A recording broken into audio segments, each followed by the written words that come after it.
He is known as the laziest prince the world has ever seen. So why is he going to pick up a sword on the training field right now? The knight asked. Others around him also look in disbelief. The prince, who had never even left his bed, was standing right in front of them under the sun. Everyone nearby remains skeptical. I think it's impossible that this kid is actually going to train. When the boy stops in front of a sword, his butler comments that it would be better for him to go back home, and later they would call an expert to help him out.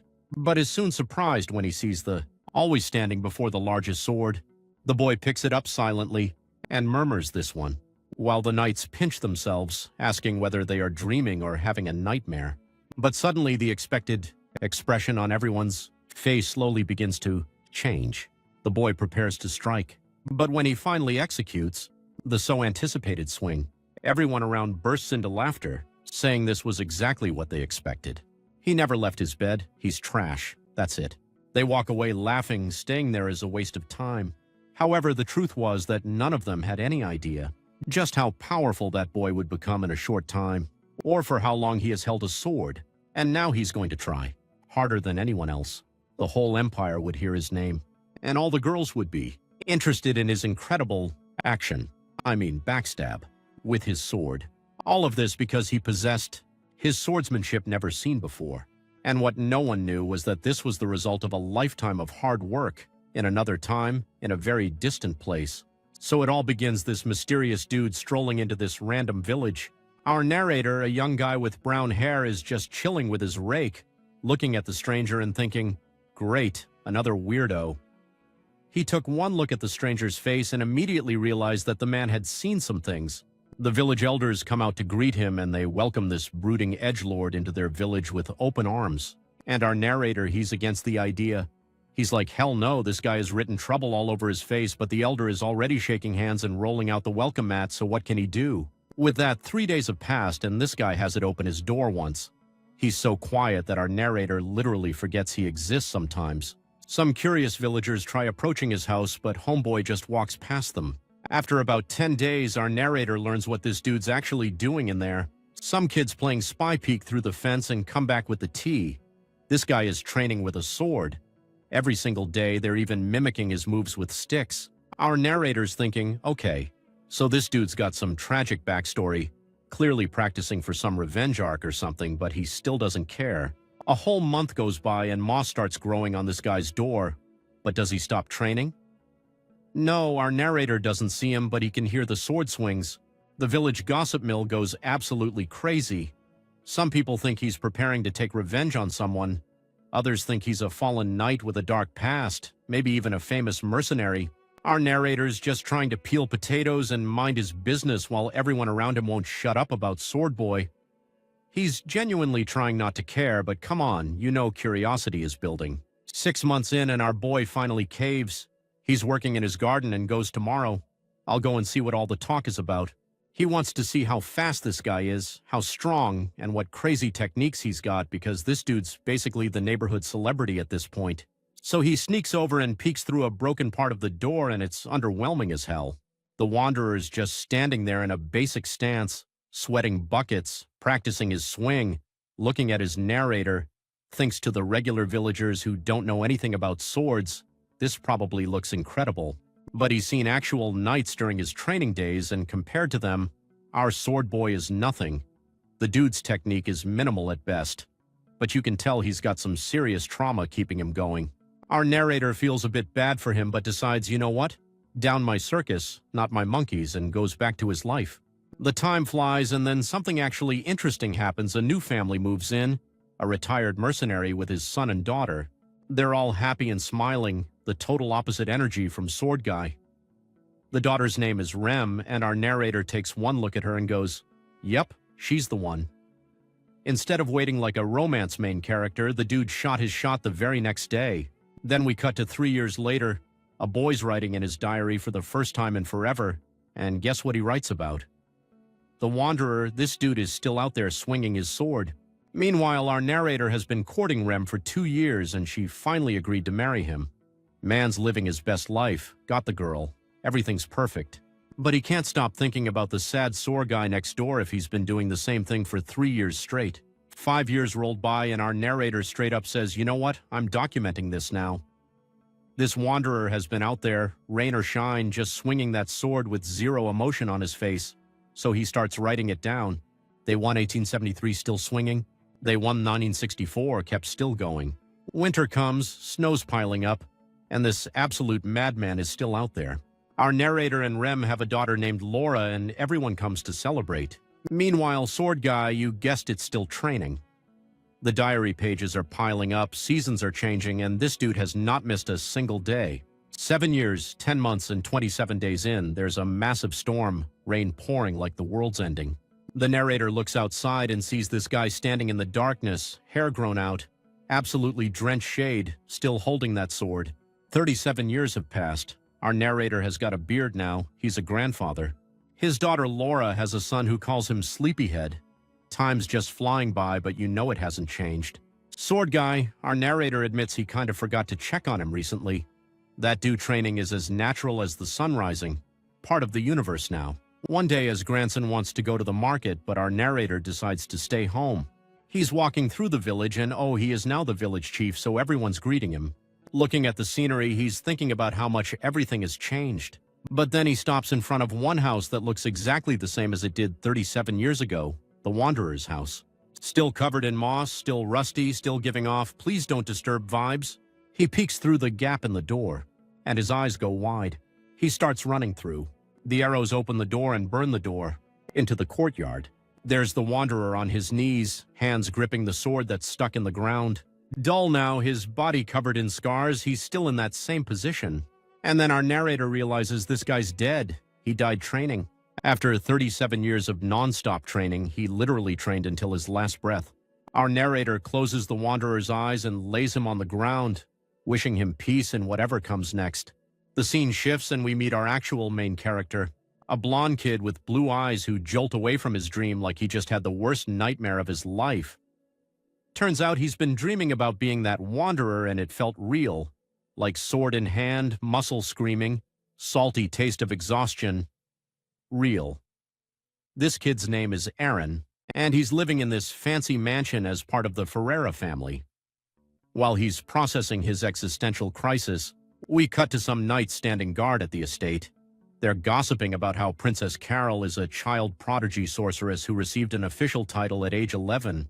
Meanwhile, our boy, well, he is a disgrace to the family because all he did for the past 15 years was lie in bed, because of which he's known as the Lazy Lord. But it's not like he likes to be a bum. There is a story behind it. After his mom died right in front of him when he was young, he couldn't do anything. He literally just stopped. Dude spent years in bed doing absolutely nothing. The knights are roasting him hard. Their gossip session gets interrupted when Carol herself shows up with her mom, Amelia, and these knights start saluting. Carol standing there with her arms crossed asking who gave them permission to slack off. And her mom's giving them this terrifying smile that says, I could end your careers right now. The knights are basically melting into puddles, apologizing and saying how they won't backmouth our boy again, while these bastards get what they deserve. Cut back to our boy's room and he's freaking out. He can't sleep, which is wild because this dude's whole personality up until now has been professional sleeper.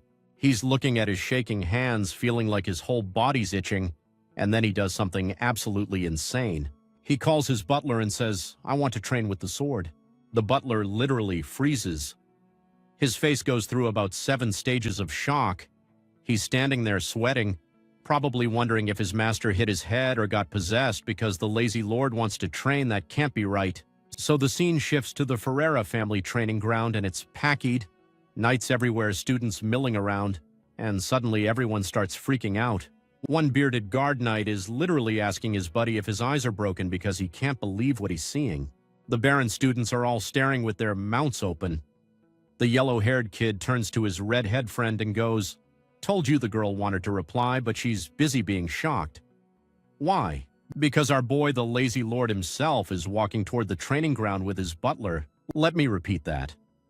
The guy who hasn't left his bed in years is voluntarily going to the place where people do work, and the knights are losing it. Some of them have never even seen his face before, and now he's just casually taking a stroll among them. Our boy stops in front of the weapon rack and everyone's watching. The butler starts explaining that swords come in different sizes and shapes, and since our boy doesn't have jack about swordsmanship, maybe they should wait for an actual teacher to help pick the right one, but our boy, always like, nah, I'm good, and completely ignores every other weapon on the rack. He's laser-focused on this massive two-handed sword hanging on the wall. The butler is getting nervous now, trying to convince him to wait for a mentor, but our boy is not hearing it. He just stares at that giant sword. Goes, yeah, that's the one. One Meg is so shocked he makes his buddy pinch his cheek to make sure he's not dreaming. Our boy then grabs the hilt and immediately starts struggling. His whole body is shaking and sweat's pouring down his face. This sword is heavy and everyone watching knows it. The two knights stop their little slap fight to watch, and even the butler's mouth is hanging open. Our boy's arms are trembling badly, but he somehow managed to raise it above his head and takes his first swing, and the sword just sinks askew into the ground. The students standing nearby in their fancy uniforms are looking at him with straight-up contempt. They're thinking this dude's weaker than they imagined, and that's saying something. The blonde student is smiling, telling his friend that last month someone named Gyro and embarrassed our boy in front of everyone, and maybe that's why he's suddenly trying to train. They're saying our boy didn't even respond when he got humiliated. He just took it like the punching bag. The butler overhears this conversation and he's pissed. He thinks to himself that these bastards know our boy can hear them, but they still talk about him. Then the butler walks up to our boy who's still swinging that sword and tries to explain that mastering swordsmanship takes daily brutal training, and maybe you should really consider getting a proper teacher. But our boy's not listening. He just keeps swinging even though his entire body is screaming in pain.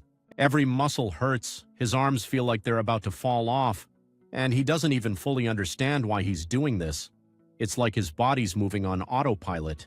He adjusts his stance, trying to find a more comfortable position, and takes one more swing before his body just gives these up.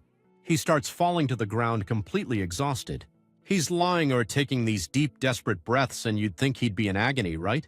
But instead, he feels relief, like all the weight he's been carrying just evaporated. Our boy starts to get back up, grabs the sword with one hand, and pushes himself to one knee. He's repeating the movements from that dream, copying the Wanderer's technique, and something crazy is happening. Every swing makes the heaviness in his chest lighter. All those terrible memories, all that trauma, all that responsibility he's been drowning in is disappearing with each movement.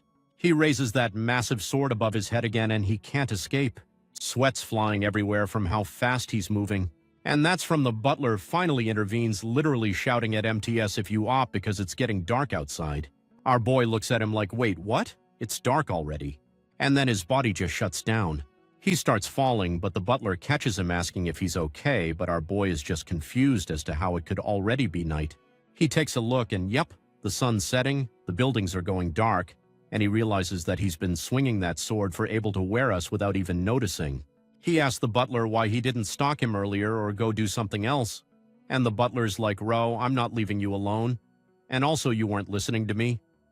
All the butler helps him walk, saying he'll clean everything up and that our boy needs to re-US because you can't just go crazy like this every day. Our boy's like, yeah, you're right. I probably won't do this again. The scene shifts and we see our boy in bed. He is holding his arm and screaming about the muscle pain, cursing that stupid dream for doing this to him. He's trembling, thinking with his body hurting all over, there's no way he's going to be able to sleep tonight. But 5 minutes later, my guy is out cold, drooling on his pillow like a baby. The scene shifts to a few days later and our boy is absolutely demolishing a sandwich. He's taking massive bites. It's chiving milk between bites, just going fuel Gilbelian mode on this meal. The baller is standing behind him in complete shock, watching his master eat like he's never seen food before. The baller asks if our boy is planning to train again today, and our boy just nods. He's thinking about how that weird dream keeps haunting him every night, and the only way to get rid of that itchy feeling his body is to keep training. Plus, when you swing that sword, all the bad thoughts go away. He salams his glass on the table and demands more milk and more sandwiches. Meanwhile, near the training ground entrance, the knights are placing bets on whether our boy will show up today. They're in the middle of their argument when this old dude in a red robe shows up. He's got this long, luxurious gray beard and asks for directions to the training ground. The knights ask who Vias, and the old man introduces himself as a wandering knight who wants to check out the estate. He's got permission, apparently. So the knights are like, all right, cool, we'll take you there when our shift ends because we were heading there anyway. They're walking toward the training ground, and the knights are all excited to see who won their bet. The bearded next eyes go wide when he spots her voice still out there, trembling as he lifts that massive sword, and man, he is cursing inside because you lost the bet. He hands over a bag of money to his partner. The Winnie makes grinning, saying how he knew that our boy was going to show up today because apparently Brian had really embarrassed him badly. So maybe this persistence will last a week, maximum. The old man in the red robe is watching all this go down. He's studying our boy, thinking to himself that the kid's definitely not wasting his time isn't as bad as people say. But he can't help noticing our boy's skill level is low, like really low. The kid can barely hold the sword, his hands are trembling, and his stamina is garbage. The old man's wondering if our boy is doing this for revenge or some other penny reason, because you can't approach swordsmanship lightly with weak motivations like that. Then suddenly there's this gust of wind. Everyone looks up in their jaws, Duralp. Our boy's concentrating so hard on his training that he barely notices at first, but eventually even he looks up. He sees Colonel riding a GRF FIN. She's looking down at the training ground with clear displeasure on her face. So we all know how a griffin is a mythical creature that has the body of a lion, the face of an eagle, and skin of steel, and how these things are not supposed to exist. Yep, that's true in this world too, but Carol, she created this thing with her own hands and then just casually brought it to life with magic like it's no big deal. Now back to the present. The knights are standing there with their mouths open as this thing lands and kicks up a massive dust cloud, breaking the tiles on impact. Coral hops off and starts petting her death machine creation. Then she starts pointing at the knights one by one, and these Roman men are about to see her eye. A newcomer is shaking like a leaf, thinking he's about to get executed. She goes through all three of them, making each one nearly wet themselves, before getting to the old man in the red robe. This dude? He just semi-ally is and waves, introducing himself as a wandering knight who came to check out the training ground. Curl lines them up and asks why they're here during working hours. The knights are set to be ATI and trying to explain their shift just ended and they're not doing anything wrong. The griffin turns its head toward them menacingly and Curl's about to go all faff, when suddenly our boy calls out her. Our boy walks up asking why she's scolding everyone. Carol then told our boy to stop doing useless nonsense. Iron just looks at her blankly, says absolutely no. Thing then turns around and walks away with his eyes closed like she doesn't exist. And that breaks her. Carol's face twists up, the griffin looks shocked, and she absolutely loses Ed. She starts screaming about how he's being frivolous, how he doesn't understand swordsmanship, but suddenly decided to start training after doing nothing but sleep his entire life. She even points at the newcomer, might saying even he's better than you. Then she drops the bomb, asking Hinefus to end this because of what that bastard Grion did 2 weeks ago. Before Iron can respond, Amelia appears out of nowhere and everyone freezes. With a smile, she asks Hyrule to stop bothering her brother and come to her. Hyrule's clenching her fist about to argue, but when Mom DM and D's as she come, over the princess immediately backs down. Amelia tells the mates good work with that terrifying smile of hers, then asks Sire not to overdo it. Our boy just nods and promises he won't, and Mom and daughter start to leave. The knights are sighing with relief, thinking the worst has passed, until the griffin screams and scares him again. These poor guys can't catch a break. The old man's watching all this thinking, ah yes, this is the Aaron Ferreira I heard about. But then he turns and sees that our boy's already back to training through all of this commotion, but it didn't affect him at all. It was at this moment that the old man decided he's going to stick around and observe our boy for a bit. Then we cut to a few hours later. Carol's walking in her pink slippers when Marcus suddenly appears behind her, nearly giving her a heart attack.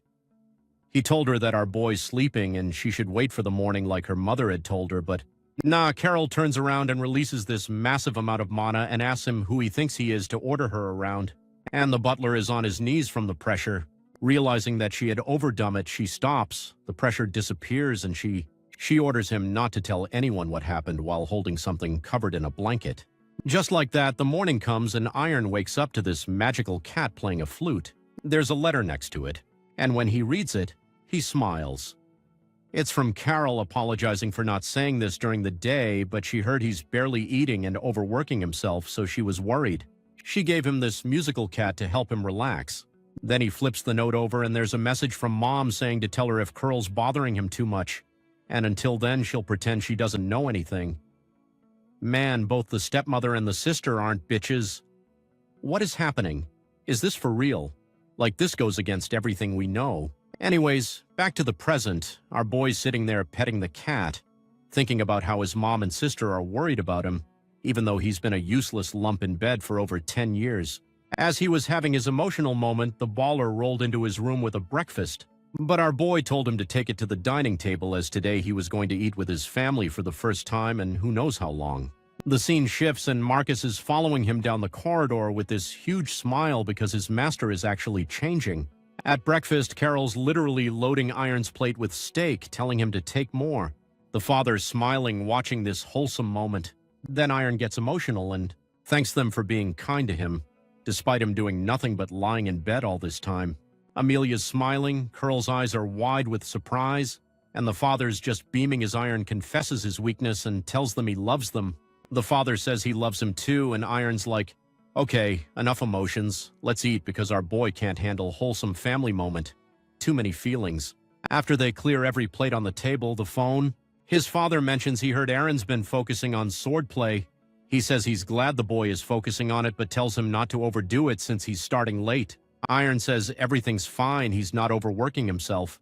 He's thinking that compared to the 37-year training montage he saw in his dream, what he's doing now is no thigh thing. Then we cut to the training hall and our boy is doing his usual swinging the sword and not caring about anything. Those bastards from earlier are watching Iron train, asking how long it's been now. His body is still trembling with every swing. The sword's almost touching the ground, and people are muttering that he's about to hit his limit. Then they notice the old man in the red robe, just Shishai, lying there. The blonde asks who he is, and his friend explains it's some old knight who got permission to be here. The old man's got a blade of grass in his mouth like some kind of wise hermit eyes close, listening to the young guy's gossip. It opens his eyes and starts thinking. It's been 10 days of watching Iron Train. At first he thought the kid was just motivated by an inferior orty complex and pride, but he was well roamed. This old man stroking his beard, thinking about the Lazy Lord nickname and how this kid who's never exercised in his life is training tirelessly without a single complaint. Day after day, it's like our boy's training with the mind of a blacksmith who hammers steel all day. The old man is surprised because in his entire life, he's never seen anyone with this kind of will. But here's the problem. Even the greatest heroes with terrifying willpower build that over time, usually a mature age. And Aaron, he's 50 in. A literal teenager. Then the old man has this realization. If Aaron keeps studying swordplay and discovers his potential under a good teacher, he could reach terrifying heights. After that, the old man turns to the guard and asks if the prince has a teacher yet. The guard explains that the estate owner is planning to assign someone soon, probably this guy named Zwan. The moment he says that name, the old man literally goes, oh hell nah. The old man knows that Trump bastard very well. He knows that all he's going to do is to drink and then yell at our boy. He's thinking, yeah, no way in hell am I letting this alcoholic train this precious child. So naturally, he storms off to talk to our boy's father himself. Cuts of the Baron's office. The old man's laying out his case while our boy's dad is sitting there holding this fancy letter, a recommendation for the Chrono Swordsmanship Academy. And folks, this isn't just any school. This is the academy, the Harvard of sword fighting. They got this cool logo with hands holding a sword, and they pick talented kids regardless of who you are or where you're from. Graduating from this place basically means people have to respect you whether they like it or not. But getting in is stupidly hard, and honestly, again, kicked out is way easier. The Baron's thinking, can my son even handle this? Our boy walks in, hears everything, and his jaw literally drops. His dad smiles and tells him he doesn't have to go if he doesn't want to. The scene shifts and our boy's back in his room, sitting in his bed, staring at the floor. He's thinking about how he spent 10 years doing absolutely nothing, just lying in bed like a vegetable. He grabs the edge of his bed and makes a decision right there he's done being useless. Looking up at the sky, he decides he's going to change for himself and for his family, who actually gives a damn about him. Next thing you know, he bursts into his dad's office and announces he's going to Criminal Academy. Soon after, we get this wholesome goodbye scene. Marcus and our boy are standing by a carriage while his family is gathered at the estate entrance. Emily's crying her eyes out and Curl is standing there with her arms crossed, trying to look tough while wishing him luck. On the carriage ride, Marcus notices our boy's practically glued to the window, and he asks if this is his first time leaving the estate. Then Marcus pulls out this necklace with a sword pendant saying Carol wanted him to have it. Our boy smiles and then he puts it on immediately, clutching it and mentally thanking his little sister. They'd finally arrive and our boy standing there with his mouth hanging open, looking at this massive building. Marcus says he'll escort him to the entrance bar. Boy stops him saying he needs to start acting like a student and do things alone now. Marcus literally tears up at this as baby boy's growing up in bows. Our boy walks away wishing him success. So our boy gets in line with all these other kids.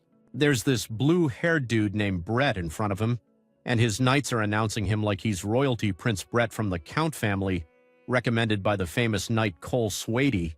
The gatekeepers are practically rolling out the red carpet for this guy. Bennett's our boy's turn.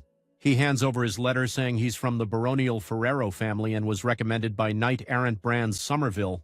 The green-haired knight's eyes go wide in both guards, start talking about how Brand Somerville is this legendary dude who led raids in the mines for decades.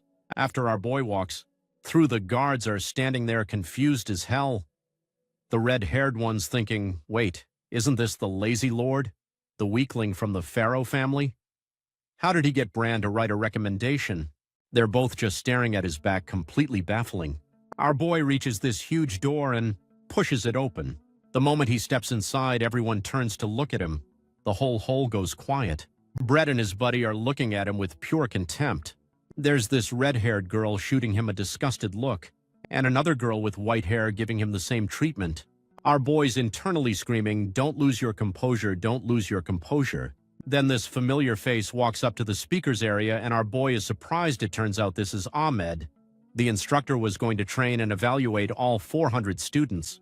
I'm in scanning the crowd, and his eyes land on 3 people. Brett, Judith, and Ilya. Apparently, Ilya is the second genius of the famous Lindsay sword family, which makes Brett clench his teeth because now he's thinking, great, there goes my chance at first place. Ayman raises his hand and drops the bomb. They're not students yet, just pre-selection candidates. They have to endure 2 brutal tests and then come back a year later. Then they can become students. And even after that, real hell begins. Then he tells them to leave their stuff and head outside. The scene shifts, and now we are outside. They're at this massive stadium with a crazy uneven track. Amos walking around with his hands on his hips, explaining this is physical training, heart, lung, and muscle endurance. He points at this ridiculous path and says this is their usual route. Then, without warning, he just starts running and yells for them to follow because the test has begun. Avon picks up speed, and the students are struggling to keep up, raising huge clouds of dust. Our boy's near the back, already sweating buckets and gasping for air. Rhett's near the front, teeth clench, realizing this is going to suck. Ben Brett decides to check on the lazy lord for some scared, and our boy's completely fallen apart. He's shaking, barely standing, looking like he's about to pass out. His heart feels like it's going to explode. Aimta glances back, looks a bit disappointed but doesn't say anything and keeps running. The other students are getting farther and farther away. Our boy's trembling, and then he just collapses and starts quarantining. Brett, shocked, the dude stops smiling for the first time, but then something insane happens. Our voice somehow gets back up and starts running again. Eamon sees this and grins. Our boy's thinking about his dream, that wanderer he saw. Compared to what that guy went through, and this is nothing, then he starts running, telling himself that he wants to be like that wanderer. He wants to reach that level.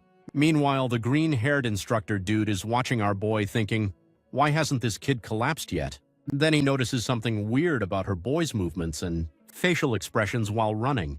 Our boy's covered in sweat, clothes all dirty, barely keeping his balance but still pushing forward. And the crowd behind him literally watches him fall in slow motion right before he faceplants into unconsciousness. The green-haired guy catches him. Meanwhile, everyone else just runs past like nothing happened. The instructor lays him down, takes a good look, and goes, damn, this bastard actually ran until he got completely exhausted. Then we cut to some time after. Airboy wakes up. He sits up in bed looking around confused, like with a hell am I? Then this dude walked up to him and told him to relax, assuring him that he's perfectly fine. The guy introduces himself as Long Instructor and head of the rehabilitation department. Our boy thanks him for the help, and this bastard gets cocky. He then tells our boy that if it wasn't for him, our boy would never have recovered so well. Then this bastard got close to our boy's face and said that he has a feeling that they'll be seeing each other often. Our boy's face drops and Tarhal quickly adds he's joking, telling him not to look so serious. And then he pulls out a scroll and hands it over to our boy. Our boy opens it and his eyes go wide. It's the student ranking from the first test and our boy is on the very bottom. Tarhal explains not to worry too much, telling him that the intermediate assessment doesn't matter as much as the final one. This first test was just to gauge everyone's endurance levels. After you gave our boy the usual work hard speech, he looked down and saw that our boy was smiling. He was not the least bit concerned with the rankings. Then he pulled our boy out of bed and started pushing him forward by the shoulders with a smile saying you can't skip classes on the first day. Cut to a massive auditorium. This green-haired instructor guy named Karaka greets all the pre-selection students asking if they slept well in their new place, and these fools reply with a yes to this. A dude then pulls up their schedule and man, this schedule is BRGFL, 6 to 8 a.m., wake up and breakfast, 8 a.m., 12 p.m. training, 12 to 1 p.m. lunch, 1 to 5 p.m. more training, 5 to 6 p.m. dinner, 6 to 7 p.m. mental training in general education, and then mentions that they are free to do whatever they like after 7, and since they have proven their worth starting today, all of the training hall indoor fitness rooms and other activity rooms will be open for them. Hearing that, our boy's getting hyped, thinking he can finally pick up a sword again. Then Karaka gives a thumbs up and cheerfully announces that training with weapons is prohibited. Our boy's smile dies immediately. He's just staring at the instructor in shock. Then the scene shifts and Brett and his crew are walking up to the gym building. One of them asks Brett if you found the regular lessons boring. Brett admits he almost fell asleep during all that theory. Then this other idiot says how the teacher was just throwing around words he didn't understand. Brett tells him to shut up because he understood it perfectly fine. They walk into the gym and everyone's surprised. These tons of people are already training on day 1. One guy comments that many are already grinding. Another says he thought people's motivation would die in a couple weeks. Brett looks over and freezes. There's this white-haired girl doing squats with a bar molleted with serious weight. Her back is absolutely shredded looking at her. Red's thinking how the rumors about her were actually under a stake, he yeety. Just looking at her, you can feel the pressure. He imagines himself standing on a hiddle looking up at her, thinking other students are no max for her. Standing next to her makes you feel inferior. He pictures it like they're on completely different levels, different islands, separated by an abyss with a ladder you can't climb. One of his friends is amazed by Ilya's physique, asking where she got it since she's a year younger than them. Then they notice our boy doing bench presses with an empty bar and start laughing their asses off. They're like even a lazy lord is trying to get disciplined now. One says you really worked hard during that last test, people really do change. The others are like, this is absurd. He should have started this years ago. Why was he idle for so long? They're watching him struggle with the empty bar, joking that he's going to pass out again soon. Ilya finishes her set, wipes sweat from her forehead, and silently watches the guys. Bright walks past his friends, saying they're wasting time and need to get to work. Then he spots this red-haired girl who got the second position in the test. He's thinking she's a commoner, and to get this far, she probably had to work her ass off to get into this academy. But honestly, he doesn't care. He wasn't about to lose to anyone. Suddenly, Judith turns around and tells him to stop staring. Brett's confused, like, are you talking to me? She asked if he's blind since she's looking straight at him, telling him to leave because he's disturbing her concentration. His friends rush up and start getting aggressive, yelling about how she's talking to a noble from the Earl family of Lloyd. How dare nobody like her be rude to him? Judith asks who they are supposed to be, his pet. The green-haired guy runs closer, telling her to get on her knees and apologize. She's holding a dumbbell and says with disgust that his breath stinks and then tells them to get the hell out as they are an eyesore. While all of this drama was taking place, Ilya walks up to our boy and asks him if he has a minute. Our boy looks at her all confused, wondering what the hell she wants, but he puts down the weight and they chatted for a while. On the other end of the hall, the redhead was watching all of this happen, all confused. Meanwhile, our boy and Ilya are looking at each other silently. When Ilya bends over a bit, points in his body and says something. Seeing this, the whole of the training hall completely lose their minds. After she finishes, she calmly walks out while our boy sits there on the bench, all embarrassed.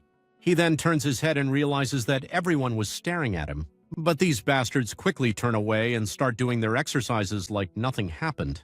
Brad and Judith are both thinking we didn't hear anything. Judith hands a dumbbell to the green-haired guy and walks toward our boy. Our boy's doing bench press, exhaling with each rep, super focused. Judith calls out to him. He turns in surprise. She walks up and asks if he's ignoring her. Our boy apologizes and asks what she wants. Looking at him, the redhead says she doesn't want anything from him.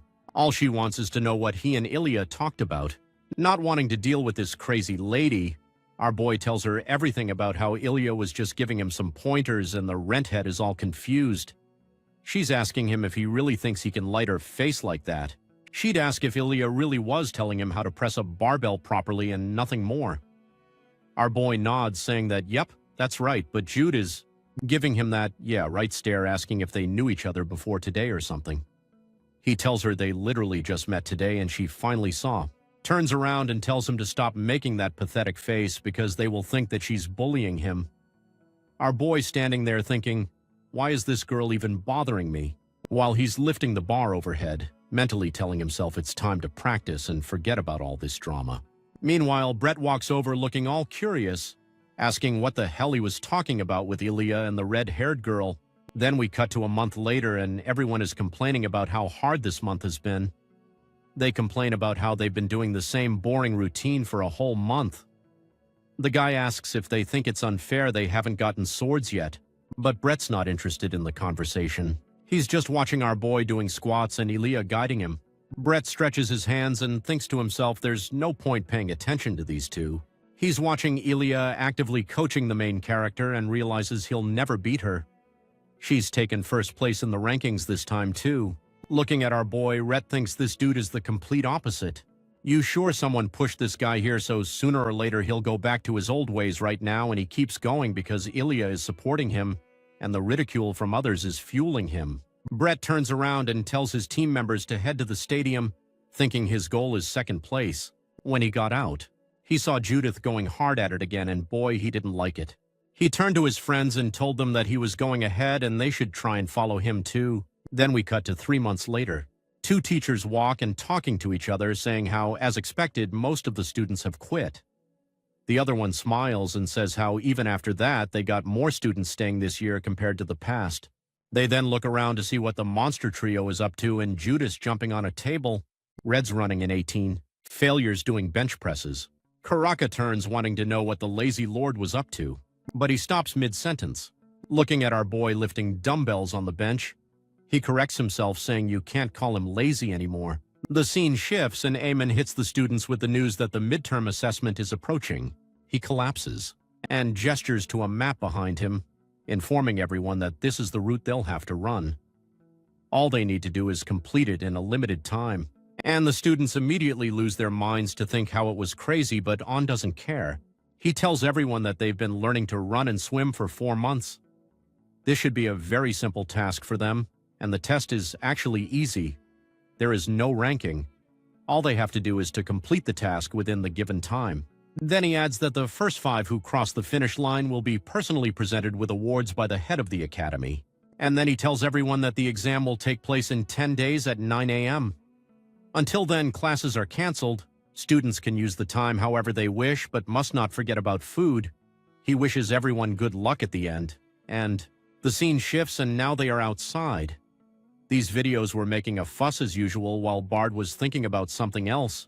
He is thinking how even though there are opponents like Ilya and Judith, plus several other strong people who will be participating, there is no way that he won't be in the top 5. And he turns and looks at our boy and the man looking at him.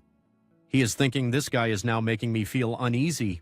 The scene shifts to the gym. Judith finishes her set exhales and puts down the barbell. She clutches both hands into fists with a smile, saying this is her new record and she can finish for today. As she was celebrating, she heard a weird voice, so she turned and it was our boy pushing past his limits as usual. Looking at our boy, she is thinking how compared to when he first came to the academy, he just changed a lot. So she's standing there, almost surprised, trying to figure out how this absolute disaster of a human being managed to pull that off. Then she immediately went into jealousy mode. She's thinking to herself there's no way on losing to this waste of oxygen. Meanwhile, the two teachers are still doing their whole scanning the room thing. The green-haired dude turns to the redhead and goes, "So what you think? How many of these kids are actually going to survive this?" The redhead is like maybe 30. Green hair just laughs in his face, saying he's giving these little ones way too much credit. That's when his old man walks in and guys meet Ian, the resident baddest grandpa of the series, due to the swordmaster and the headmaster of this academy. He walks up and shakes Karaka's hand, saying how everyone's been talking about the new teacher. Karaka immediately switches to maximum ass kissing mode, going on about what an honor it is to meet him. Then this cheeky old bastard gets right in his face and asks, "How old do you think I am?" Karaka, sweating bullets, hesitates and finally goes, 55. And guys, this man is 90. The old man cracks up laughing and says he likes this dude so much he's doubling his salary right there. Meanwhile, the redhead gives him the hardest side-eye imaginable, thinking, "Hey, old man, you're not even in charge of finances. What are you promising?" I am turned to look at the students and comments on how the vibe this year feels way different from last time. His eyes land on Aaliyah, so Karaka jumps in to explain she's the second genius from the Lindsay family and how she's been crushing every single test, getting first place like it's nothing. But I am not impressed. He takes one look at her and instantly realizes she's not doing any of this for herself. She's just obsessed with her family's reputation. He's hoping she eventually ditches that stupid mindset and does what she actually wants to do. Fendi spots Judith and asks Karaka if she's the one he mentioned before. He studies her and says she's overdoing it, like way too much, and it's going to hurt her eventually. Asks if Karaka tried talking sense into her. Karaka's like, "Yeah, I did, but that girl's stubborn as hell and refuses to listen to anyone, and doesn't want to see talent like hers just burn itself out." So he walks over hoping to stop her. But she gets him with, "Give me a good reason, old man." And just like that, I ain't got nothing. Man, what do you even say to that? Then he asked about Aaron, the legendary lazy lord everyone keeps hearing about. Where's that guy?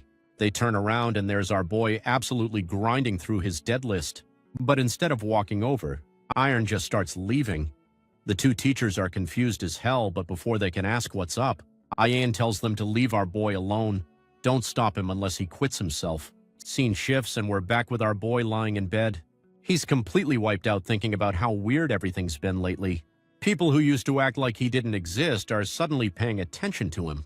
He remembers Ilya helping him out and wonders why the hell she'd do that, because she's definitely not the type to do stuff out of sympathy. But he's too exhausted to think straight, so he just puts his fist on his forehead and decides to stop overthinking everything. Some time passes and our boy wakes up wondering what the actual hell is happening because everything around him has turned righty. He opens his eyes and sees this lady in a red dress. He starts thinking about how the real reason he never wanted to leave his bed in the past was because he wanted to come to this place. He knows this isn't his mom's embrace, but still the spot is so warm and comforting he genuinely doesn't want to leave. He grits his pillow thinking how nice it would be to just fall asleep one more time. But Reagan sees about to close his eyes. A sword strike cuts through this red world. And there he is, the wanderer, practicing with his sword. Our boy stands up watching him, totally surprised and impressed by this cool-looking figure, and starts walking in his direction. The lady grabs his hand, trying to stop him from leaving. Our boy turns back, smiles at her, and thanks her for everything she's done for him all this time. But now it's time to go. That he wakes up and gets out his bed, and man, the aura here is unreal. The scene shifts, and there's this fool badmouthing our boy because his clothes are all dirty. He thinks that our boy probably pulled an all-nighter and how stupid he is to do that just before the test.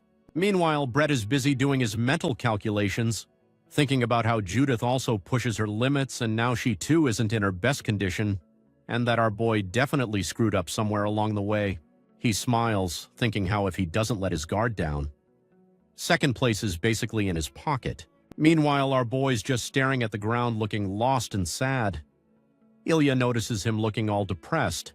That's when Ian makes this hand gesture and shouts it's 8:55. He says he's going to explain the intermediate assessment rules one more time.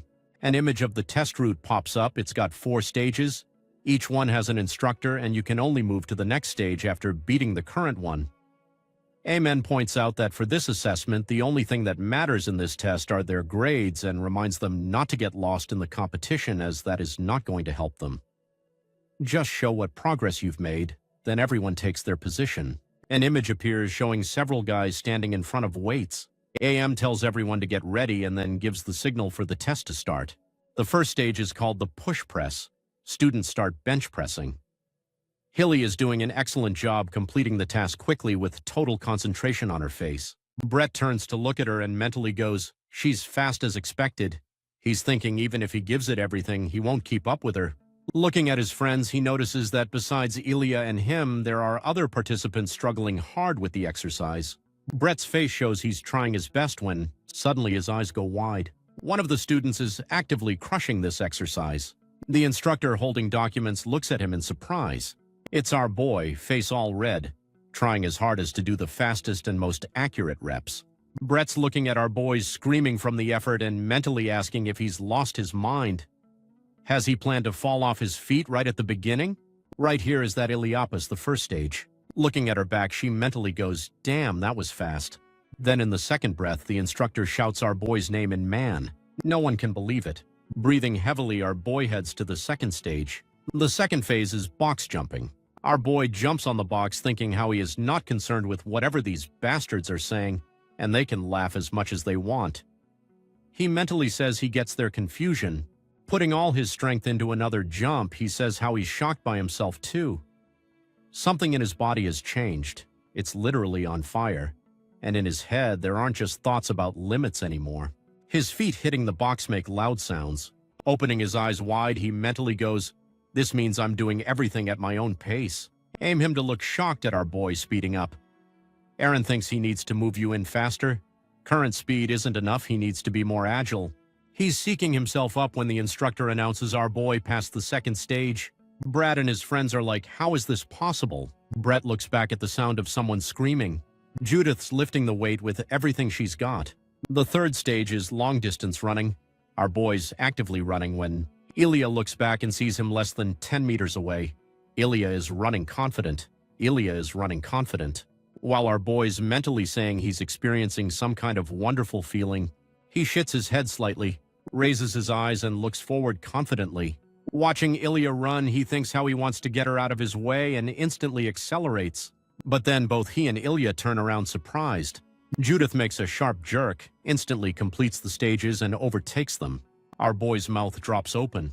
With her head down, she's running as fast as possible, putting everything into every step, thinking to herself how she's never going to lose. Then we get this flashback of her doing push-ups day after day, putting every part of herself into training. She's thinking about what it costs her to be here. Everyone makes fun of her when she applied to Chrono Academy, saying how she was dreaming big and how there is no way that she's going to get selected since she's not even from an aristocratic family. And Judith listened to everything and never said a word, though in her mind she was like, "I'll show you bastards. I'll work like hell, get into Chrono and work even harder and never let anyone beat me." Just like that, the third stage ended and now it's time for the fourth stage. This time is long-distance swimming. That wasting a breath. Judith jumps into the water and starts swimming. She had only covered a little distance when she felt her legs giving up. She's cursing, asking what the hell this had to happen now. And just to rub the salve on the wound, she saw Ilya overtaking her.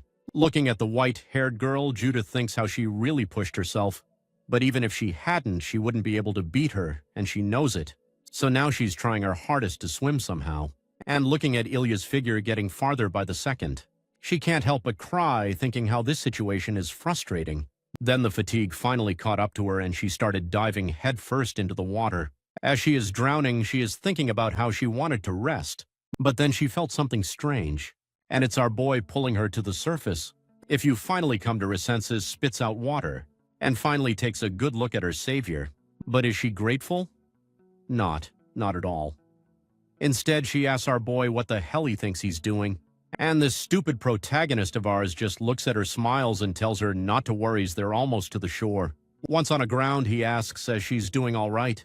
Just then, Karaka comes running towards them and tells him to leave her and run quickly. While others jump into the water, our boy checks up on Judith one last time before jumping in the water himself. Cut to this guy crying his eyes out on the ground. The dude's in tears, saying how he tried so hard but still failed. Just then, Karaka walked up to him, saying how he should not lose hope yet, as he still got his second assessment waiting for him, and compared to the first one, the passing criteria are much more forgiving. If he doesn't give up, he'll definitely pass. Hearing this bastard smiled and went to his room, saying how they'll definitely pass the next time. Aim turned to Karaka, saying how, as expected, more students passed the first evaluation compared to the last one. Karaka smiled, saying how this year is definitely different as a lot of talent arrived this year. But among all these talents, this blonde boy of ours is shining even more brightly. Meanwhile, this idiot looks at our boy, wondering why he needed to do stupid things in the exam. He wonders if he wanted to see nice or something, but then he says it doesn't matter because thanks to him, he took 5th place. Even his friends are like, no way, someone like you got 5th place. Just then, Brett walks up to him and congratulates him. Placing his hand on his chest, Lance says that without Lloyd, he wouldn't have succeeded, but replies saying it's nothing like that and it's all thanks to his hard work. Just then, others started congratulating Brett on taking the 2nd spot, but he is not looking at these idiots. His eyes are fixed on our boy and thinks that with his current abilities, you won't be able to keep up with the level that he showed today. He knows that if Judith hadn't been that stubborn and burned herself out, he would have ranked 4th, and he knows it very well. Then we cut to the next day, and our boy is busy with his workout. He completes his laps and is now catching his breath when Soma approaches him. It's Ilya asking him why he saved Judith, and our boy just goes, "Well, I thought it was the right thing to do." Ilya asked him if he could even hear what he is saying because even if he hadn't rescued her, one of the instructors would have saved her, and he gave up on receiving a reward from the greatest swordmaster on the continent for something like that. And it was not only that. He could have also hit back at those who looked down on him so far. Our boy stops her and says that she must know that people used to call him Lazy Lord, and then goes on to drop his backstory about how at that time he felt like being stuck in some swamp and how he didn't want to come out of it because of his own reasons, but his loving and caring family pulled him out of there. He told her that he was able to escape from that pit of despair because of them. That's why he can't just ignore someone drowning in front of him. Then he turns to Ilya and tells her it was just for that reason that he saved Judith yesterday. But now she's not having it. She called our boy an idea and told him that she had heard that he has never even lifted a sword till last year. She says that sword art and physical training are 2 different things, even though talent and hard work is required in both swordsmanship and in physical training. But talent plays a very important role in swordsmanship, and thanks to that stupid decision of his, he missed out on a chance to get training by the greatest swordsman on the continent. Then she drops the bomb that she too won't be helping him anymore. But our boy is more concerned about something else. He asks her, why did she help until now? This takes her by surprise. She pauses for a second, and then told him that she doesn't like when others talk shit about others and then leaves. The scene shifts to the training hall, and Aimed was announcing the result for the called the top 5 students of the first evaluation to the stage, telling everyone that, as said before, these 5 will be rewarded by the swordmaster. Just then the old man turned to him and said, "Hey, are we missing someone?" And then Ahmed called our boy to the stage, and everyone was shocked to hear that. Then the old man started giving the speech about helping others and how one must never lose themselves to the competition, and how our boy did just that. He sacrificed his chance to rank in the top 5 to save a fellow student from drowning, and that is something that must be rewarded. And since he was the top dog around here, it isn't like anyone can go against him, so everyone followed along. Then we cut to some time after an Iron was talking to Brett. In their conversation, he gave Brett some pointers, and listening to that, Brett went into full humble mode, saying how he got what I was saying, and how he had been so narrow-minded until now, and told him not to be ridiculous as some narrow-minded person wouldn't even acknowledge it. But Brett continued saying how he was arrogant for trying to do it by himself all this time, and that he'll try to learn from everyone from now on and won't be as foolish as he was before. Then he stood up and began to leave, watching him go. Ian was thinking how Brett was really an exceptional boy who is aware of himself and is working hard to overcome his weakness. Plus, this boy even has the ability to lead those around him. Although he has that stubbornness and pride of those high-ranking nobles, but not to a dangerous degree, he thinks how if this was any other year, he would have placed first. While that reminds him of his current problem, he turns and sees Ilya sitting in front of him, waiting for her reward, and man, look at the old man's face. It's hilarious. Ilya, as a reward, asks him to personally teach her, and smiles, saying how she's a daring one to ask something like that. Then he smiles and changes the topic and tells her not to waste her time in the academy and to return to her home and to live her life. He told her not to waste her time here with her obsession and to go back to learn her family's way, as that would be much more beneficial to her, but not. Nah, she doubles down and says that she was here for his guidance, and man, the face-to-face, it's hilarious. He basically goes, "Of course. Why did I even think that it worked?" Then he turns, scans the room real quick, and asks Ilya if she minds training here. Then we skip to a few candidates later, and now that was our boy's turn. I asked him what he would like for his reward, saying that he can ask for anything. While our boy was thinking, I was looking at him. In his mind, he was thinking about how he had been curious about his reply, and our boy didn't disappoint. He asked him, "How do you make up with someone?" Listening to this, I am wait, what? Because, giving out relationship advice wasn't on his to-do list. But on second thought, it makes sense since our boy has been locked in his room for over 10 years. He's 15 now, so if co-war us, he doesn't know how to socialize. So our boy spends however long explaining the whole Ilya situation while Iron just sits there patiently listening like some wise grandpa. After the story's done, our boy thanks him, and Yane says it's not a big deal. He's actually happy to help with something different than swordsmanship for once. I didn't expect Ilya to be the source of our boy's problems. But whatever, he moves on and asks about the actual reward. He important stuff? Iam reminds him he could literally teach him detailed sword techniques and give him invaluable advice. But our boy just completely short-circuits. He starts babbling about how he has no idea what to ask for. He only started training a month ago. He's embarrassed and he doesn't know what he needs. And literally has to keel-ape his hands to stop the rambling. He's like, "Dude, why are you so nervous? The swordsman should be confident." Since our boy clearly can't decide, Iam just goes, "Fine. I'll give you the reward some other time when you actually know what you want." Our boy seems pretty pleased with this solution, so he gets up, thanks him, and off he goes on his merry way. But here's the thing, I am sitting there afterward thinking about how our boy really was weird. He wasn't really nervous at all, more like he was calm, as if he already knew his goal, like he already had someone guiding him. This makes I ain't remember some training from years back who had crazy talent and an unpredictable personality. But now our boy's way too different from that person. Their vibes don't match. The scene shifts, and the next thing we know, our boy's doing his usual training. Ryan when Judith shows up. She's not surprised he's working hard, but asks if it's really okay to keep training this hard, especially since sword training starts tomorrow. Our boy looks at her wondering what she's doing here, but before our boy can even ask, Judith jumps in with an explanation. She wanted to thank him properly for saving her life. Our boy's like it was no big deal, but for Judith it obviously meant everything. So she proposes they stick together and help each other out from now on. And it turns out Judith is the type who gets real comfortable real quick because she's already planned out their entire schedule. They're eating meals together now and training together. She even playfully threatens and smacks him while saying all this. Our boy's thinking, you know what, this isn't so bad actually. Just like that, he gained a big sis, even though she's 3 years younger than him. The next day, Judith is literally glued to our boy's side. She's even sharing songs with him. And everyone's noticing, especially Brett and his crew. They're worded out by how close Judith is being.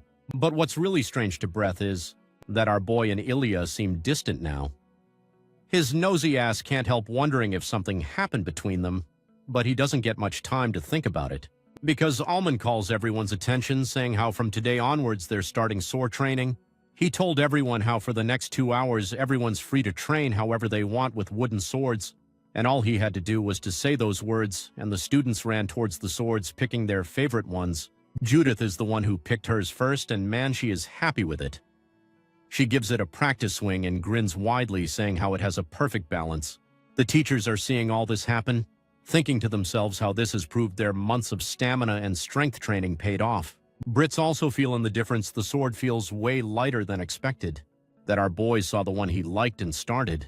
Going towards it as you walk to the wall. All eyes turn to our boy because this bastard is walking toward the biggest wooden sword in the room. This thing looks like Guts Dragon Slayer. He picks it up for complete focus.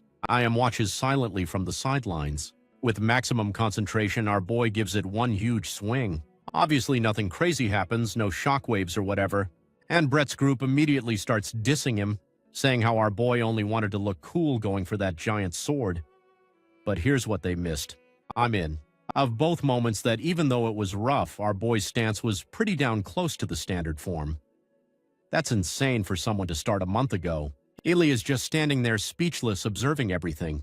And while Brett's henchmen are babbling about how our boy's just showing off, Brett himself starts walking toward our boy, and this bad. Faster casually challenges our boy to a duel as he says that the entire room goes silent. Everyone's shocked. Our boy's shocked too. He is like, what the hell is the deal with him? So he looks at Ayan for permission. The old man nods immediately, giving his permission to the police. So without wasting a single second, our boy accepted his challenge. Amna got angry and asked Brett what he was doing since he knows that they can only duel after formal swordsmanship training. Meanwhile, Caracas lost in thought, wondering why Brett would do such a thing. Was about to give these two boys an earful when I had cut him off, saying that they could make an exception this time since he too is curious, and allowed the duel to take place. But before the two could start, he warned them that he would intervene if he found it risky. With that, I am stepped away and the two tested their mettle, or in this case, wood against each other. As soon as the old man did that, Brett Lunford and Dash Street toward our boy at a speed that took him by surprise. Aaron could only stand there as Brett delivered the first blow with thankfully our boy managed to block it. Then Brett looked to Aaron for a second before going for another attack. This time he chose to do a thrust which our boy barely dodged by hair's breadth and is now pushed back thanks to Brett's barrage of attacks who's not even giving our boy time to regain his footing. Pluster's speed too, which makes it near impossible for a void encounter. The students continue to look on, but they're most surprised that our boy was able to hold out. On the other hand, Judith is gritting her teeth in anger because she knows what Brett's doing. He's testing our boy. With laser focus, Brett gives another swing towards our boy, which Aaron blocks before Brett steps back. He's thinking to himself that for a beginner swordsman, our boy's reflexes aren't bad, but his balance is crap. Not to mention the fact that his posture and movements are pretty sloppy, which made Brett think if our boy is serious about swordsmanship training, he sucks real bad. So he decides to wrap things up and goes straight for the kill. Then this bastard dashed to treat towards our boy. He wanted to check what our boy was capable of, what our boy saw through it, and decided to go for the offense.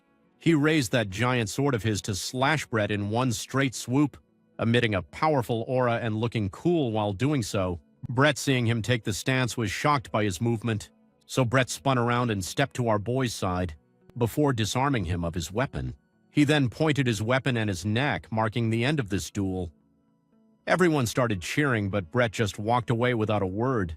Then we cut to some time later, and Caraco was telling everyone what class they belonged to based on the swordsmanship test they had taken earlier. He then announced the names Ilya, Brett, and Judith, along with a few others, will be part of Class A since they're the top students. He then proceeded to name students that belonged to Classes B and C. But when our boy's name wasn't called even in Class C, Judith, even our boy was surprised. Then Caraca announced that our boy's result was so bad that he was placed in Class F and he was the only student in that class for a second. Our boy, who usually doesn't care about stuff like this, was surprised. Then we cut to some time later and Judith is cursing Brett, saying how that damn bastard had only challenged our boy to show off and how he only wanted to show off by doing so. But our boy wasn't concerned about any of that. He just continues to swing his sword. She keeps on babbling about encouraging our boy and cursing Brett. Our boy then turned and looked at her, all surprised, and told her not to get so mad. Also, he was happy that she was getting angry for him. As she said, the Judith got all red, so after some well-deserved punches later, the scene shifts to Brett, who had just finished freshening up and was about to head to bed of the can't stop thinking about her boy's last move. He is thinking about how he was about to take that blow head on, but there was something about that blow that made him dodge it on instinct. And it wasn't only about the sword, his eyes, or his expression, everything. And that moment was so focused that Brett started to wonder something else. What kind of impression does Brett make when he wields the sword? The next day, everyone starts their official sword training. Cebu's our boy. Since he was the only student in the class, he got a private instructor in himself. His instructor was Ron Tarhal. Yep, it's the same dude from the infirmary from before.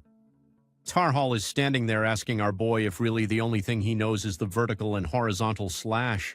For starting, Tarhal gave our boy a pep talk, saying how our boy's lack of skill only makes sense since he had picked up a sword much later than others. Then this bastard asked our boy what is something he thinks he needs to catch up on compared to everyone else. Our boy goes, I don't know, maybe effort. But just then he snatches the sword from our boy and does this slash. Hey, calm down, buddy. You are not the MC here, so don't try to act cool. Then he told him that he thinks it's experience he needs to catch up on, because of course hard work has to factor in as well. But for our boy who's more than a couple of years behind, that's a lot of catching up to do. Ron gave him 1 week to master all the sword basics. And if our boy manages to do so, he'll be promoted to Class C. But he also added that if he fails to do even an easy task like that, he should just give up and go back. Our boy gets all hyped saying how he'll do his best. So after that, the days are flying by and our boy's out here grinding like his life depends on it. Ron's watching him every day, throwing tips here and there and actually giving when our boy does something right. And by day 6, Ron's sitting or thinking, hold up, this kid's actually cracked.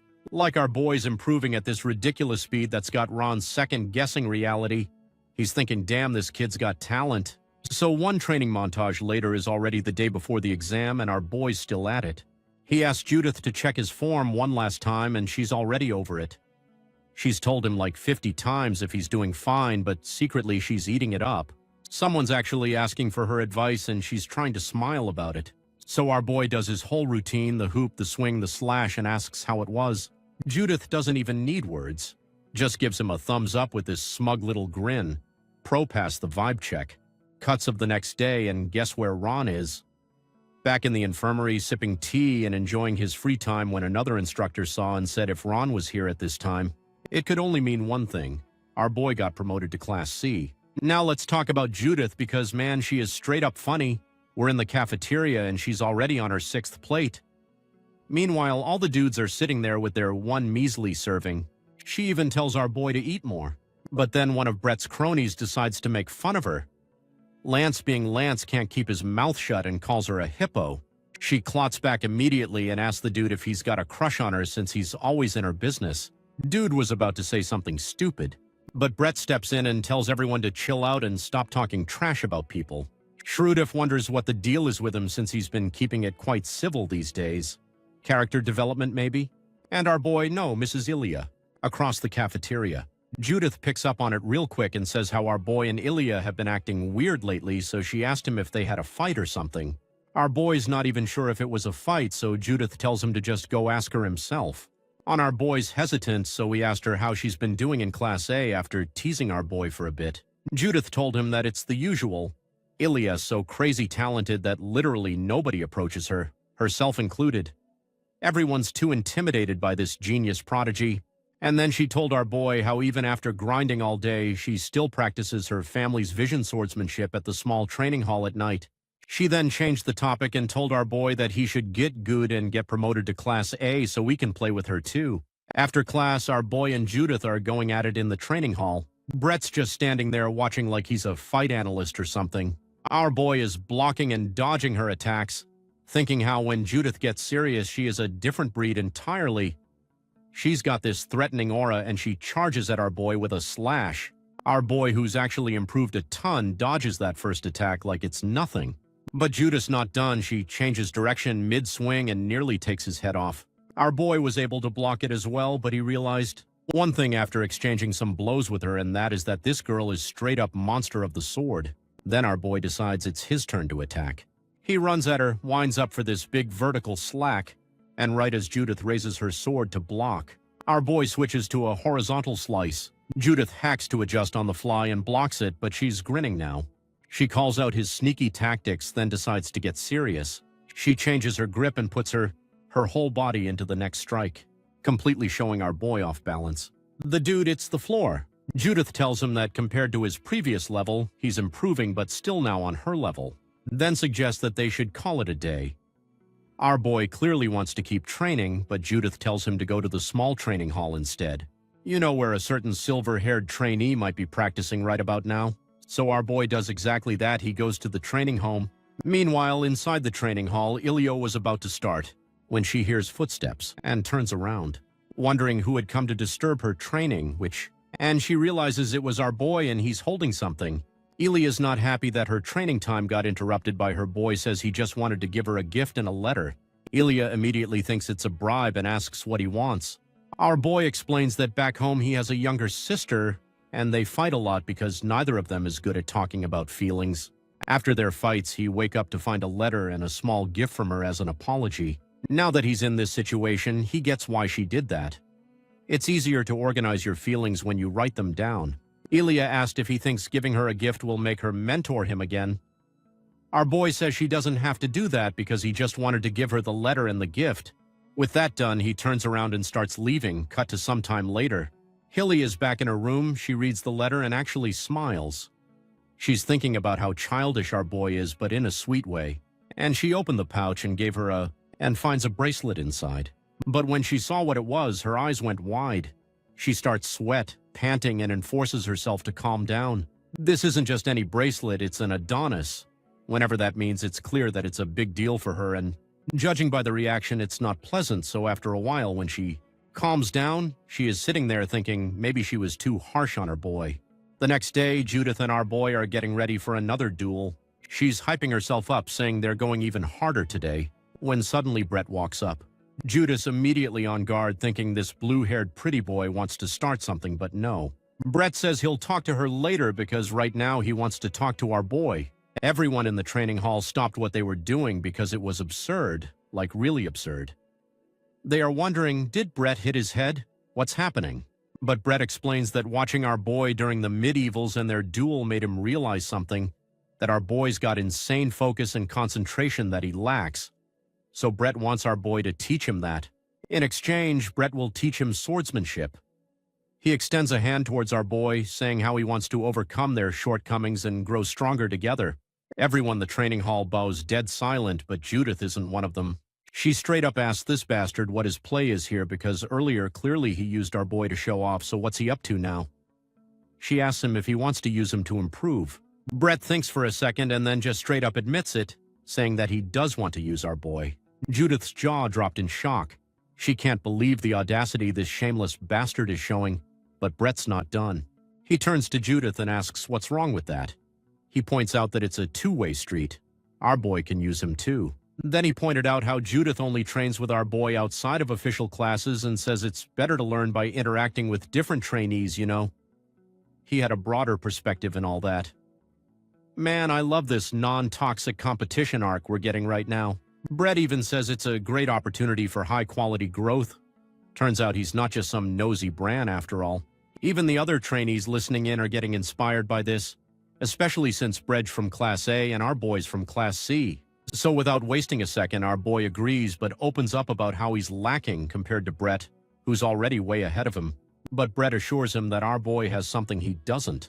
Ever since the midterm evaluations, Brett's been aware that our boy managed to maintain crazy intensity during training because of his focus. That's what Brett wants to learn, so he asks Aaron, how does our boy keep that level of concentration throughout the entire training session? Our boy just slumps and says he has no idea how he does it. Brett walks away with a smile, muttering, that's what all geniuses say when our boy gets all shy, saying how he doesn't consider himself a genius. But Brett sure does, because being able to concentrate consistently is a legit skill. Man, we people who suffer from ADHD can't relate. As he's walking away, Brett tells Judith she'll be training with him starting tomorrow, too. She immediately rejects the idea, saying that she never agreed for anything but not. He does care, but before walking away, he says one last thing to our boy. Brett tells our boy to hold his head high and not put himself down like that. He's of noble blood, after all, from the Pereira family, and he approved that he is someone who is worthy of that noble title, so he should be proud. Then we cut to the next day, and like agreed, Brett starts coaching our boy. He's correcting everything, the minute movements of our boy's hands, his posture, and his stance, and guiding him on how to thrust the sword properly, and then demonstrating himself after he was done giving him pointers. He turned and asked Judith if she wanted to duel, but unlike our boy though, Judith still won't budge and refuses to duel with Brett. Brett laughs and says how she's stubborn and asks our boy how long she would be able to keep this going. But our boy tells Brett that maybe she'll cave in after a week since she didn't even curse it in this time. Then the scene shifts to the cafeteria and Judith and our boy are eating together when something wild happens. For the first time in a long while, Elia actually acknowledges our boy. As she passes by, she thanks him for the letter. Judith immediately assumes it's a confession letter. Curl, our genre is shaman and we're still gay. Eyeing in this lane, okay. Sumit's lights out and everybody's snoring, but our boy's lying awake in bed, thinking about what Brett said regarding his level of concentration. The question is, how can you enhance it? While thinking about this, he closes his eyes and remembers the old swordsman from his dreams. Instantly, he's transported to that dream, and just like always, the swordsman is doing his thing, swinging that massive sword of his. But something's different this time because our boy this time can actually feel the sensation in his hands. Not just his hands, but his whole body as the skilled swordsman continues practicing his vertical slash, even though it was just a dream. Our Boeing wakes up being all surprised by this feeling. He looks out of the window and sees that it's still my time. But he doesn't want to let the sensation fade, so he acts quickly, grabs his sword, and starts practicing. The next morning, Judith notices our boy looking like a damn zombie. And look at that, she did cave in and is now dueling with Brett, who calls her out for her lack of focus. But as soon as he says that he's the one who gets distracted because he spots her boy doing something weird, one second he is sleeping and the next he is swinging his sword and then sleeping. And just a moment after, he is in the middle practice, so he was curious to know what he was doing as he asked our boy about it. Judith gave him a mouthful of insults, but Brett advised her against it. Then suddenly our boy's up again, sword in hand, practicing his vertical slash. Then he goes back to napping, so Brett walks over and asks what he's doing. Aaron tells him that he's training to improve his concentration. Red immediately assumes it's meditation training and explains that it's a technique priests use. Desperate to learn our boy's ways, Brett also positions himself to sleep. He starts feeling calmer and more at ease until he wakes up to Lance staring at him, asking him if he had fallen asleep, but Lance can't say that out loud, so he just tells Brett that he looks like he was sleeping. Brett explains that he's meditating, but Judith saw everything and asks if it's normal for people to drool and snore while meditating. Brett quickly wipes the drool off his face while Lance just stands there not saying a word. Then he sits down on the ground, saying that it was his position that was the problem. Civil try again while sitting down this time. But Judith keeps telling him that it's of no use since that blonde boy over there was a special case, but nah. Brett continues with his meditation anyway. The scene shifts to Ian's room where he was looking out of the window, asking Karaka if something interesting happened these days. Haraka smiled, saying, "Yep, our boy got promoted to Class B." Then he paused for a second and said how he was right about Brett, slowly but surely. He had started creating definite changes among the students in the academy. Someone's sword hits the ground, signaling the end of the match, and the owner of that sword is none other than Judith, who's lying on the ground as Almond announces Brett as the winner. This is the 5th time this redhead has lost to Brett, and she's immediately asking for another go-in man. She's cute, but not to omit because you quickly give her a look. So she got no choice but to give up for now, but immediately told Brett that they are doing it again after the class, and Omid is standing there smiling and thinking how these children are just simply amazing. Especially Brett, who's in a different lead from Judith and improving like crazy. Brett himself can feel that he's getting significantly better, maybe if he keeps at it. He'll soon catch up to Ilya. Meanwhile, we have our boy off training by himself. It looks like the meditation thing actually worked because he's training better than ever. But as much as he's improved, it's still not enough for him since his goal is to be like that old swordsman. His train of thought gets broken when Brett calls for him along with Judith. He tells him that the swordmaster has summoned them. Our boy, without wasting a moment, got ready and asked if they were meeting in the usual place. Brett told him that nah, this time they're meeting in the martial arts hall. Our boy finds it a little strange, but what can he do? So the scene shifts, and when everyone's gathered, the headmaster congratulates them for enduring 9 full months of grueling training. But now it's time to discuss the final evaluation, which shocks everyone, and continues explaining that unlike the midterms, the final evaluation won't be assessed through quantification methods. Instead, they'll be looking at the trainees' potential. Basically, the old man just told them to show what they got, demonstrate the skill they excel at most, whether it's a fatal strike or ever-changing swordsmanship. He gives them the green light to do whatever they want and to give it their best shot in the last 90 days. As a bonus, Ian removes his dress robe and presents the trainees with his very own sword dance. In the blink of an eye, Ion's aura changes completely, and he delivers a slicing blow so powerful that almost cuts the air itself. Even Ilya's stunned. He swings the sword back with so much force it's like he's commanding the very air they breathe. Continues with this complex and captivating sword dance quick on his feet, but with blue so majestic you can't help but watch. Despite his old age, he's still incredibly agile, launching several continuous strikes that are just as powerful as everyone who sees it as an all. Our boy stands there silently watching I. For his final move, I am delivered as a powerful trust that reminds Brev's own technique. The Brett's version is nothing compared to the old man's. As soon as he finishes, I am wishes the trainees good luck and walks away. The hall's left with this tense atmosphere because of what they just witnessed. It makes some of the trainees start thinking about what kind of swordsmanship they have. The next day, Judith and Brett are taking a brother, but she's not her usual loud self. She's awfully quiet today. Red tries to break the silence with some casual talk, but she gets pissed at his constant nagging. But Brett is happy because he finally managed to get a reaction. Turns out she's pretty worried about her boy, who has done nothing but meditate as the finals draw near. Brett's pretty confident in our boy, though, and reminds Judith that the criteria for the finals is potential, specifically future potential. And out of all the trainees in the academy, our boy is the one who's shown the greatest improvement in the past 9 months. Brett's argument definitely cheers Judith up, so she's back to her loud self, even saying how she'll get first place. But Brett told her not to get ahead of herself, as Ilya is going to take the first rank as usual, and it will continue to be the case, especially since she's from the noble and esteemed Lindsay family, the greatest in the continent. Jude is not putting up with that kind of talk, though she starts arguing with Brett, saying, "What's the point of the finals if they've already decided the top student?" She said how she doesn't care about family and all, and wasn't it true that the first prodigy of their great family got defeated by a common orphan like her and never managed to recover from that? But Brett's no longer listening to her. He's looking past Judith to see the Ilya standing just a few feet away, two terms around.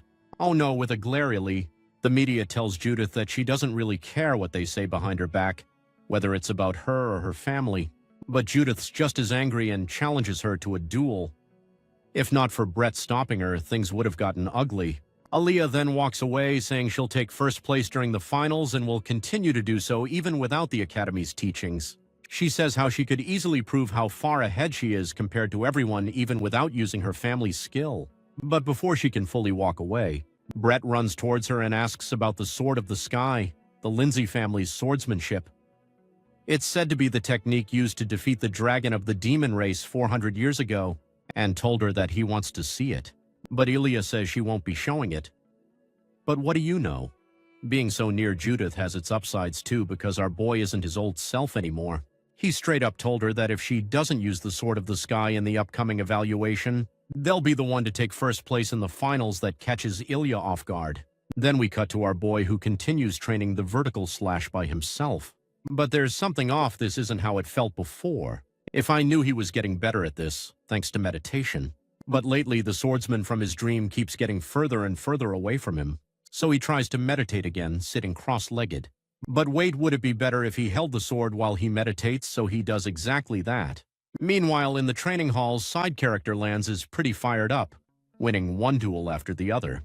Brad himself can't help but praise him, but Lance says it's all thanks to Brett, as they all got pretty pumped up after hearing what Brett said to Ilya before, and Brett got all shy listening to this. But before we could save in a moment for a bit, Judith came walking up and asked Brett for another duel. So now these two are clashing towards Wen, and Brett is faster, sending a powerful thrust toward Judith that almost hits her face. Thankfully, she dodges in time.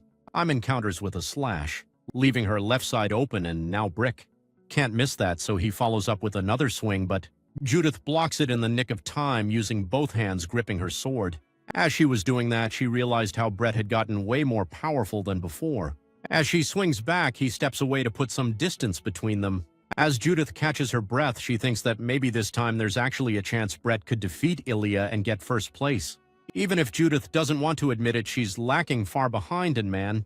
It's frustrating, but it just means that she has to aim even higher. She knows that she won't be able to do that overnight, and she is willing to be patient and decide that she'll defeat Brett when they finally become official trainees. After a while, Brett calls it quits, saying they shouldn't overwork themselves. Surprisingly, Judith doesn't put up a fuss this time, saying she's got other things to do. When Brett asks what those are, she just tells him off.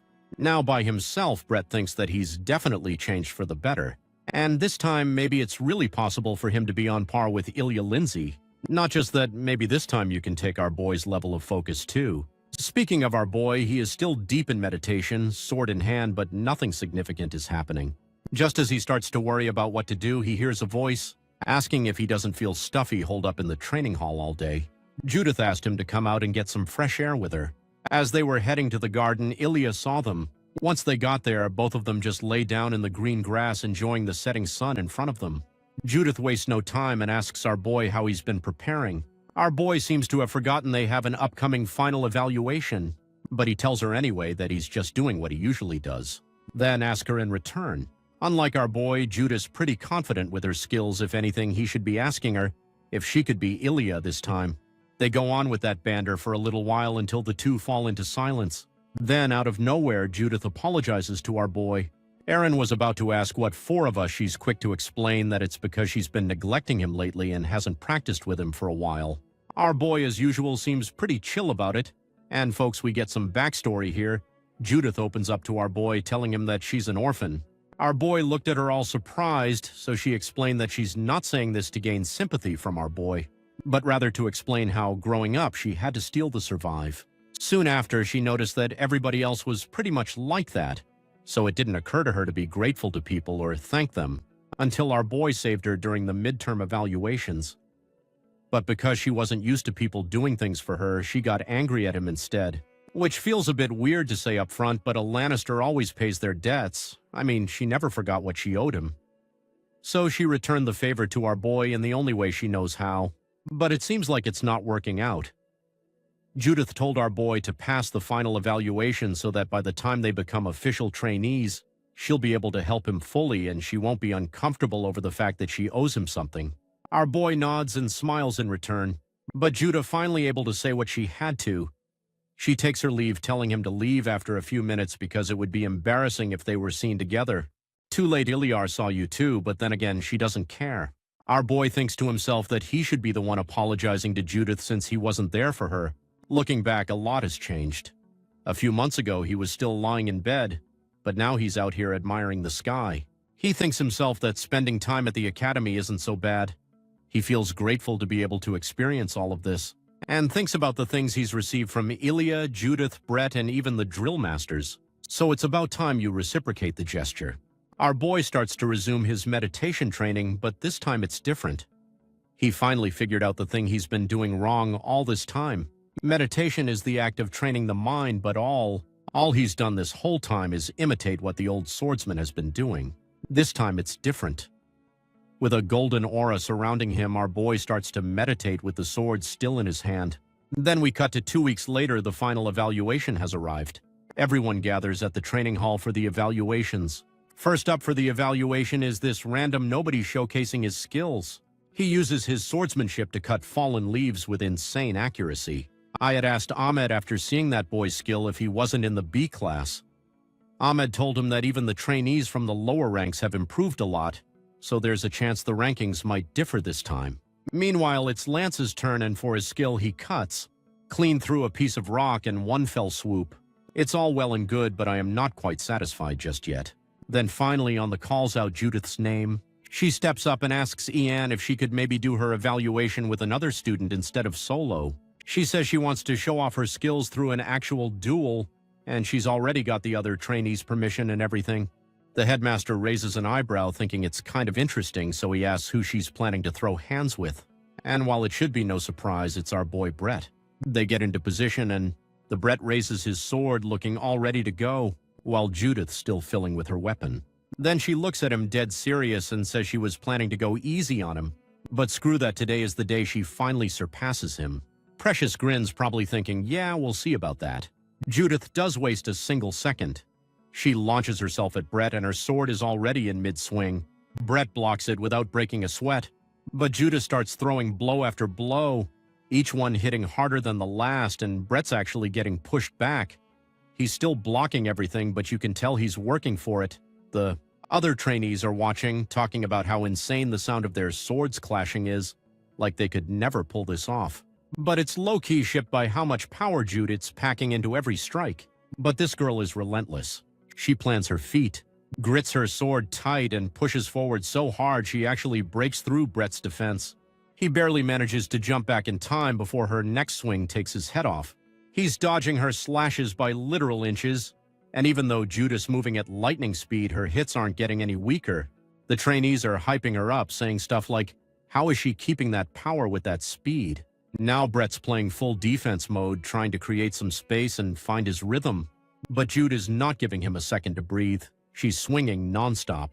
Brett tries to throw her off by taking a swing of his own, but Judith just jumps over it and comes down with an overhead slash that could have ended the fight right there, but somehow Brett manages to parry it at the last second. This back and forth keeps going, Judith charging in like a berserker while Brett's deflecting everything she throws at him. Judith's bouncing around, dashing from every angle, and if you blink him, miss half the exchanges happening. Most people watching probably think Judith's winning since she's the one on offense, but Almond's got sharper eyes. He notices Brett's not just blocking randomly, he's deflecting perfectly, waiting for his moment. And he finds it. Brett's season opening goes for a quick thrust aimed right at you to its face. She dodges, but not fast enough. That little cut makes Judith pull back and reset. And given her fiery personality, she's mad now, and it doesn't help that Brett's over. There with this cocky little smirk basically taunting her. So naturally, they go at it again, even harder this time. Judith's thinking she needs to hit harder. Brett's thinking he needs to be faster. They clash one final time, and when the dust clears, both are standing a few feet apart. Judith's sword is broken in half, while Brett is still perfectly fine. She's standing there thinking, damn, I really couldn't beat him. But Ayan speaks up and says it was pretty much an even match. Karaka agrees but adds that Brett had a slight edge this time, which makes Brett smirk again. Ayan's hyped now and asks who's up next because he wants to see more. Amon says it's Ilya. The moment her name drops, the whole vibe shifts. She walks out with this ice-cold aura, and Brett's sitting there thinking, all right, I'm way stronger now. Maybe I can finally take her down. As Ilya walks past him, Ian asks what she's planning to show them, and she just casually says she'll demonstrate her family's swordsmanship. Ayan's eyes widen a bit and he goes, wait, you mean the Sword of the Sky? The technique that cut the neck of the Dragon King of the demon race? And without saying anything, she raises her wooden sword, staring at the tip with laser focus. Brett's still got that confident smirk on his face, thinking he's got this. But in less than a second, that smirk gets deleted. His eyes go wide as Ilya starts moving. She starts moving because she's not just swinging the sword, she's dancing with it. Ilya delivers one swing after another, and suddenly the whole hall is filled with wind, and the wind keeps picking up speed as she moves. Then she delivers this massive vertical slash, but she doesn't stop there. She keeps going, slicing through the air over and over, and now everyone's getting hit by these wind blades. They're doing everything they cannot to get sliced up by invisible cuts flying everywhere. Judith stands there thinking, what the actual hell is this?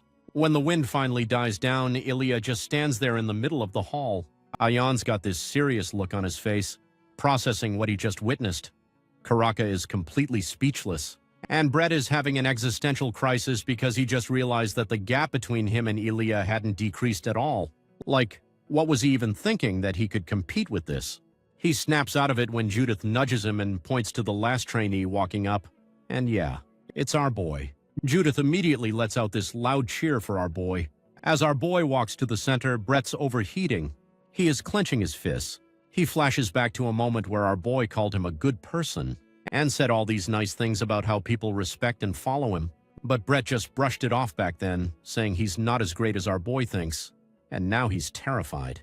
Because this moment right here is about to prove it. In his head, Brett's repeating like a broken record, please don't be amazing like the others. Please don't be exceptional. Please just be normal. The man is finally cracking under all the jealousy and insecurity he's been bottling up. So now our boy's just standing there. He is grinning, wanting to know what our boy plans to show him today. Our boy stays quiet for a second while everyone's locked in, and also curious as to what our boy is going to do. Then he finally answers that he'll be demonstrating a vertical slash. The headmaster's grin gets even wider, while Judith literally hangs her head in shame. Ammon stands there equally shocked, and Lance completely loses it. He starts yelling at our boy from the sidelines, are you serious right now? Even Ammon's thinking, what the hell is this guy doing? A vertical slash at a crucial moment like this. But our boy is already locked in. He gets into position, raises his sword, closes his eyes, and imagines himself in this peaceful, quiet space. Meanwhile, the headmaster is grinning because back when he was showing off his own swordsmanship, the whole class was in awe, intimidated as hell. Everyone except our boy, that is. Aaron was the only one who wasn't shocked by Ayan's display. Everyone's standing there waiting for our boy to move, but nothing's happening. The silence drags on and people are starting to get impatient. But Ilya is the only one who picks up on what's actually going on. She realizes our boy is meditating right now. He's focusing on his breathing, tensing up every muscle in his body. Then he shifts all his focus to the core of his heart. And that's when it starts. A blue aura begins radiating from him. In his mind, he's standing in the middle of a lake. Then, out of nowhere, a massive wave, way bigger than him, comes crashing toward him. And right at that moment, the old swordsman from his dreams appears next to him. This dude's huge, towering over everything. And as he braces himself for a massive swing, so does our boy. In his head, he's thinking that all he needs is an iron will. Back in the real world, our boy starts to brace himself. He's gathering up all this energy, channeling it into his sword, and you can feel the power building up. Then he swings, and holy shit. The ground splits in two. The entire training hall floor just cracks open from the sheer force of it. Everyone's jaws drop. The shockwave sends wind blasting through the room. Judith is completely speechless. Brett is standing there with both fists clenched so tight his hands are bleeding. Judith notices the blood and realizes just how messed up Brett's feeling right now.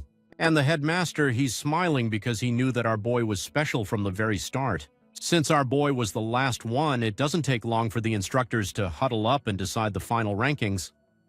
Before the headmaster announces them, he makes sure to clarify that these rankings don't guarantee formal admission, as they still have a final interview to go through. With that out of the way, he starts calling out names. 66th place goes to Peter Nelson, then 42nd, and the list keeps going until they reach the top 4. 4th place, Judith.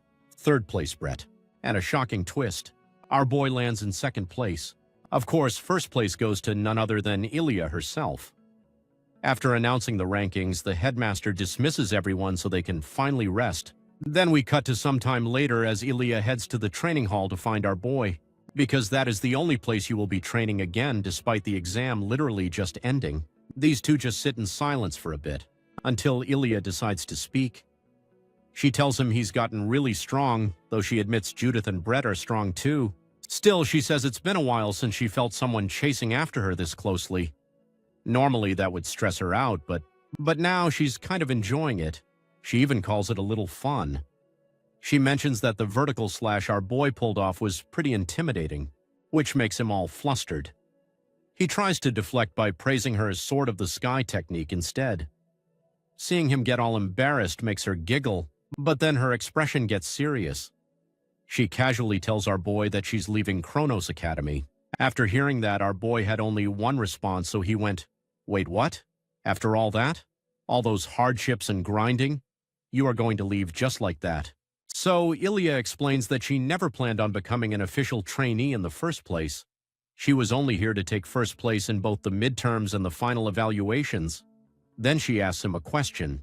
"Do you know who used to be called the greatest genius on the continent?" Our boy, who's been out of the loop for years, obviously has no idea. So Ilya answers for him. It was Carl Lindsay, her older brother. And folks, it's some backstory time. Ilya starts talking about her childhood. When she was 7, her brother Carl Lindsay was basically the continent's golden boy. We're talking about a kid so talented that at 10 years old, he was beating actual knights in duels. Naturally, with that kind of talent, Carl became a legendary prodigy. Everyone knows his name. He's winning every fight. Life's good. Until one day, some commoner shows up and changes everything. Now this commoner, Ignet, was ranked first at Kronos Swordsmanship Academy. But for some weird reason, she never became an official trainee. This girl just casually walks up to Carl one day and challenges him to a duel. And here's the thing about the Lindsay family. They never back down from a fight. It's like their family motto or something. So Carl accepts, probably thinking it's going to be another easy W for his collection. Except it wasn't. 3 strikes. That's all it took. 3 strikes and Ignet won, leaving Carl with a broken sword and a broken ego. She just looked at him kneeling there like he disappointed her, which honestly is worse than any trash talk. Little Ilya sees her hero get absolutely humbled for the first time ever. She's crying, running to him, and Carl's trying to comfort her. She told him that it's nothing and that he'll get stronger. At that moment, she thought he'd bounce back, shake it off, train harder, and come back stronger. Except that never happened. Instead, people started treating Carl differently. The praise turned to mockery, the respect turned cold, and my guy just broke down completely. One loss and the whole world turned on him. So Ilya, watching her brother suffer like this, comes to a conclusion that honestly makes sense in her 7-year-old brain. She decides it's people's opinions and their gazes that destroyed Carl. So she vows right then and there that she won't be swayed by others, that she won't end up like him. And before she even realized it, she became completely obsessed with that mindset. And that was why she'd come to the Kronos Academy at 12, because that's where Ignat was ranked first at 13. She wanted to become an official knight at 14 because Ignat became a knight of honor at 15. See the pattern?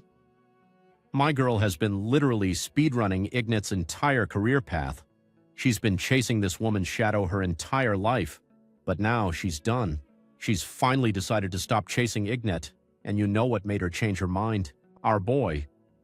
She doesn't say it directly because of her tsundere energy, but watching him do his own thing without caring about anyone else's opinions changed her. She realized she should walk her own path too. He gives her props for the decision, but then admits he's got his own problems. Maybe he has no clear goal yet. Ilya just laughs it off and tells him to keep grinding harder. Otherwise, she'll leave him in the dust with her talent. Then she drops this cool line and walks away. But this whole conversation leaves our boy standing there wondering if he's really doing okay. Like, is he actually fine the way he is? Meanwhile, back in the present, Brett's having his own mental breakdown. Dude standing over that massive crack in the floor that our boy made with his technique, just staring at it like it. He's so deep in his feelings that he doesn't even notice Judith showing up. She tries to lighten the mood, making jokes about the area being off limits for construction work, even asking for another duel. But then Brett gets all gloomy and tells her that he's quitting. Judith is shocked for a second, thinking that he might be joking. Brett explains his reasoning, and honestly, you can't blame the guy for being messed up about it. He's been training his entire life, putting in the work, the sweat, and the tears. And then some kid who just learned how to hold a sword less than a year ago is already at his level or beyond it. How is that fair? How is he supposed to compete with that? He's giving the classic excuse saying how only chosen ones can do things like that. My guy is going through it. He tries to leave, but Judith grabs him by the shoulder, proceeds to punch him square in the face. He goes flying and crashes on the ground. And he's like, what the hell was that for? But Judith, she's way angrier. She asked him if he can dodge sword attacks. How come he couldn't dodge her punch? And then she keeps hitting him, one blow after another, just absolutely wailing on this man. Judith is pissed, because if Brett, who can dodge her sword strikes, is calling himself a failure, then what does that make her? What does that make everyone else at the academy? Are they all just wasting their time? She tells him he can be proud later. He can brag for the rest of his life about beating the continent's greatest swordsman in the entrance exams. That's already more than most people accomplish in their entire lives. Then she just walks away, leaving Brett lying there looking absolutely miserable. A few days later, we're at the final interviews with the headmaster. Ilya just finished hers and she looks genuinely happy for once. Next up is Brett, and the mood immediately shifts. The headmaster goes through Brett's accomplishments, outstanding grades, model training behavior, and massive improvements in his weak points. He's got high expectations for this kid. But Brett's just sitting there looking dead inside, telling the headmaster he's no longer confident in his skills. Ayan notices that the spirit in his eyes is just gone. So Ayan doesn't push it, lets Brett leave, and just hopes this promising kid will eventually change his mind. Finally, it's our boy's turn. The headmaster immediately starts praising him, saying out of all the candidates, he was the most surprised by our boy's progress. But before Ayam gives him any advice, he wants our boy to answer one question. What's your reason to wield a sword? Aaron was taken aback by the question because he can't exactly say, Sir, a jerk appeared in my dream and told me to, so I figured, why not? That's not exactly the profound answer you want to give during your final interview. So now our boy's just standing completely silent, not knowing what to say. Almond tries to ease the tension, telling him he doesn't need to overthink it. As long as his reason isn't against morals or principles, he can say anything. But our boy still says nothing, and that tells the headmaster everything he needs to know. Ayan's suspicions are confirmed. He then asks our boy if he learned the sword of his own free will. Almond's confused by this statement. Ayan can't fully explain it. It's just a hunch. You found it really odd that our boy is the most diligent training when it comes to the sword, yet there's not a single ounce of natural emotion that should come with it. The headmaster breaks it down like this. Rhett was happy, sometimes even ecstatic, especially when he realized he was improving. Then there's Judith, who lost to Brett and, in her blind fury, couldn't even notice what was happening around her. Every training went through this roller coaster of emotions during training: anger, joy, frustration, and pride. But our boy didn't show much of anything. He was going through the motions like a dedicated robot, So Ayan asked him straight if he was trying to imitate someone. And to this our boy answers yes. The headmaster thought as much but decided not to press further. However, he did tell our boy that if he plans to continue wielding the sword, he needs to give it serious thought from now on. And if he doesn't have a good reason for doing it, then he might as well leave the academy. Both Amund and our boy are shocked hearing this because it was so out of character for Ayan. But Ayan continued, saying that rather than just swinging his sword without purpose, it's better for our boy to go out into the world and discover who he actually is. That eases the tension a bit. He bowed, thanking the headmaster for his final words, but I just laughed that off, telling him not to be so dramatic. It's not his final word. He's got one more thing to do.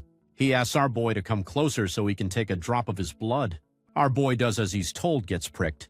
And then the headmaster presents him with a gold plaque and officially names Aaron Pereira as the 27th class trainee of Kronos Swordsmanship Academy, and tells him he's got 1 year to find his way of the sword. Our boy promises he will. And we cut to some time later and we see our boy and Aaliyah saying their goodbyes.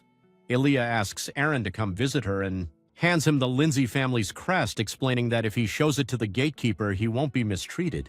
She's also going to give him a flower if he visits the Adonis, which is the same flower engraved on the bracelet he gave her earlier. Turns out our boy didn't even know about that detail. Aaliyah mentions that when she was younger, she plucked all these flowers, but now she's planning to plant them again. You should come visit when they're in full bloom next April or May. That's actually really sweet. Suddenly, Judith pops up between them like she materialized out of thin air, asking about Ilya's family crest and demanding one from herself, too. Hilly is a bit hesitant at first because, these crests aren't exactly party favors. But Judith, being Judith, gets her way and receives a Lindsay family crest as well. She holds it up high, admiring it. She even jokes that it would fetch a fair price on the market. While she's at it, Judith also apologizes to Ilya for her behavior last time, especially for mocking her family. Ilya apologizes too for being so condescending. Just then, Brett showed up and our boy went to him looking worried. He had heard that Brett decided to leave the academy, but Brett doesn't want to talk about why he's leaving, especially since the reason is standing right beside him, so Brett quickly changes the topic, asking if our boy is leaving too. Our boy nods but adds that he'll be back after finishing his personal training. Hearing this makes Brett think about how hardworking our boy is and how useless he feels in comparison. But before his thoughts spiral too much, our boy thanks him. He tells Brett that he feels alive when he swings his sword because of him. Brett's shocked. He probably wasn't expecting that at all. Our boy continues, saying that because of everything he went through at the academy and how everyone helped him, he was able to understand and reflect on himself. But before Brett can reply, his carriage arrives to take him home, so he gets inside without replying as you sits there. He can hear our boy shouting outside, asking Brett to promise they'll meet again once they're both stronger. Judith immediately told our boy how they seem like lovers getting separated right now. But our boy did it because he had a gut feeling he wouldn't see Brett otherwise. And then our boy's carriage arrived too. The butler got out and saw 2 people standing beside our boy. He asked who they were and Aaron quickly introduced them, friends, which shocks the butler. He immediately thanks the 2 girls for befriending the stupid young master of his. Soon enough, our boy leaves and now Ilya and Judith are left standing there alone. As you must have guessed, the scene got awkward real quick. Trying to get out of there, Judith makes a lame excuse about her stomach hurting and heads inside. Meanwhile, back in his office, Amund asked Ayan if it's really okay to let his top students leave the academy. The old man just laughs because he's not worried. On the other hand, Amund is especially concerned about our boy's situation. But Ian seems pretty chill about it and even called our boy the continent's 4th genius. So he is sure the genius of effort will work something out. The scene shifts to Judith, who is being all sad because she is alone once again. As she was heading inside, she weird something behind her, and then a hand reached for her shoulder. And it was Brett. He's making fun of Judah for looking so down, and she shocked because didn't this guy just leave? Brett explains that as the son of a count, it's not in his nature to give up. Plus, someone's got handled Judith's temper now that Aaron has left too. Judith responds in the most Judith way possible, cursing while blushing and hiding her face. Brett didn't mind the cursing at all because Aaron had told him that when Judith stutters while cursing, it's a sign of affirmation. They head inside, chatting. The scene shifts and our boy's sitting in this carriage looking all depressed out the window. and his butler is just staring at him, thinking the young master is really going through it. He thinks Aaron is sad because he was rejected from Kronos Academy. But then the butler notices something our boy's hand. He asks him if it really is what he thinks it is, so our boy, he casually extends it, and his hunch was right. It's the Lindsay family crest. The butler's eyes go wide, and he asks where he got that. Aaron told him that the silver-haired girl he saw at the entrance was from the Lindsay family, and she gave it to him. Aaron told him that the silver-haired girl he saw at the entrance was from the Lindsay family, and she gave it to him. Then he decided to take a nap. The scene shifts as his carriage stops in front of an inn where they will spend the night before continuing their journey. And the second they get there, our boy immediately starts meditating. His butler is outside the door trying eavesdrop because it's dead silent in there. And this poor guy's convinced the young master is having a breakdown. So what does he do? Besides, he's going to cure him up by taking him around town. So now they're walking through town when suddenly the butler spots an oar appearing. And it's not your usual destroy the Shire kind of orc, it's a fortune teller. The butler is thinking they are supposed to be in the northwest, not the south. So the next day comes and the butler drags our boy to the orc stall for some light-hearted fortune telling. The orc asks which one of them wants their fortune read, and our boy speaks up first. The butler is probably thinking, perfect, this guy is going to say something nice and cheer up the young master. The orc starts asking what aspect of his life he wants to read, but then stops mid-sentence and goes, wait, how old are you? Both of them are confused as hell. Our boy says he's 16 and the orc just starts laughing. The orc says, I can't read your fortune if you're going to lie to me. Our boy's like, I'm not lying. The orc laughs and tells him that if that is true, he could be accepted into any knight academy he wants. Listening to this, the butler panics. You know it was the only topic you had brought a boy to avoid, so he gets all angry and calls the orc a fraud and storms away, while telling our boy they wasted their time. But before our boy can leave, if the orc hands him a piece of paper and says, this will help you when things get difficult, our boy takes it politely and walks away. But the orc's just standing there staring at his back. He's thinking there's no way that kind of power belongs to a 16-year-old. The next day, they're back on the road. The buller's apologizing about the fake fortune teller, but our boy's chill about it. Says the guy didn't say anything bad and even gave decent advice. He pulls out the paper the orc gave him and it says one need not be alone to stand alone. Our boy sitting there like, what does that even mean? He's also wondering if the orc asking about his age means the orc somehow saw that old man from his dreams too. The butler is still ranting about how the orc was rude, especially since our boy is heading home. Our boy corrects him, telling him that he didn't fail. He passed, sort of, because it's a conditional acceptance. As long as he completes the task the headmaster gave him, he can return to Kronos. The baller's jaw drops. So does the carriage driver's, because at that exact moment, the driver announces that the Garin family's carriage is approaching. The bowler peaks have to confirm, and yep, the house of Viscount Garin. And could a family that's been bullying the Pereira's family for years, and out of everyone they could run into, it's Garin, the same jerk who bullied our boy. He got off the carriage with his knight, Jack Stewart. The baller tells our boy you can stay in the carriage and let him handle it. But our boy's like, nah, that'd be disrespectful. So they both step out to greet them. This bastard almost didn't recognize our boy since he had gotten taller and gained some muscles, so now standing there thinking the academy really did its job, huh? He goes on to say they're on business delivering a message from his father, then asks if our boy is going to keep practicing the sword. Our boy says yeah. And this little bastard became all condescending and told our boy that he should practice with his family since he started late.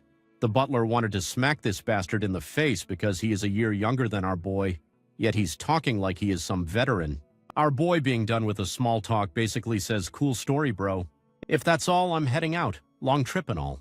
Jack looks surprised. He thinks our boy's taunting them. But the little rascal gets mad and stops our boy before he can leave. He asked for a handshake. Our boy's like, why though? But Garin makes up this excuse that swordsmen use handshakes to gauge strength. Even name-dropping some famous swordsmen like Lewis Sword to make it sound legit. Jack the Enabler goes along with it. So Garin extends his hand thinking he's about to crush our boy's hand and humiliate him. Our boy just stares at me and grabs on. Garin's squeezing with everything, he's got his face getting ready by the second. But our boy is just standing there like, but our boy is not even flinching. Then our boy remembers, oh right, I'm supposed to grip hard too, and just squeezes.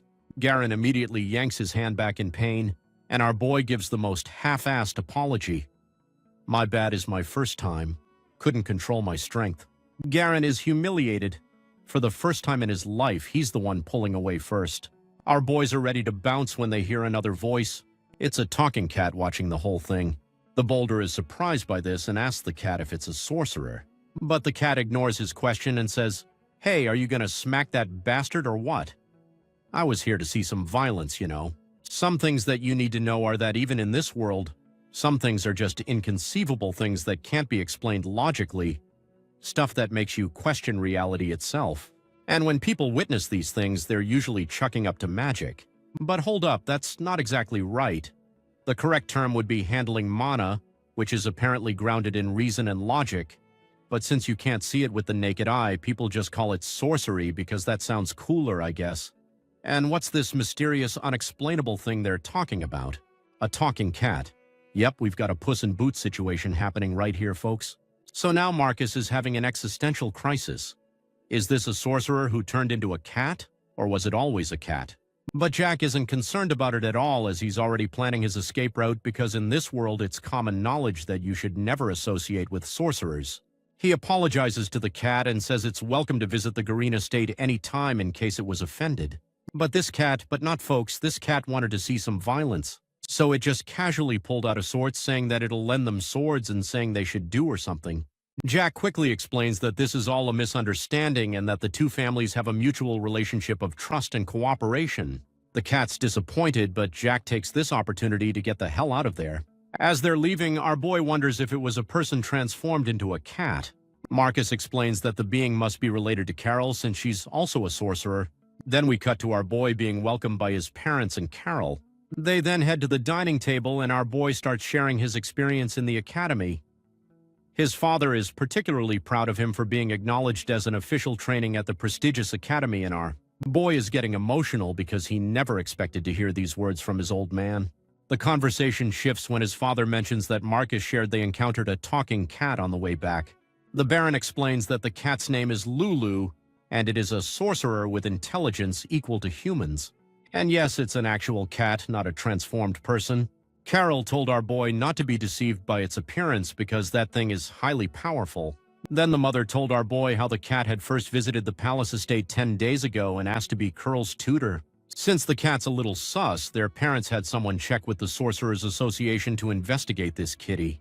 Ultimately, though, it's up to Carol if she wants to be Lulu's apprentice or not. Cora asked him what he thinks about Lulu. She explained that she was asking that because he had already met with Lulu. The mother told her not to put our boy on the spot like that since he has just returned from the academy after a year, which Curl takes badly, getting all pouty. Our boy was already prepared, so he whips out a pendant and gives it to Carol. Now Carol is all shy, she doesn't know how to respond. While the parents are enjoying the situation very much, she says thanks in that front people shy little sister way. Marcus also makes sure our boy bought souvenirs for his parents, just as he's about to share them. Somehow, Lulu appears on the dining table saying it was no wonder that our boy smelled like Carol. Carol hurriedly grabs Lulu, asking what it's doing there. The cat says it didn't mean to startle her, it just wanted to persuade our boy. If Lulu can convince our boy, then getting Carol to become her student will be easy. Whoa, bad move, buddy. Carol got angry and left the dining room, saying she'll never become Lulu's student. After the dinner was over, our boy went back to his room. He was lying on the bed thinking about the day's events. He's happy his father told him how proud he is and that they were so happy over the GX, but now that he was home, he had nothing else to do, so he decided to resume his sword training. Our boy calls for a maid and tells her he'll be at the training hall at the crack of dawn, asking her to prepare things for him. The maid's worried since it took our boy and Marcus half a month to return home. Shouldn't he rest? But our boy told her he's more than excited to start wielding the sword again. Meanwhile, at the same time in the Garen estate, that fool from earlier was getting an earful from his father. As he left the room, Phil turned to Jack and asked how his son had such a strange look on him, so the accident or something happened on their way. Jack told him that they met our boy on the way back and then told him everything that happened. For a second, it looked like this bastard was taking it all very well. But then he snacked at Jack, asking him if he seriously expected him to believe that, and if it made any sense. He slams his table and asks if the lazy lord really changed. Jack nodded, saying that he is nothing like his old self. But nah, this bastard is still in denial mode, and much like any third-rate villain, this dude too has a one-sided grudge against the Pereira family, all because our boy's father managed to bag a hottie and has a daughter as a sorcerer. Until now, he used to console himself because Aaron was a failure, but now he doesn't even have that. As Phil Garren continues drawing his tantrum, his son, who's been sitting there witnessing all this, tells him to calm down. He suggests that all they need to do is stomp on the growing weed. He asked his father about the upcoming punitive expedition and told him that he plans to drag our boy down once more, and man, is this bastard thrilled to hear that he is out here praising his boy for suggesting something like that? On his way out, Jack thinks to himself what an old bastard the Discount is, while also worrying about Pereira's our boy. Because compared to the Lord of the House, Ryan Garren is much more ruthless, horrid, and cunning. Then we cut into training hall, and the knights are feeling good about themselves for coming for training this early. These guys are doing it out of their own will, but with the expedition coming up, they don't exactly have a choice. Can't have monsters just vibing the kingdom, right? One of the guards is complaining about how these expeditions have basically turned into an ego measuring contest between noble families. But then everyone just stops mid-conversation because they saw our boy. And this dude is absolutely going ham on some pull-ups with a freaking plate tied to his body. The guards walk up and ask what he's training for. Our boy just casually says it's personal training and he won't bother them. Now the guards are looking at each other like, wait, did this guy get kicked out of the academy? One of them points at the plate and goes, that's just for show, right? No way, and that's actually heavy. So while they're standing around, Knight Brando walks in to see what all the noise is about. Even this guy's jaw drops seeing our boy's development. He's thinking to himself, what the hell happened to the young lord in a year? But of course, like every character in this story, they quickly downplay our boy's achievements and go back to their own training. Now that our boy's done with his warm-up, he drags his gigantic sword over and is about to start swinging. When you notice is Lulu. Surprisingly, this kitty is just chilling and grooving itself, not bothering our boy at all. So our boy's like, cool, I'll focus on my business then. He's trying to find his own way of the sword, thinking he needs to stop just copying the old man from his dreams. Fast forward a week and the guards and knights can't wrap their heads around this new version of our boy because these guys can't even keep up with his basic cardio runs, which confirms our boy's suspicion that his friends are just monsters. He notices Lulu, who's been playing by himself.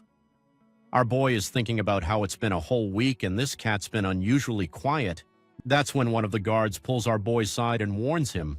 Apparently, there are rumors going around that the cat brings bad luck to whoever's near it. This dude straight up says Lulu's cursed. This is Marcus is about to call our boy over. Our MC turns to Lulu and asks why it hasn't been doing anything lately. Wasn't it supposed to convince our boy or something? Lulu told our boy that he thinks our boy is boring, like hundreds of pebbles in a river valley. So Lulu decided to try a different approach. It's going to give our boy a present, something that learned from humans called a bribe. So this medieval doorman pulls out a teal-colored orb from his purse. Marcus is standing there all surprised because it turns out the gift is a cat's eye stone. And a gem its size is worth enough to buy a fourth of the entire Pereira estate.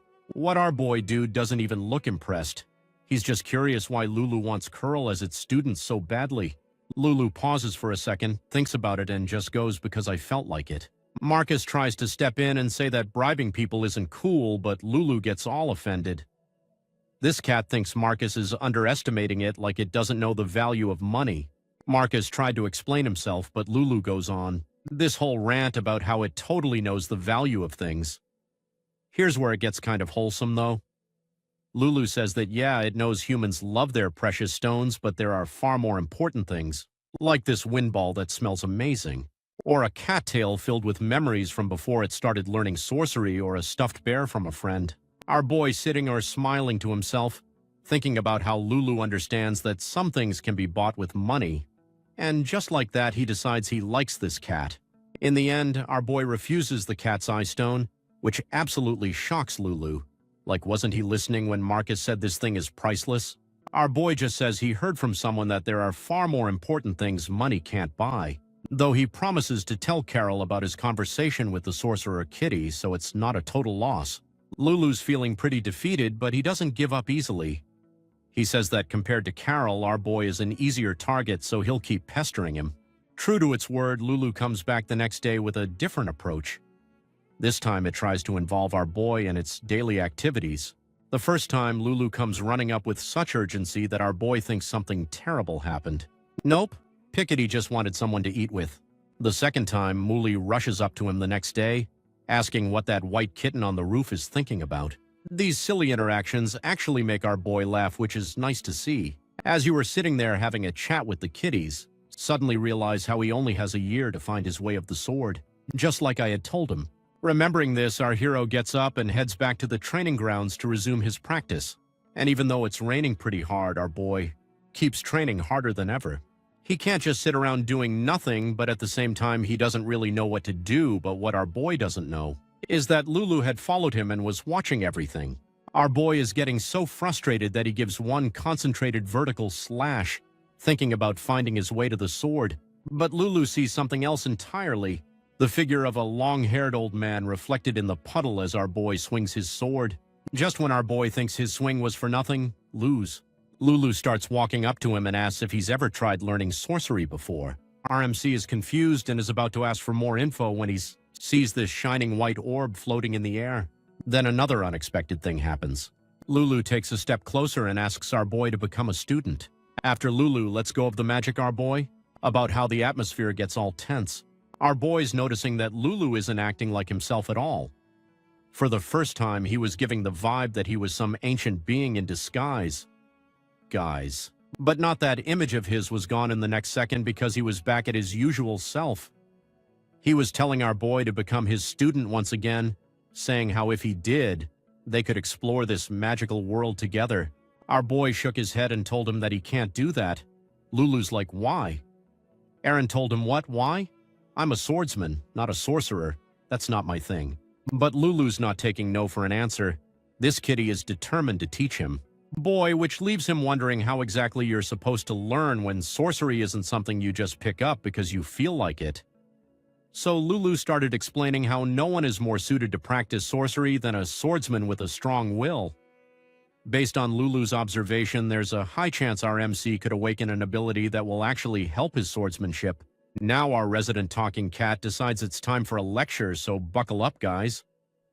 Lulu explains the difference between swordsmen, magicians, and sorcerers. Swordsmen saying how the swordsmen focus on their bodies in the other world, in other words, the inner world. Through endless training, they achieve this mysterious power called aura.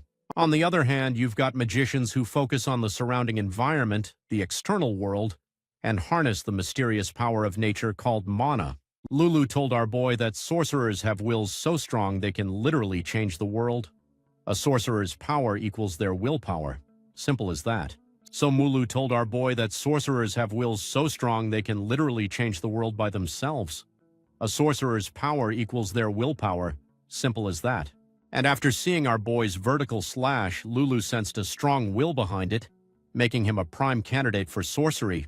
With even the tiniest bit of help, our boy could awaken his powers in this field. But even with all this convincing talk, our boy flat out refuses Lulu's off again. Lulu walks up to him asking him why.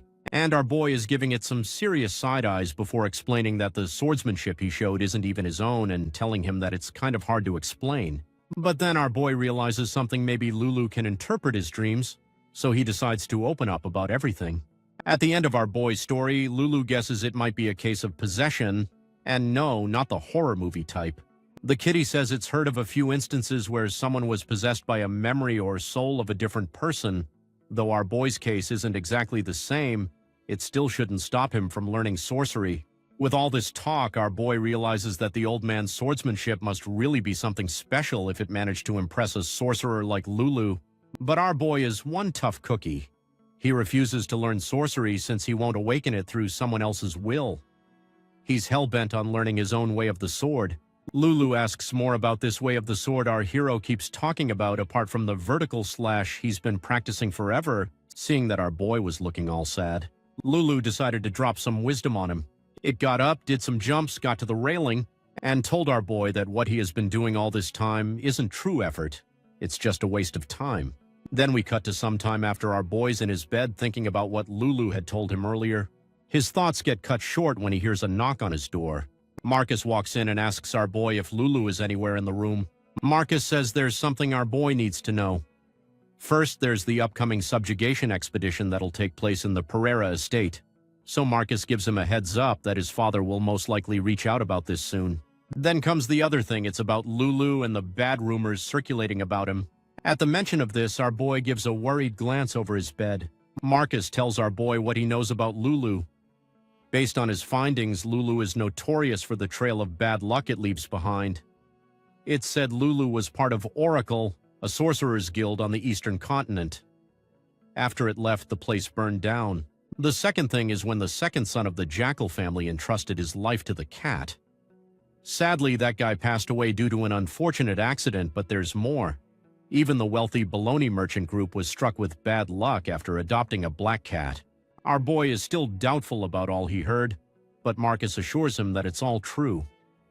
The question is there evidence that Lulu was directly involved in these unfortunate events? Marcus answers that there's no proof the cat was there, so Lulu being present is the single factor that connects all these incidents. Additionally, Marcus says there's a chance Lulu might be innocent and these could all be groundless rumors, but then asks our boy if it's worth it to risk his life. After he was gone, our boy told Lulu that Marcus was only trying to look after him in the best way he could. Plus, our hero promised you to tell Carol exactly how he felt while talking to Lulu. He thinks this cat isn't malicious and has no intention of hurting others. It's a bit peculiar, but it has good characteristics, which is what our boy wants to tell Carol. Hearing all this, a voice speaks from under the bed asking what if something bad happens to him and Carol. Our boy smiles, asks if everything Marcus said was true. Lulu says yes. Or when our boy asks if Lulu was the one behind these incidents, he pops his head out from under the bed and immediately denies it. Lulu then drops some backstory, but all our boy can think is that Lulu is lying or it's just a series of unfortunate events, both of which are dangerous. But our boy only tells Lulu that he'll be fine and it's okay for them to remain friends. This scares Lulu and asks him, what if something bad happens to our boy? RMC replies that he's also had his fair share of bad rumors surrounding him. So he told Lulu that he'll be the one to decide what to do from then on if something bad ever happens to him. Hearing all this, Lulu can't help but get teary-eyed. As if this cat wasn't cute enough as it is, now it's extra cute with those watery eyes. Our boy's still talking about how we'll persuade the others but lose, who's already busy pulling a gigantic orb out of its magical purse. Compared to the cat's eye stone from before, this new gift is way more expensive. The cat dumps the item in our boy's bed in a hurry and makes a pretty quick escape. Our boy is left with this blue orb, remembering it's one of the treasures Lou showed him a little while back. Looking at it, he goes, "Isn't this one way too big?" The next day, our boy marches into his dad's office and tells him that he's joining the punitive expedition. Baron Pereira is like, "Are you sure about this?" Because family politics hits differently than monsters slaying, but our hero's determined to pull his weight as a Pereira. Fast forward a week, and the first guests to arrive were those douchebags, Viscount Phil Garin and his sons. Our boy is sweating bullets, but the Viscount acts all buddy-buddy. Baron Pereira escorts them inside, where the dining hall is already packed with all the prominent families. Our boy sitting here quiet, remembering more. Marcus warning that they don't actually have allies, just families they're not actively beefing with. You've got Baron Bauer, Baron Fried, Baron Lester with his 2 sons, and Baron Russell with his kid. Those last 2? Yeah, they hit the Pereiros as much as the Garins do. Marcus specifically warned our boy about this Count Garin since their families have been throwing shade since their grandpa's generation. Back to the present, and this bastard is keeping the act going, being all friendly. So Baron Pereira proposes a toast for peace and prosperity. Everyone raises the glasses, and our boy's just copying what everyone else does because he's never done this before. He chose the wine thinking he nailed it, when suddenly everyone's staring at him. Viscount Garin breaks the silence with a fake laugh, telling our boy he held the glass wrong. These Cow Garin breaks the silence with this fake-ass laugh, telling our boy he held the glass wrong, launches into this lecture about white wine being temperature-sensitive and how you have to hold it by the stem. Order hand heat ruins it. The oldest Garin chimes in with more etiquette lessons about grabbing spices with your thumb and pinky. Acting like this is common knowledge every noble should know. Baron Lester and Baron Russell join the row session while our boy just sits there taking it. His dad stays quiet, and when the discount tries the whole no-offense routine, Aaron Pereira just coldly says he took none, though he very well knew this old snake knew exactly what he was doing, and this smug bastard replied that he did. How fake can you be? Then another douchebag, Baron Lester, jumps in, praising how cultured young Garen is, and this smug bastard replied that he did and liked it. Actual man, how fake can you be? So after learning that another Dutchbag, Baron Lester, jumps in praising how cultured young Garen is, then this bastard turns to our boy asking what music he listens to. Our hero shamefully admits he doesn't listen to music at all. Baron Lester is like, oh, must be busy with Chrono's Academy, but then makes this snide comment about how our boy should at least be somewhat cultured unless he wants to keep embarrassing himself and others in conversations. As he said that, Ryan was sitting there grinning like an idiot, thinking how our boy must be feeling useless because of not even knowing the basics of things. He's thinking about how our boy brought this upon himself after spending years in bed doing nothing. Our boy isn't the only one getting cooked. His father's reputation is taking hits too. The pressure is building and our hero starts panting and shaking on the verge of a full panic attack. His dad notices and asks if he's all right. Our boy excuses himself and, from the dining hall, running and crying about how much his family has suffered because of him, thinking about how he has been a terrible son to them. He ends up at the training grounds, grabs his sword and starts swinging, hoping it'll calm him down. But he's frustrated about more than just the dinner roast. He still doesn't know his way with the sword. As he's going through the motions, he remembers Lou telling him that just physically exhausting yourself isn't real effort. True effort requires pouring your heart, body, and soul into something. Lulu asked if he put his heart into his swordsmanship, and honestly, our boy doesn't even know the answer. He's finishing a vertical slash when he hears voices behind him. It's Kevin and Caesar, Baron Lester's sons, along with Martin, the eldest son of Baron Russell. They're surprised to see him training. One of them asks for a duel. Martin takes his turn roasting our boy for not responding to the challenge and for botching the wine glass thing. Says maybe our hero doesn't even know how to use a sword since he only spent 1 year at Krumos. Boy, I can't wait for this guy to get schooled. But the younger boys freeze when our boy suddenly whips around, gets into a stance, and tells them to come at him. So Kevin, this bastard can't digest the fact that our boy, who once used to be called the Lazy Lord, just had the audacity to challenge him.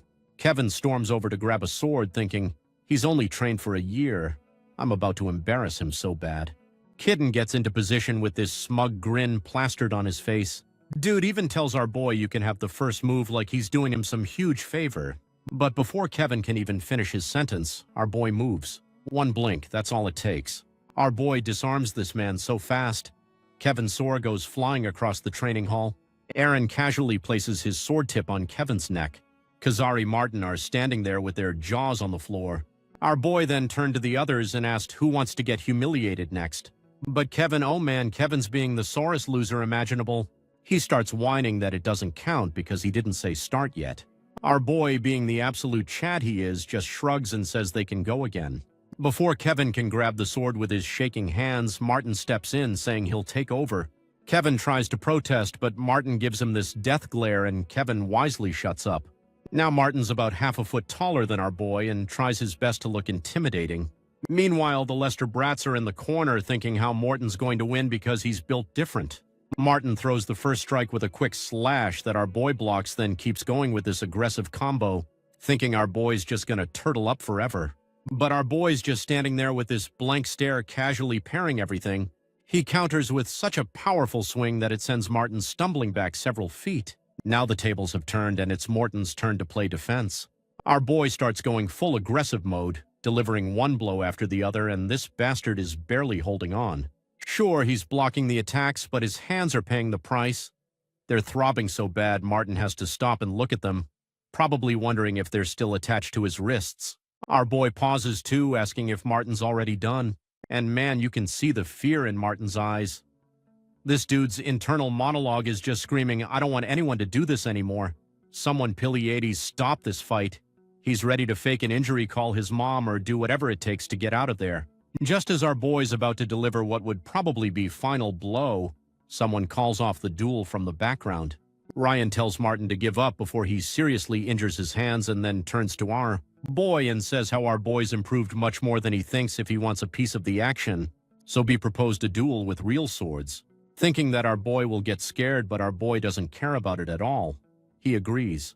The scene shifts to some time later, our boy's holding his weapon and Ryan's having this whole internal monologue about how our boy's got too cocky since joining the Swordsmanship Academy. Ryan's thinking he'll at least put a scar on our hero's face, and because he is a cocky bastard, Ryan tells our boy he can strike first, but our boy just stays quiet. Ryan's about to take it back when our boy accepts, which immediately pisses Ryan off. Now Ryan's trying to get under our boy's skin, talking about how the last time they met, our boy was just some cowardly brat, and honestly, that comment hits different. Our boy starts trembling and we don't know if it's from rage or shame, but either way, character development is about to slap Ryan in the face. Our boy takes a deep breath, closes his eyes, and starts meditating while holding his sword. Ryan's about to make some smart-ass comment when suddenly our boy's eyes snap open.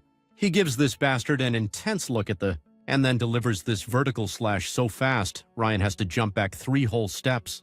And then Ryan keeps backing up until he's literally pressed against the wall, panting and clutching his sword. There's a good distance between them now, and Ryan's having this crisis moment, asking himself if he was actually scared of our boy just now. Of course she's in denial. Just as Ryan's about to attack, there's a sharp cracking sound. Everyone freezes. Then with a loud clang, Ryan's blade splits clean in half. The sword literally breaks in front of him, and our boy's just standing there all calm. Meanwhile, this bastard is shaking now, scared out of his mind, trying to figure out how the hell this sword broke when it didn't even clash with our boy's blade. But before we could start having some existential crisis, the adults walked in the training hall, so the vibe immediately shifted. Phil goes dead silent when she's dead. He sees his son holding half a sword, and Ryan was freaking out not knowing what to say, so he decided to be confident about it, and casually told everyone that he lost a duel to our boy. Man, you could hear a pin drop. Baron Pereira glances over at our boy, probably expecting him to be doing a victory dance where something, but nope. Our hero just looks away and now you're bragging about it. Meanwhile, Rand decides he can't let this all stand, so he starts spinning the biggest lie. He goes into full drama mode, telling everyone our boy attacked him 5 times from 5 meters away, which somehow led to his sword splitting.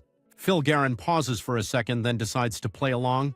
Baron Lester jumps in on the conversation. The scene shifts and it's nighttime, so the family start leaving one by one. On the way out, Phil pulls Ryan aside for a little father-son chat. He tells Ryan that while he's glad his son purposely lost to strengthen family ties, he warns him not to change their plans again. Ryan's pissed and immediately calls for Jack Stewart to prepare 5 soldiers for when they head back. Back in his dad's office, our boy's having a heart-to-heart with his dad. Baron Pereira tells him it's totally cool if he doesn't want to join the punitive expedition and tells him that he'll understand if he wants to work on his swordsman training because of the academy deadline. Our boy? Nah, he's made up his mind. He wants in on that expedition and he's not budging no matter what anyone says. Even promises his dad that he'll work on his shortcomings over the next 3 weeks. And if his father's still not satisfied by then, he'll give it up.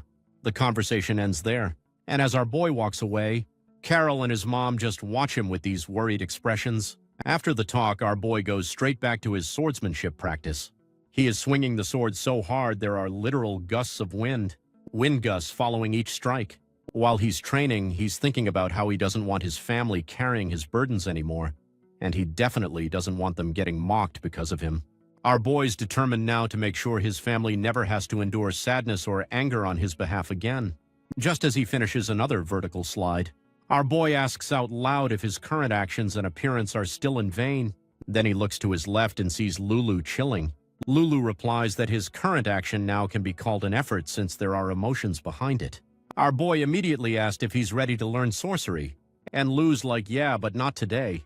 The cat tells him to calm down and control his feelings. So our boy went to his father and told him to assign the training hall to him for tomorrow and not allow anyone entry. Then we cut to the next day. Our boy was telling Lulu that they got the training grounds all to themselves and they can finally practice sorcery.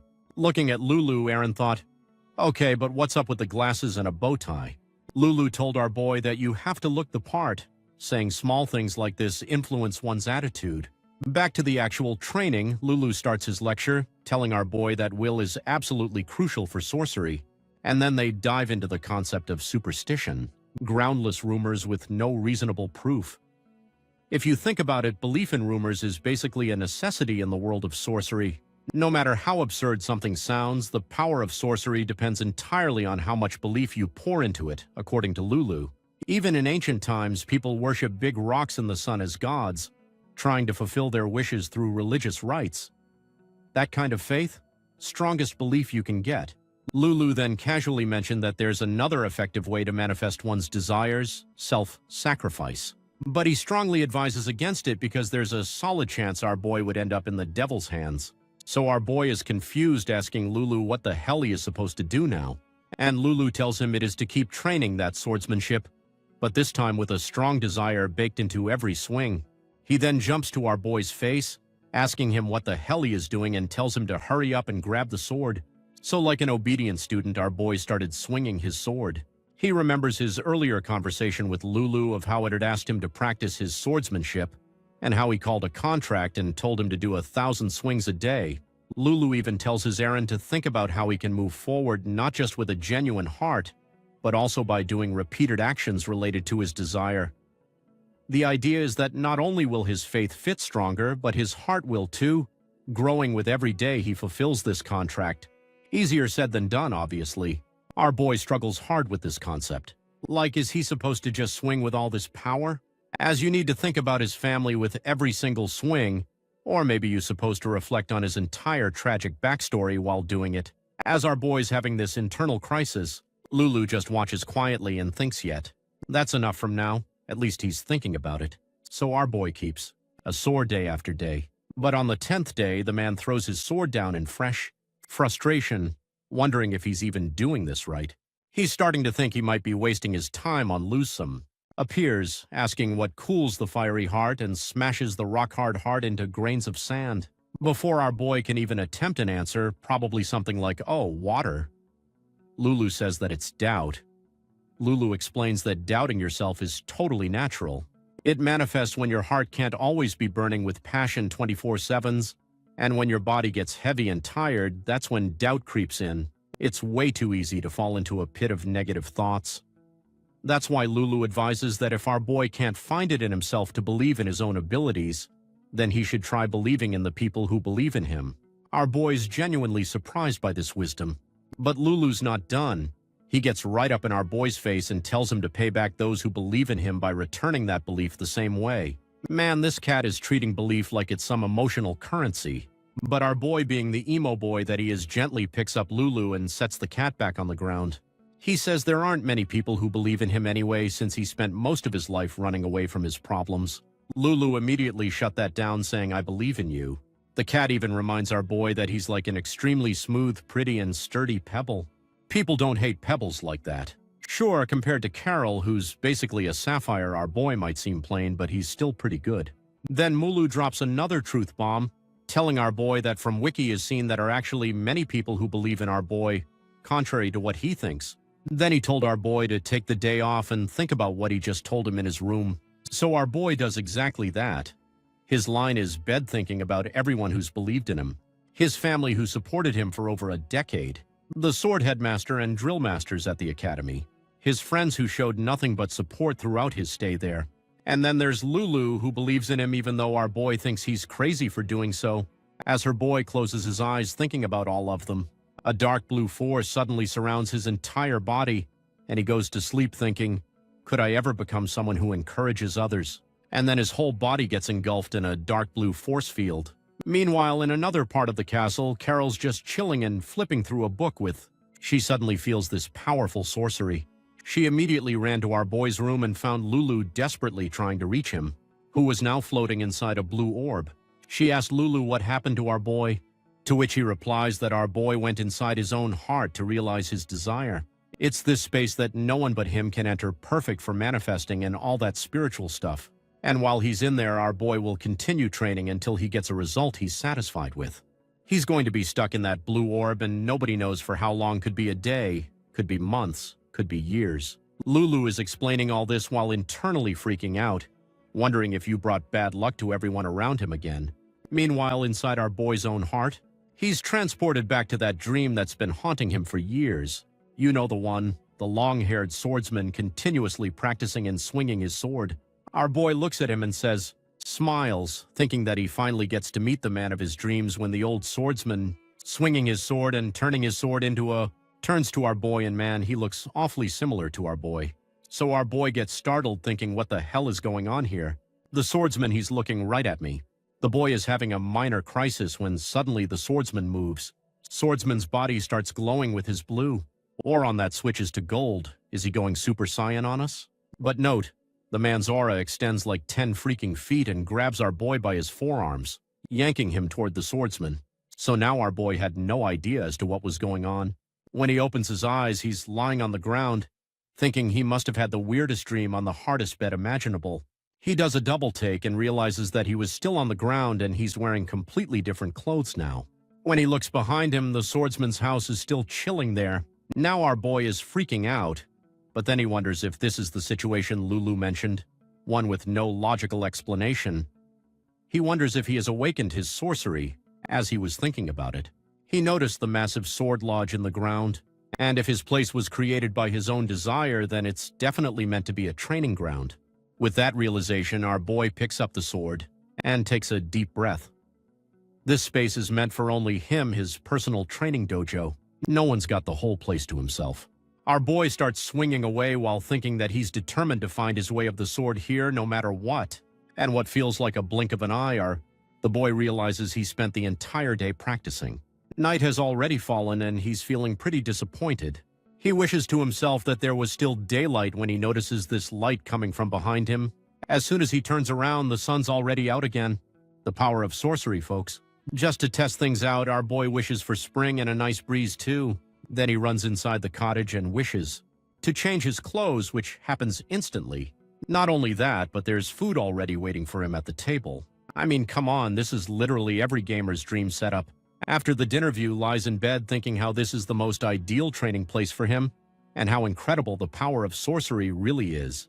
Days pass by and it's already the 5th day our boy's been spending here. He discovers that no matter how many times he sleeps, he'll always wake up in the stream. So does that mean he can't leave this place unless he reaches his goal? It would appear so. No.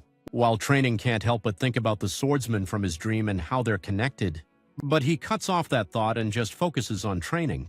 He tells himself he'll swing the sword 3,000 times today since he managed 2,000 yesterday. With each passing day, our boy keeps increasing his swings.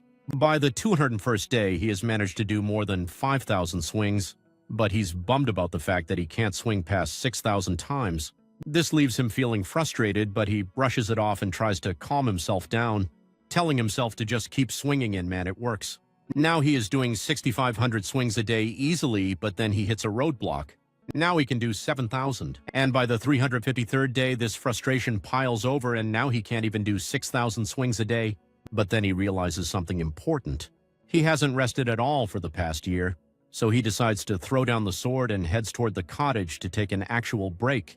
The time flies then and we cut to a year later. It's day 624 since our boy arrived in this other world, and man, loneliness has started to take a toll. It's been 96 days since he last held a sword. So now he is returning to his old self, lying on the bed. He's feeling depressed and tired of it all. He was thinking about how he's not even surprised he ended up like this. He remembers how he has lived more than half of his life as a deadbeat, and whatever he managed to do in the academy wasn't of his own will. It was the swordsman from his dream doing all my heavy lifting. Our boy wallows in self-pity, especially now that everything's gone down the drain since the old man disappeared. With every negative thought spiraling through his head, our boy continues to be covered comfortably in bed. He thinks about how he was only dedicated for a single year before drifting back to sleep. The last thing on his mind is wondering how long he's even been here. But honestly, it doesn't matter anyway. The scene shifts and we hear someone calling out to our boy, so Aaron wakes up all surprised. Ilya is there. She's her usual confident self, telling him to get ready for training. Because of this shocking wake-up call, our hero quickly shoots up from bed.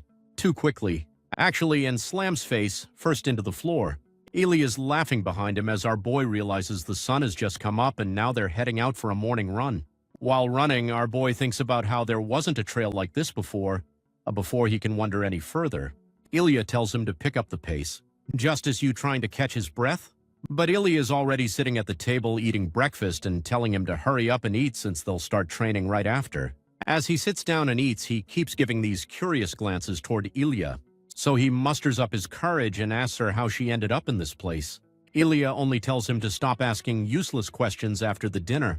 They immediately start training, and man, those 96 days of being lazy did a number on our boy. because his form is sloppy and Ilya is not happy about it. Honestly, she's kind of disappointed at how our boy has completely slacked off these last few months. But what surprises our MC the most is when Ilya tells him that his heart is completely empty and that he needs to fill it with sincerity, just like Lulu instructed. Just when he's about to ask how she knew about Lulu, Ilya goes full-on berserk mode, yelling at him not to ask useless questions. Because of the outburst, she makes him swing the sword 2,000 more times. That night comes and Ilya praises our boy for the good work you put in today. Just as quickly as she appeared, she just appears like fog into the night. Seeing her vanish like that, our boy feels kind of sad. But when he goes to bed that night, he wonders how Ilya even came to exist in this world. Did he summon her unconsciously? Despite all these questions swirling in his head, our hero falls asleep with a smile, thinking that having company wasn't so bad after all. Next thing he knows, our boy gets grabbed by the collar, and Judith is yelling at him. She even threatens to beat our boy up if he plans to keep sleeping in. And like the usual Judith, she literally drags our boy outside while talking to someone. That someone is none other than Brett, and look who's back, Ilya's here too. So much like her usual personality, Judith immediately challenged our boy for a duel and Brett started roasting her. The two bicker as Ilya pulls our boy aside, telling him to leave them alone and accompany her on a run. As our boy continues with his training, doubt starts creeping into his mind again because of his poor form. But before he can sink any deeper into that negativity spiral, Ilya calls out to him with words of encouragement. She tells him he's actually improving and that his form is only unstable and not hopeless. With a warm smile, she says you can do it. When our hero looks to the other side, he sees Brett and Judith also giving him encouraging smiles. Now all four of them are up early in the morning doing sprints together, and each of them takes turns coaching our boy on his swordsmanship. This makes him wonder why they're helping someone like him, someone who's weak and lazy. Why do you have so much trust in me? He thinks of himself, genuinely confused why these people believe in him when he barely believes in himself. Then the scene shifts and our boy's off on one of their runs, and by now he can feel the exhaustion down to his bones. He can barely breathe. His feet are getting heavy and he's nearing his absolute limit. But despite feeling all this, he somehow feels like he can run just a little bit farther as he thinks Judith is running faster than him, like she's the Flash, telling our boy that she is not going to lose to him. After their run this time, her boy faces off with Brett. And man, did we miss our blue-haired boy's speedy skills. Their swords clash with Brett stepping back and bracing himself for another attack. Our boy parries it, but he's not done. He lets out a barrage of attacks that leave our boy with no choice but to lift his sword in pure defense mode. Brett gives our boy a nod of approval, saying he's much more stable today. And then these two continue their duel. Our boy throws this massive diagonal swing that Brett manages to evade. But just as Brett does that backstep, our boy is already behind him. Seeing this, Judith cheers our hero on while Ilya comments that it's the first time Brett's kept his distance from our boy. Brett's impressed, but our boy only says it's thanks to you guys. Just like that, time passes quickly and the sun's already setting. Our boy thinks to himself that he was wrong, there was no need to struggle alone. He remembers what the fortune teller told him back then. As long as he has people who trust and support him, he can overcome anything. While thinking that our boy just broke his record with 10,000 swings, my guy's arms must be made of steel at this point. Hearing that milestone, Judith gives our boy a thumbs up saying their job is done. Before they disappear, Judith tells our hero to not only stop feeling sorry for himself, but also to stop doubting himself. Ilya cheers him on one last time before vanishing as well. With a smile, our boy picks his sword up and resumes training, but with way more determination this time. They'll be taking a huge jump. It's now the 137 days since our boy entered this world. And today he's out running pretty hard and it continues, and just like that the time is flying as it's already the 1755th day. We're getting a full in-on training montage here, folks. The first flower bloom is the sun. Rose with our boy standing still in the field. His form is much bulkier than before dude grew tall. He's emitting a yellow aura. Sword still in hand, he takes deep breath and realizes this is the same feeling he had back at the academy. He wonders with a smile, how much has he grown? It's been a while since he summoned the Golden Trio, so he does exactly that. They appear and Jude is pretty shocked in our boy's growth spurt. She's about to tell him off if he summoned them for some crappy reason, but our boy picks up his sword and asks for a duel. Thinking it's a 1 versus 1, Judith agrees. But our boy only chuckles and makes himself clear. He's asking for a 3 versus 1 duel. Now just to make his point, E swings his sword, creating this powerful gust of wind. Hearing our boy's challenge, the trio draws their swords while he's standing there with this cocky smile. He's thinking this won't be easy, but he's got that protagonist plot armor feeling where he knows he won't lose, so he closes his eyes to focus. He basically unlocks Ultra Instinct. He can hear Ilya's footsteps, Brett gripping his sword tighter, and even Judith's sweat glistening. So he smiles, and in a flash, she's already in front of Judith, welcoming her with a nasty slash. Brett's on his back ready to stab him with his signature thrust, but our boy dodges like it's nothing. Ilya comes at him with a horizontal swing that he ducks under. He's giving both Iliad and Brett absolute hell, even pushing Ilya back. Then Judith leaps through the air with murder in her eyes, lands so hard it cracks the ground, but our boy just slides out like nope, not today. But the redhead isn't done. She immediately goes after him with a powerful slash that actually breaks through his defense. As Judith tries to talk smack, our boy counters her attacks one blow after another. Brett and Ilya spread toward them, with Brett leading the charge. Judith keeps her defenses up, locking our boy's slash as well. Brett jumps in, parrying his attacks. Our boy gives this huge wide slash, and Brett and Judith use the opening to launch a double attack. And it's one blow after another, faster than any normal human eye could see. This fight's basically turned into Dragon Ball Z at this point, just missing the 5-episode charge uptime. Our boy manages to get away but doesn't have time to breathe since Ilya's already at his side, unleashing a swing so powerful it leaves the ground cracked. Of course our hero fends off Ilya's attack, and just as he does, Judith's up in the air again, like she's got a personal vendetta against gravity, ready to swing in our boy with her full force. The impact gives this loud clang, and the pressure is so intense that the ground where our boy stood just crumbles and explodes. As the death settles June, she would have asked how he replicated her swordsmanship. But our hero only smirks in response. Ely also questions if the attack used to fend off her blow was Brett's technique, which our boy admits it is. Brett asks how he pulled it off, and before answering our boy, it's all sentimental looking back on all the training monitors he did with them at the academy. He says the only thing he knows is working hard with all his efforts. However, he adds that he still hasn't fully mastered it all, but he intends to learn their swordsmanship while finding his own path. He says how he wants to make his will and swordsmanship much stronger, which is why he asked for their guidance. Of course, Judith's the first to speak up, saying what he's doing is cheating and theft. But our boy just answers that she should learn sorcery in return, which earns him a sword throw in his way by the best girl. Soon all three of them take turns teaching their swordsmanship. Then we cut to some time later and they are back and again doing. This time our boy manages to disarm Judith. Lying on the ground, she admits that our boy won while also complaining she shouldn't have taught him the first place. Soon she disappears along with the other two. Now our boy really thinks he's become powerful, and honestly he kind of has. As he lies in bed that night, he thinks to himself that he's ready to leave this place, wishing tomorrow would arrive soon. Meanwhile, back in the real world outside, a strong gust of wind starts blowing in the front yard. Rumbling sounds can be heard as something gets extruded from the ground. A large metallic gate appears with a series of glowing gems, looking mysterious and ominous. The next morning, our boy walks out and he is staring at this mysterious metallic door, wondering if it's the exit. He walks up to the door and touches its cold surface and notices it doesn't have a keyhole or a door handle, so he wonders how the hell he is supposed to open it. Then he turns to the sword belonging to the old man from his dreams and thinks about how it is placed directly in front of the door. So he grabs the sword, pulls it out of the ground, and says, this could only mean one thing, that this must be the key. Now that he's actually holding it, the sword fits perfectly in his hands. Or maybe it's just because he's gotten taller. Holding the sword in both hands, our boy starts to meditate, and while doing so, his body starts emitting this yellow aura. It makes him reflect on all the efforts he experienced here, swinging a sword, even running until he literally collapsed. He did all of that because he wanted to be like the old swordsman.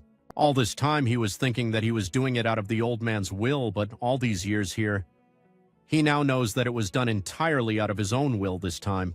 So without wasting a single second, our boy delivers 4 consecutive blows to the metallic door that send it absolutely crumbling. Our boy is finally free, and this sword, it's his now, not the old man's anymore. Our boy opens his eyes to find himself staring at his own toes in a very familiar place. He notices that nothing's gone astray with the blue orb still sitting by his bedside table. Nothing's really changed, right? He couldn't have been out that long, so he gets up to go see his parents. He notices nothing has gone astray. The blue orb is still on his bedside table. But nope, this one's a white kitty, it's not Lulu. Just then, Marcus shoos away the cat, and our boy calls out to their beloved butler. The old man's mouth just hangs open in complete shock. Our boy's casually asking where his family is and commenting on how Marcus has gotten a lot more wrinkles, when suddenly the older man hugs him tight, weeping his eyes out. This puzzles our boy, but Marcus just keeps rambling about how relieved he is and how he thought our boy would never escape that sphere. That's when it finally dawns on him. Our boy grabs Marcus by the shoulders and asks him, "How long was I asleep?" To his absolute horror, Marcus told him that he's been asleep for 5 years. Our boy starts shaking. All the time in the dream world was real, so he starts panicking. What about his promise to the headmaster and Ilya? What about the punitive expedition? But all he can manage to ask about is his parents. Then we cut to some time after, and our boy is in his father's office. Both of them rush in and hug their only son with tears streaming down their faces. Our boy apologizes already on his knees for disappointing them, but his father reassures him that he's just so happy he made it back. Now that this wholesome reunion was done, our boy asks them about Carol's whereabouts, and his mother explains that Carol is now at the Principality of Caesar and is a disciple of this powerful sorcerer called Skina. Hearing that his sister is doing well, our boy breathes a sigh of relief. But then reality hits him again with his long absence. He's burdened his family once more. So he turned to his parents and told them about everything that happened to him in the dream world. He told them how he's been training pretty hard for the last 5 years and has gained some seriously satisfactory results. Determined and way more confident about his skills now, our boy says that he'll become the son they can be proud of, and just as quickly since it's already April. He told them that he'll be taking part in the punitive expedition this time after we're sure. Yes, please, we need him to kick the Garens' butts already, before his parents can wrap their heads around what our boy just said. Carol walks in asking our boy if he's gone mad. He woke up after 5 years, and the first thing he said was that he'll be joining the punitive expedition, so she asks him who gave him the right to do so. Our boy turns to the door and sees how much Carol has grown. She's become a fine young lady. Our boy walked to her with a smile, but Carol is anything but friendly. In fact, she's pretty hostile. Meanwhile, their mother asks how Carol could even be here, since she's supposed to be at the Principality of Serona. But that question gets completely drowned out as Carol turns to her father and tells them that she'll be the one participating in the punitive expedition in our boy's place. Everyone's shocked, but Carol just says it's not surprising. There's no law stating that only Aaron has to be the one to take part in the expedition. Furthermore, she reasons that our boy was stuck for 5 years, so who knows what will happen. Little does she know he's been doing the training montage of the century in there. Our hero tries to explain that he wasn't just stuck. He underwent rigorous training and is way stronger now. But Kirill still refuses. She adds that the expedition raises the honor of one's family and between the two of them. Kirill thinks she's the better candidate in terms of both skills and situation. And what if our boy is still bent on joining and is so confident in his skills? Then we might as well settle this with a duel. To show she is serious, she summons her swords out, but our boy just stays silent. After a pause, he agrees to her request and tells her to follow him to the training grounds to show off the powers he's obtained. As they got to the training hall, all the guards couldn't help but gossip among themselves. They're saying stuff like how they thought our boy really died and their lord was telling the sorcery story as a cover-up. Meanwhile, Carol had taken her stance asking our boy what he's doing standing there weaponless in front of everybody. But Aaron just stands in position, his hands already positioned like he's holding a sword. This absolutely pisses Carol off, and just as she's about to pop off, our boy fabricates a sword out of thin air. Seeing this, everyone's jaw dropped. Everyone's shocked to see our boy whip out a sword out of nowhere. Marcus said in shock of our boy just used sorcery. But in his mind, our boy is thinking that producing swords isn't such a big deal. Carol, on the other hand, grits her teeth and pulls something out of her pouch, 3 small swords. Then, activating her mana, she throws them in the air, where they transform into large swords that come to life, flying straight toward our boy. All 3 swords fly swiftly, but our boy manages to fend off the first one, but after only 1 blow, he thinks his arm will be fractured just from blocking it just then. The second sword comes from below, which he manages to block in the nick of time, But before he could celebrate that, another one flies at his back, and his parents warned him of the danger. But thanks to his reflexes, our boy manages to parry the third sword with a swing as well. But Carol isn't done. She sends more swords on her boy, and her boy blocks each one of them easily, so their duel continues. Carol tries again, and this time all three swords come for our boy at once. The guards are panicking, asking if they should stop the sibling duel. Marcus is worried as well, but he's also puzzled about one thing. Why hasn't our boy attacked his sister yet? Furious, Carol raises the swords again. Curdle raises the swords again, ready to launch another attack. But in the end, she doesn't and just starts crying as she does that. Our boy smiled and started to walk towards her, and as soon as he was standing in front of Carol, our boy told her that there's nothing to worry about, and told her that he has gotten stronger and much more confident. He apologizes for how long he took him to come back. As she hears that, Carol bursts into tears, hugging her brother. That tsundere sister finally reveals her feelings. Then we cut to some time after, and they are back in the castle. Carol warns our boy to be extra careful in this expedition, since it's way more dangerous now that a demon has appeared in our boy is shocked to hear that. He asks what happened in the past 5 years. Carol shares that just a month ago, traces of a demon were discovered in the southern portion of the Garan territory. In their world, demons are these wicked creatures who obtain power through contracts with the devil and are sometimes comparable to sorcerers. Their power comes from a heart of pessimism, and they're nothing like regular monsters. Then she turned towards our boy and told him that she's going to join the expedition, but our boy assures her that he'll be fine. As she was about to give him a piece of her mind, and another figure entered the room telling Carol that she absolutely can't do that as she has something important coming in 2 weeks. The figure is none other than Carol's master, the sorcerer Skeena. Carol is surprised to see her master, but Skeena is too busy introducing herself as the most beautiful sorcerer in Caesar to our boy, and she is indeed beautiful. Our boy greets her and thinks to himself that she looks way too young for a 50-year-old. Did she use sorcery to make herself look younger? As if reading his mind, Skeena says our boy is right, but she could already tell from his look alone. Turns out Skeena is just as proud of her looks, but Kirill tells him to pay her no mind.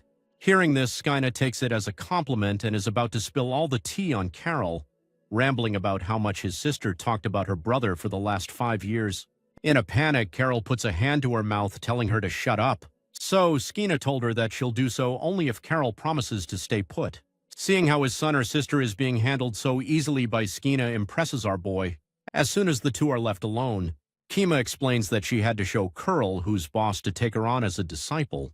Then she whips out a necklace and throws it towards our boy, saying that it's a special artifact that can detect not only demonic energies but also dangerous factors around him. Plus, it's imbued with detoxifying properties for poisons. Our boy can't accept such an expensive gift, but Skeena insists. She explains that she and Curl worked on this pendant for the last 5 years. She poured a whole energy into it, hoping she could give it to our boy when he finally woke up one day, after learning that our boy told her to say no with her job done. Skeena gave our boy his best wishes and left. But before she left, Skeena told our boy that he's much more exceptional than she originally thought. And then she was gone. Seeing that everybody's pretty much okay after all these years, our boy walks over to the blue orb Lulu had given him. He's thinking about how he had met almost everyone, so where the hell is this cat? The scene shifts to the Garan base camp. Our boy sitting by himself. He'd been thought about his last conversation with Carol. Apparently, Lulu was chilling at the Pereira estate for a few months, but then one day vanished. And because of what happened, Carol still got some beef with him. But our boy thinks that it's not his fault and told her not to blame Lulu or anyone else for his situation. He even asked her to be kind to the cat. He really belongs to the League of Good Boys, right up there with Tanjiro. Back to the present, our boy's presence and the expedition absolutely pissed off a bunch of people, especially this snot-nosed brat from the Lester family and Martin. These two were already gossiping. They're trading rumors about what our boy's been up to. One says the Pereira family uses the sorcery situation as an excuse for him to lay in bed all day. Meanwhile, Ryan's over in the corner, quietly polishing his sword, listening to all this gossip. In his head, he's actually pretty glad that our boy joined the expedition because now he can get his revenge for being humiliated years ago. Martin then turned to Kevin and told him how surprised he was that he had joined the expedition. Kevin explains it's because of the demon's recent appearance. The Twilight Knights Order, along with magicians and priests, were dispatched by the capital. What's more, Hill Barrett, the vice captain of said order, will be leading the whole thing. So basically, this brat is only here for the clout. He wants that honor and glory so he can go home and flex on everyone. And as if on cue, Hill Barrett appears right behind Kevin as Martin's frantically trying to shut him up. Hearing what Kevin said, he'll drop this line in the most intimidating tone ever, saying they should not take part in this expedition. And let me tell you, this man's physique is insane. He looks like a ferocious mountain cat mixed with a bulked-up Rob Lucci in armor. That alone was enough to scare every noble in the vicinity. Hill adds that he's hell-bent on defeating the demon with only the forces he brought with him. Viscount Phil Garin is the first to complain about this sudden decision, but just as he's about to whine more, Hill steps forward and unleashes this powerful aura that hits everyone like a truck. The air gets heavy, people are struggling to breathe, and while he's doing this, he's also giving them a lecture about how demons are on a completely different level from monsters. And these southern nobles are treating this info like it's no big deal. Turning his back on Phil Garin, Hill adds that only he and the forces he commands are armed with strong religious faith and fiery loyalty to the nation, which is reason enough to slay the demon. But being forced to accomplish this mission with nobles who only care about honor and prioritize it over the peace and welfare of the kingdom, he flatly says he's reluctant to work with them. And while saying this, the vice captain semi-shifts into his beast form for a moment before lowering his aura. Everyone is left gasping for air. Everyone except our boy, who's pretty chill about the whole thing. Yep, guys, it's official. Our MC is OP now. But he is surprised to see Ryan suddenly kneel before Hill. Hill admits his aura was pressuring Ryan, but the latter is determined to make a good impression on the esteemed knight. Ryan starts putting on this act till telling him that he is sorry and that he initially joined the expedition for the sake of glory. But Hill's earlier speech made him realize how wrong he was. Now he is ready to change and follow the vice captain's orders throughout the whole ordeal. Hearing this pledge, Hill smirks and releases Ryan from the pressure, laughing as he tells everyone he was joking and isn't someone who would turn down their wish to join the expedition, though he once again warns everyone of the danger and reminds them to be vigilant before leaving. Then we cut to hours later. Hill was chilling in his tent, going through the list of nobles who joined the expedition. Out of all of them, the only one he deemed strong was that bastard Ryan. I guess his act worked. Soon enough, a visitor comes knocking, breaking him out of his thoughts. It's none other than the wandering knight of the Gava Kingdom, Sir Tom Miller. As the two men catch up, laughing, sharing stories, Hill can't help but point out that maybe his visitor was a little too harsh on his disciple. After all, his disciple was part of the 27th generation of the Chrono Swordsmanship Academy, also known as the Golden Generation, the equivalent of being a 5-star recruit. But Sir Tom Miller told him that his disciple never made it to the official roster of trainees and is a far cry from the talents of Ilya Lindsay. Hill remembers how after leaving the academy, Ilya became an honorary knight of the Moonlight Knights Order, the greatest in the Aiden Kingdom. He tells Sir Tom how jealous he is of the Aiden Kingdom and wishes they also had a genius like that. Sir Tom gave him a curious look and said the Hale Kingdom does have a genius swordsman on par with Ilya. Hill thinks he's joking because, let's be real, that sounds too good to be true. But Sir Tom insists it's legit. According to what his disciples shared, this other genius came in a close second to Ilya during the final evaluation. Furthermore, this disciple said that what he witnessed during this training show of power at the final evaluation was truly shocking. This is the first time Hill has ever heard of this. Just as he's getting hyped and wondering if this genius is still training at Chrono, Sir Tom says he left the academy shortly after. But since he's from the Hale Kingdom, this wandering knight figures the genius must have joined the expedition. Hearing this, Hill can't help but feel shook. He needs to know who this mystery genius is, and finally Sir Tom reveals it. His name is Aaron Pereira. Just like that, the next morning rolls in and the expedition finally kicks off. Since these guys have been walking since dawn, Hill decides they'll take a short break and order the knights to set up camp, while the other knights are chilling. Ryan and Kevin are over here practicing their swordsmanship. One of the knights points out that Ryan's pretty skilled, but another one just dismisses it, saying he's just showing off. Seeing his son getting all this attention for his sword skills, Phil Garin can't help but be happy. He's thinking how their family's been lagging heavily behind the Pereiras for years now, so he's cooking up a plan for how Ryan can impress Hill. Their family's honor and status will skyrocket back to power. As he was lost in his fantasies, he saw that Hill was walking toward Ryan. Phil Guerin is practically vibrating with excitement, thinking the vice captain must want to coach his son. Even Ryan notices Hill approaching. He's feeling confident about to bust out some fancier moves to really show off. Hill walks right past him.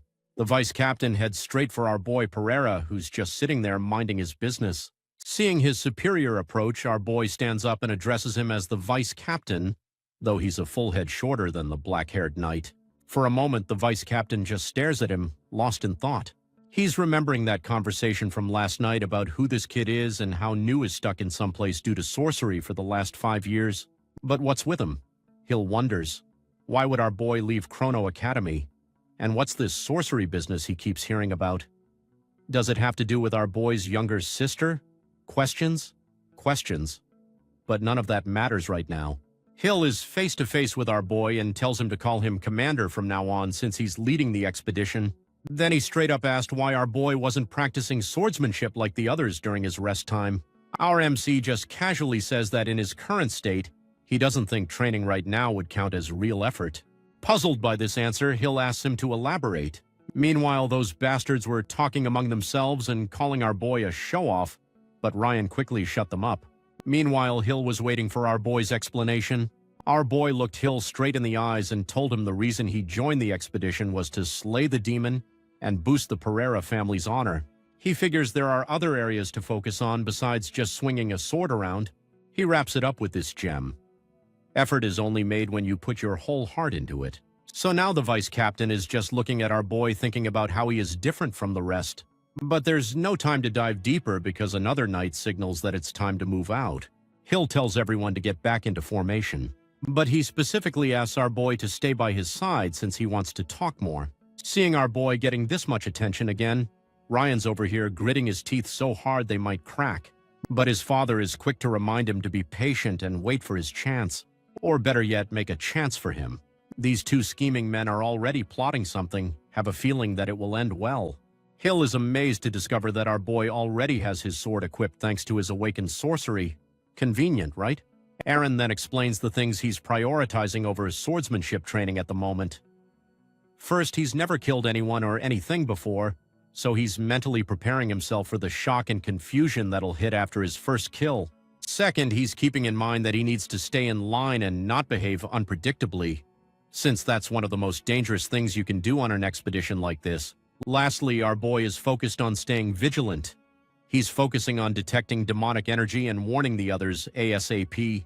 Hill can't help but let out a laugh after hearing our boy's priorities. This kid's way more practical than he expected. Hill assures him that he shouldn't get too worked up and tells him to leave it to the veterans like him. Besides, they've got priests who can detect demonic energy, so our boy doesn't need to stress too much. But Hill doesn't get to finish his sentence. Our boy is already looking the other way, focused. Just as he is about to ask our boy what he is doing, he too senses it. A gigantic demon tall as a freaking mountain appears out of the blue, and then they hear it, the stomping sounds of other monsters closing in. So the commander immediately took action and told everyone what they should do, but as he was doing so, more and more monsters surrounded them from the other side. He ordered the knights to take care of the monster and was planning to kill the monster himself. As he was thinking that he was the only one who could, but before he could move, he saw our boy had zoomed past him. Without a moment of hesitation, our boy dashes straight toward the monster and slashes the beast clean through. Dark blood sprays everywhere as Hill stands frozen in shock and guys. That's how another aura farmer was born. Seeing our boy make quick work of the giant demon, his father is shocked. He knew our boy had gotten stronger, but he never dreamed his son could go toe-to-toe with a demon. But that damn bastard is already regenerating the damage it took from our boy's slash. Our boy wasn't done. He was still in the air, and his attack made the demon aware of him. Away, so he tried to smash the ground where he was about to touch down. Its fist gets buried in the earth, and it's seething, hissing, and looking around to see if it managed to squash a boy like a bug. But once again, our boy pulls another Levi-style move. He runs up the giant's arm and leaps into the air and slice. He slices its arm clean off. The demon is about to attack our boy while his back is turned.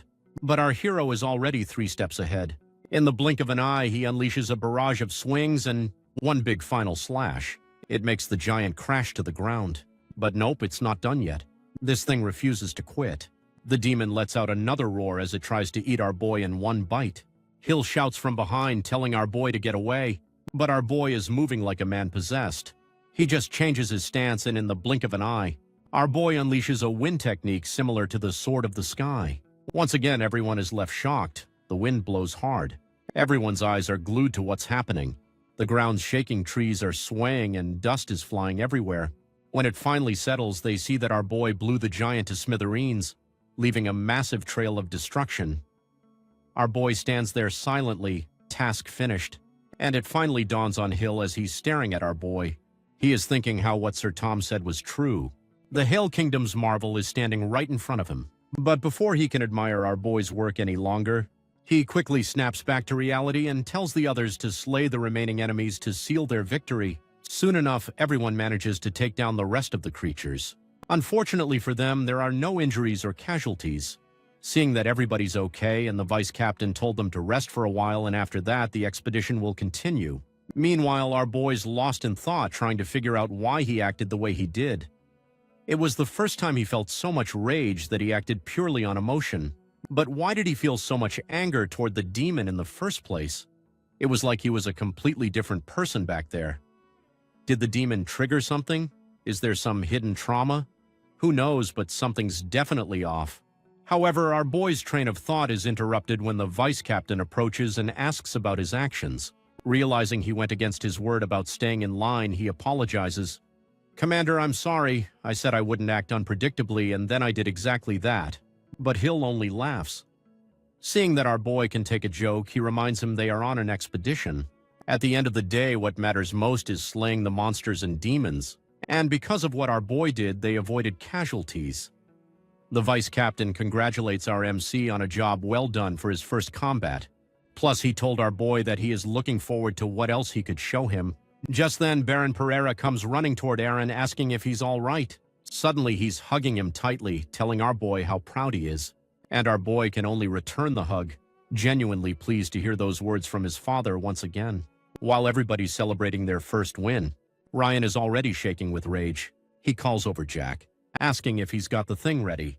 Jack nods and tells him that everything is ready and he is awaiting his orders. Then we cut to some time later and our boy's chilling with the vice captain, showing off this fancy pendant that Carol made for him, telling Hill how this thing can sniff out demonic energy, and Hill's looking at it, thinking how wild it is that some jewelry does a better job than the priest's holy gadgets. Right on cue, like the universe loves perfect timing. The pendant starts glowing and points left. Are boys like odd humans incoming from that direction? Hill doesn't waste a second. The dude orders his spearman to get in position. The demons show up and these monsters get absolutely demolished. After that beatdown, Hill tells our boy that he's now the official demon detector of the squad. As soon as that pendant glows, he'd better speak up immediately. Seeing our boy getting close with the vice captain, these bastards are fuming. You can practically see the steam coming out of their ears. The march continues for some time, but soon the night falls and everyone sets up camp. Some knights are gossiping about our boy, saying the dude's only 21 and already this cracked at fighting. He's got to be expert level by now, especially after watching him delete that giant demon earlier. Then they start wondering where the hell he's been hiding all this time. Meanwhile, our hero's sitting by himself about to dig into his dinner when the pendant starts acting weird again. The tip's turning black, which according to Carol's instructions means poison. Our boy's just sitting there waiting for the artifact to do its detox thing, casually glancing over at Ryan, Martin, and Kevin's group. He's thinking, okay, someone definitely wants me dead, and it's probably the Garens. But he decides to keep this to himself. No need to stress out his dad when he can handle it solo, as the pendant finishes cleaning his food. But he notices there's a note stuck under his bowl. It says his food was poisoned. The handwriting looks like a drunk chicken wrote it. Our boy is surprised that someone actually tried to help him. It was Jack, who was currently hiding in the bushes, praying that our boy saw the note. After making sure he's okay, Jack walks away, thinking he can't keep doing this anymore. After dinner, Hill walks up to our boy and asks for a duel. Our boy's caught off guard, but the commander explains that since they're about to fight a big bad demon soon, he needs to see what our hero is really capable of. They stand facing each other while every knight in camp gathers around like it's a UFC fight. Hill unsheathes his sword and tells our boy to do the same. Aaron just casually conjures his Dragon Slayer-looking sword out of thin air, and half the knights lose their minds, but everyone's focused on the commander now. Hill's aura is absolutely chilling. He suggests they do a one-move showdown, going all out with a single strike. Our boy agrees without hesitation. The vice captain's impressed, thinking, where the hell is this kid getting this composure from? But honestly, it doesn't matter. Our boy's just built different. Hill takes a step forward, and halfway shifts into his beast form, releasing this crazy powerful aura that makes most of the knights shiver. But our boy, his aura is bright and solid as steel, and it's still growing. In his mind, our boy is seeing that old swordsman from his dreams, the one about to deliver that vertical slash. Hill decides to power up even more to match him. The knights are struggling to even breathe in this heavy atmosphere, watching their captain go full power. Then the most perfectly timed disaster happens. A clumsy knight who had just arrived to watch trips and spills his food right between them. Man, this guy is getting his ass beat in his tent for sure. Just like that, Hill's aura disappears. He looks at the following knight. Then he looks back at our boy and says, "Yeah, I've seen enough." Everyone's shocked. Before they can react, Hill announces that our boy is now allowed to act independently. With skills like that, he deserves it. Then he adds with a smile that our MC is basically expert rank. Everyone heads to bed after that. Our boy lies there thinking about the day's events. Something has been bothering him. The feeling he got during the duel was the same as when he fought the giant demon. With that thought, you drift soft asleep. And sure enough, the swordsman's back in his dreams, practicing that vertical slash in the rain. Our boy thought he'd escape these dreams, but nope. Except something's different this time. The old man's face is still, yet genuinely furious. In earlier dreams, this guy never showed emotion, just calm, repetitive practice. But now he's angry as hell, and our boy has no clue why. Before our boy could figure out why the old man was having a tantrum, he woke up. It's morning already. Still shook from the dream, he thinks about how every time the dream changes, something else changes too. As our boy steps out of his tent, Ryan crawls out of his hiding spot and asks Jack if he managed to poison our boy's food. Jack confirms, saying he watched him eat the whole thing. Now they're both standing there confused, like why is this dude still alive and kicking? Ryan's solution: double the dose tonight. Jack warns him that if they do that, our boy won't just get sick, he'll die. But Ryan's too far gone at this point. He's pissed that Jack is showing sympathy, reminding him that House Garen's pride was damaged last night. Before storming off, Ryan drops to remember why you're in this position card, and Jack can only follow orders. The group is about to head out after breakfast, and surprise, surprise, our boy's food is poisoned again. The artifact does its thing while our boy's sitting there wondering if every single meal for the rest of this expedition will be like this. But there's one good thing in all this, and that is that at least the mystery helper is still leaving notes. There's another one attached to his bowl, warning him about the poison. They continue the expedition, and Hill notices our boy seems down. But then our hero suddenly perks up, looking to his left. He senses demonic energy before the pendant even starts glowing. Without warning, our boy goes full Usain Bolt and zooms toward the demons. He conjures his sword mid-sprint and slices 3 monsters in half with one swing. The last one's way bigger than the others and tries to pancake our boy with a giant fist. But our hero blocks it with a sword. They're locked in the stare down for a second before our boy slices it clean in half. But then a shadow comes at him from behind. But Hill swoops in with the "I got your back" save. The other knights start hyping our boy up, saying stuff like, "At this rate, we'll finish this expedition easy." I mean, what kind of main character would our boy be if he couldn't handle small fries like these, right? Our boy's feeling it too, as senses are getting sharper. He's wondering if it has something to do with the angry old man from his dreams. While everyone's praising our boy, Ryan is losing his goddamn mind. He's asking Jack, why the hell is our boy not only fine but better than yesterday? Jack explains what he noticed, the artifact glowing when demons are near and how it has a detoxifying effect. Ryan loses it punching a tree trunk. He's thinking the only way to one-up our boy is to kill the demon himself. Eventually, they reach this cave that looks artificially made, so it has to be the demon's lair. Hell says he and our boy should lead the group, but Ryan steps up, asking to be on the front line too. The commander agrees, telling him to be careful. They enter the cave, and immediately hear this violent piano music. Some knights start acting weird, saying they've entered an amazing place and telling others to come closer. Our boy catches on quick, they're hallucinating from the music. Our boy catches on quickly, they're hallucinating from the music. He'll shift into beast form, and lets out this massive roar that snaps everyone out of it. He shifts back and tells his men to shake anyone who's still zoned out. Then they see the tall, dark figure standing by a piano just then. A voice echoes through the cave, welcoming them. Hell's already sweating, thinking this demon is way stronger than he expected. And it gets creepier because on the piano was sitting a fine demon mommy, and she casually just twists her head around 180 degrees and asks the group if they want to hear more of her music. A demon mommy stands up and suddenly skeleton musicians materialize beside her. Hill's thinking to himself that if it weren't for those red eyes, people might actually mistake her for a human. The demon is clearly trying to maintain her ego by keeping a woman's form. Honestly, she looks good, making the situation even more unsettling. Meanwhile, Ryan's already hyping himself up mentally, thinking about how he's going to kill this demon and finally surpass our boy. Back to Demon Mommy, she proposes playing a tune for her visitors. But Phil Garren starts acting up. Hell has to tell him to chill and stay in formation, but this bastard doesn't listen. So the Demon Mommy plays another tune, and this time it's different from the first one. It's sweet and soothing like a lullaby that makes you want to curl up and take a nap. The weaker members of the group start to succumb to it, including Phil Garren. Hill warns everyone again not to fall for her tactics and do not look into her eyes or they'll get hypnotized. Then someone just zooms past him, charging straight for the demon.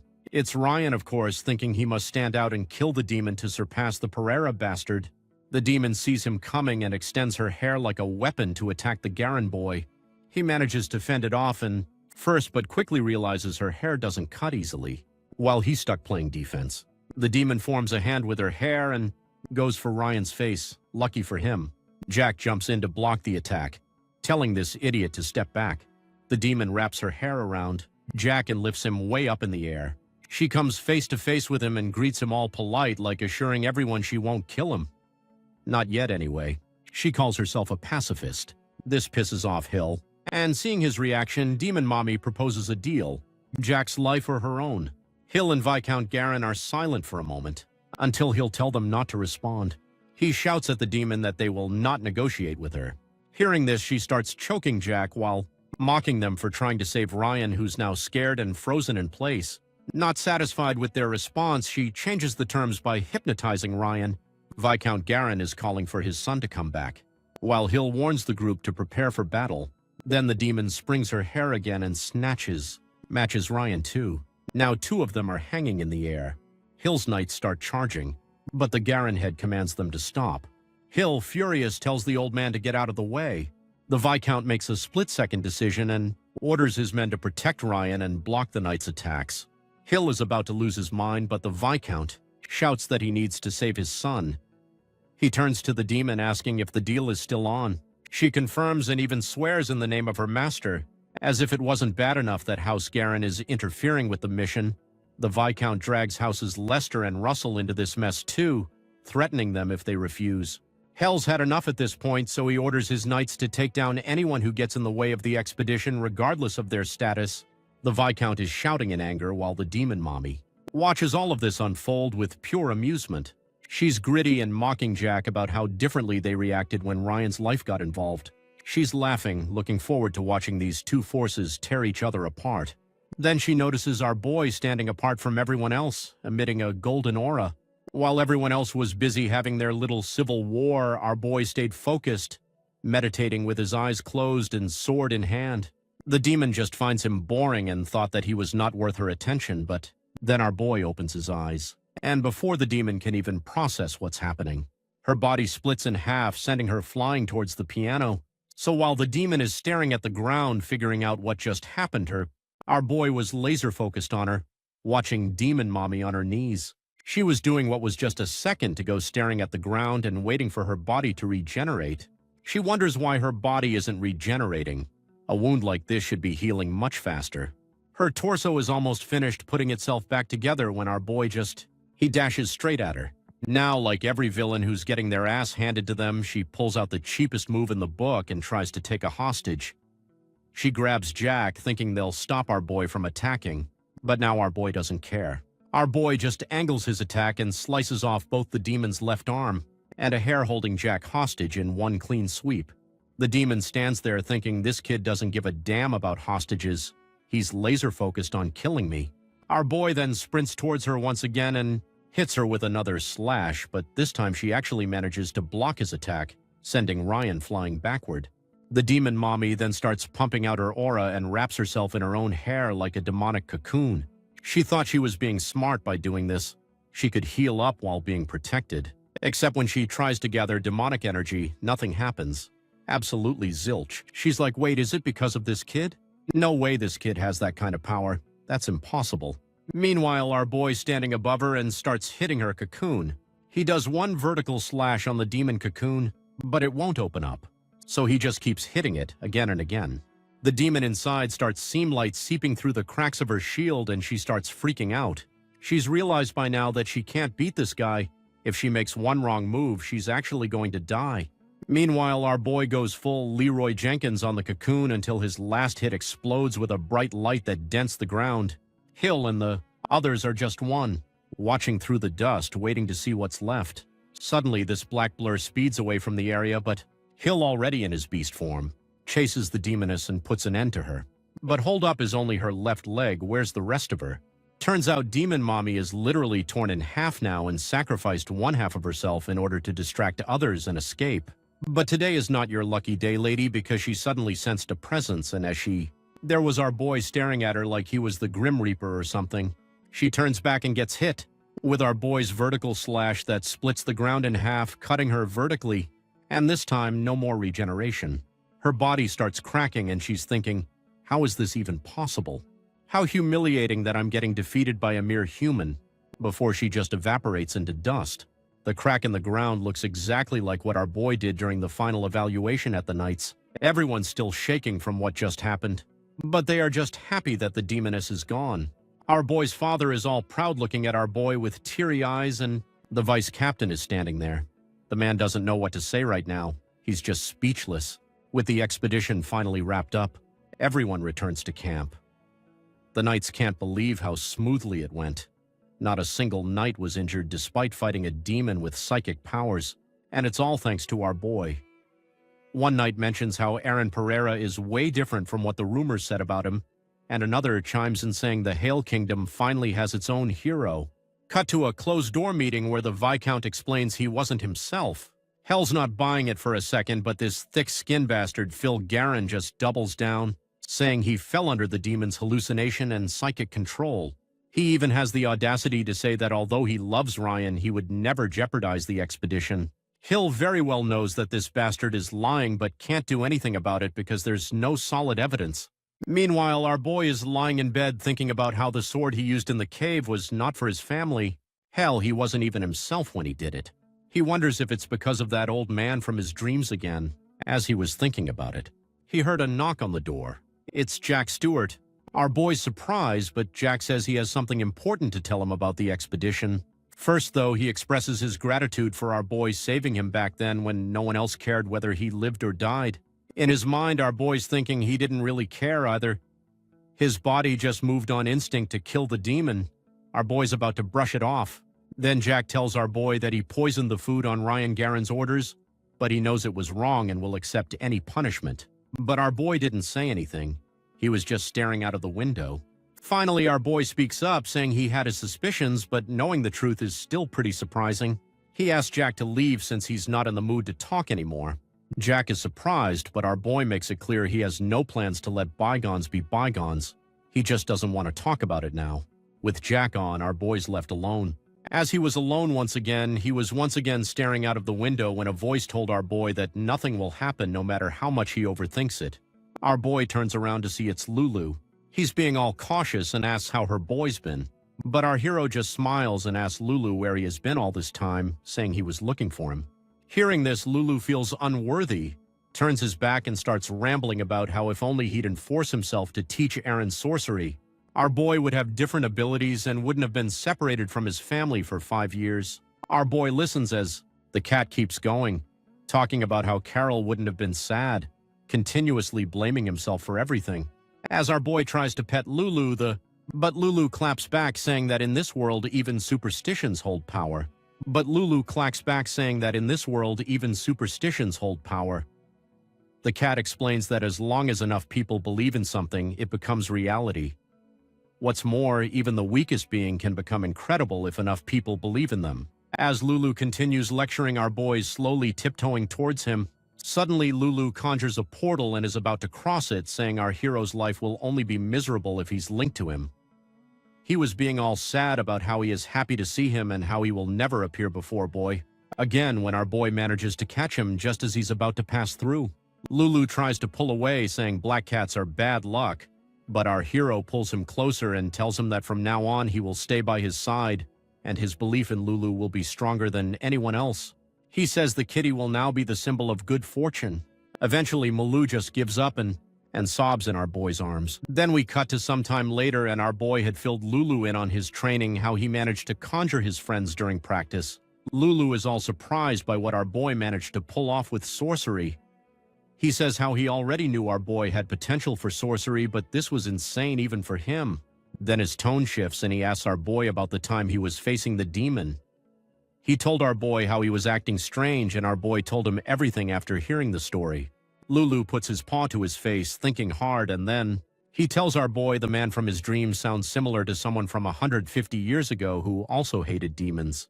Our boy hadn't expected that man from his dream to be an actual person, much less someone from 150 years ago, as our boy asked Lulu if he knows who this person was. Lulu told him that it's not important. What's actually concerning is how this dead dude's might mess with Aaron's head. But honestly, none of this matters right now. Lulu told our boy that everyone has moments when they falter, so it's best to just put his sword down for a bit and pick it back up when he's ready. Plus, Lulu even offers to help carry the burden, ragging about how he's been hitting the gym for the last 5 years and built some serious muscle. Our boy laughs at this because at least he's got Lulu with him, and man, is reassuring to have someone you can actually trust by your side. Speaking of trust, this reminds him of his friends from 5 years ago, of the ones he made that promise with. He starts wondering how they're doing now. Are they still training? Did they get stronger? Or did they become couch potatoes? As our boy was thinking all that, the scene shifts back to the vice captain pacing his office, furious that other noble houses are siding with the Garans. He's ranting about how this unlawful act should not go unpunished. How dare that bastard make a mockery of the Imperial Knights like this? However, Hill is snapped out of his muttering when one of his knights tells him that someone had come to meet him.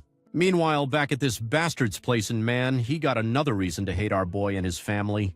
Just as he was at the end of his rant, someone knocked on the door. He told the servant that he was not meeting someone. When Hill walks in and remarks that the man looks like he's constipated, this bastard told the vice captain that they have already talked about everything. There is nothing more to talk about. Hill says he's there because he learned that House Garin ordered someone to poison the boy's food. The Viscount, shocked at what he just heard, immediately starts yelling at Hill about how he's accusing him of something outrageous and without any evidence. But oh no, this bastard was got for good this time, because as he said that he asked Phil what he will do if he does have evidence because this idiot could say anything. The vice captain calls out Jack himself. The guy who was supposed to do the poisoning came and confessed that Ryan had ordered him to poison our boy's food. And because he's been truthful and cooperative, they'll be considerate and give an appropriate punishment.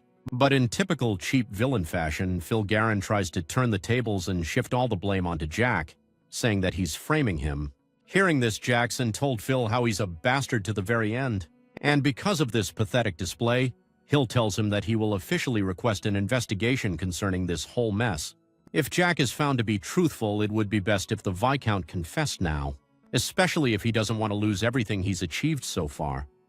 Now that this matter was done, Hill returned to his camp and told his second-in-command to take over while he bolted to the Pereira estate. He's hell-bent on making our boy a member of the Twilight Order, but when you got to our boy's home, his father told him that he was already left for Chrono Academy. Hill was all surprised. He'd thought that our boy wasn't admitted, so why go back? Baron Pereira informs the vice captain that his son had several things to take care of, and technically speaking, our boy's been in an official training of the academy since 5 years ago, so before going back, he told our boy's father how Aaron is not a treasure to the kingdom, but to the whole continent. That's how I pray is coming from a vice captain of the Imperial Knights. Baron Pereira is proudly standing there thinking, yeah, that's my boy. Meanwhile, our boy is now en route to Chrono Academy, chatting with Lulu about and telling him how he is one of the greatest swordsmen in the whole continent, and his first teacher, and told him that he respects and greatly. Then he told Lulu that if he shared his condition with him, he'd surely help him. But our boy's kind of skeptical because, like me, the old man might not know about his dream. The old man might not know about his dream. But Lulu told him that the old man might actually know something and then began to explain that those who hold the title of the greatest in the continent are no less than sorcerers. Our boy smiles, saying if it's like that, then the headmaster might actually be able to help him. Then Lula got on his shoulder all excited, asking our boy if I am his first master, and if so, does that make him the second? Our boy nodded, and man, is this cat so happy about it? So we jumped to the ground, got into the post and boots, get up and told our boy that he is now ready for the road trip. Then we cut to the Alcantara metropolis, the city where the Chrono Swordsmanship Academy is situated. The place is packed as usual, and Lulu's just geeking out over all the different magic happening in the streets. They decide they need a place to crash and settle on an inn called Birthplace of the Sword. Lulu hops off our boy's shoulders, saying it wants to look around the town, so he tells our boy to go ahead and he'll catch up with him after he is done exploring. Our boy lets Lulu go and then enters the inn. Now, the moment he walks in, he's hit with this massive interior filled with swordsmen who all turn to stare at him. Suddenly, a big bald dude approaches him, asking if he's a visitor at Chrono Academy. Our boy nods, and then for some reason everyone starts laughing. These bastards start saying how the standard has really dropped significantly and that anyone can just show up for the test. Baldy tries to pull this intimidation move, warning our hero not to overestimate his abilities, and as he says that everyone starts throwing insults at each other. But before things could get ugly, the bartender calls our boy over and asks him if he is new here. The bartender explains that everyone who comes to apply to Chrono stays here. Seeing that our boy didn't know something basic like that, he asked our boy if this was our boy's first time at the open visitor reception, and our hero could only go up. Yeah, in response to B, explaining how Chrome of Swordsmanship Academy is the dream of many swordsmen, and because of this, tons of swordsmen started showing up at the academy. At first, they just sent the large crowds away, but there were these hardheads who refused to leave until they could fight someone. Then you've had others who started calling Chrono Academy a bunch of cowards for not accepting challenges. So the academy was like, fine, you want to fight? We'll give you a fight. They launched this open visitor reception system where once every 2 weeks, anyone who wants to talk with their swords can challenge someone on a day chosen by the academy. As he was telling our boy the story, he was taking him to the basement to make him a warrior card. Once they reach the bottom, there's another guy waiting with this measuring device. The deal is simple. Hit it with your best shot and the square on the top will give you a reading. Our boy initially thinks he has to punch it, which would have been hilarious. But the old man clarifies he needs to use his sword. He also tells him to go all out since the magic tool is quite sturdy and won't break easily. If he said that, our boy still didn't want to do that since you know he has monstrous strength. But in the end, he decided not to hold back. While our hero is getting ready, these two old men start talking about him. One says he looks a bit delicate, and they decide to make a bet because why not? The silver-haired man bets our boy's score will be 300, but the bartender says 500. That the old geezer changes is back to 501. They tell our boy to pick a sword from their collections. He doesn't have one of his own. Our boy tells the Mount to worry and then casually pulls out the Dragon Slayer out of thin air. Seeing this, the old men freak out, asking if our boy really just conjured that sword. As they were busy freaking out, our boy was already in the zone. He closed his eyes to focus into a vertical slash, slamming the measuring device with everything he's got. See that the measuring device is still intact. Our boy's happy because he was genuinely worried about breaking it. The bartender asks how he even conjured the sword in the first place. Our boy just casually answers, oh, with simple sorcery, but before they could freak out about that. They saw our boy score and nearly got heart attack because a whopping 10,022 points. That's not even in the same universe as their bets. Our boy then turns to them and asks if he passed the test. With that performance, our boy gets handed a silver warrior card. Then we cut to some hours later to our boy's room. He was telling Lulu everything that happened, and after hearing the story, Lulu went, man, this is crazy, before asking our boy if he's excited about tomorrow. And man, he is, and how can he not be? He's thinking about how tomorrow we'll finally get to see Judith, and he's curious about how much she's grown. So the next day rolls in, and our boy went to the academy first thing in the morning. As he got there, he was in a line of other participants. He was looking at the crowd thinking, so the rumors were indeed true. This place is packed. Lou's pretty excited too and asks if they could watch for a little bit.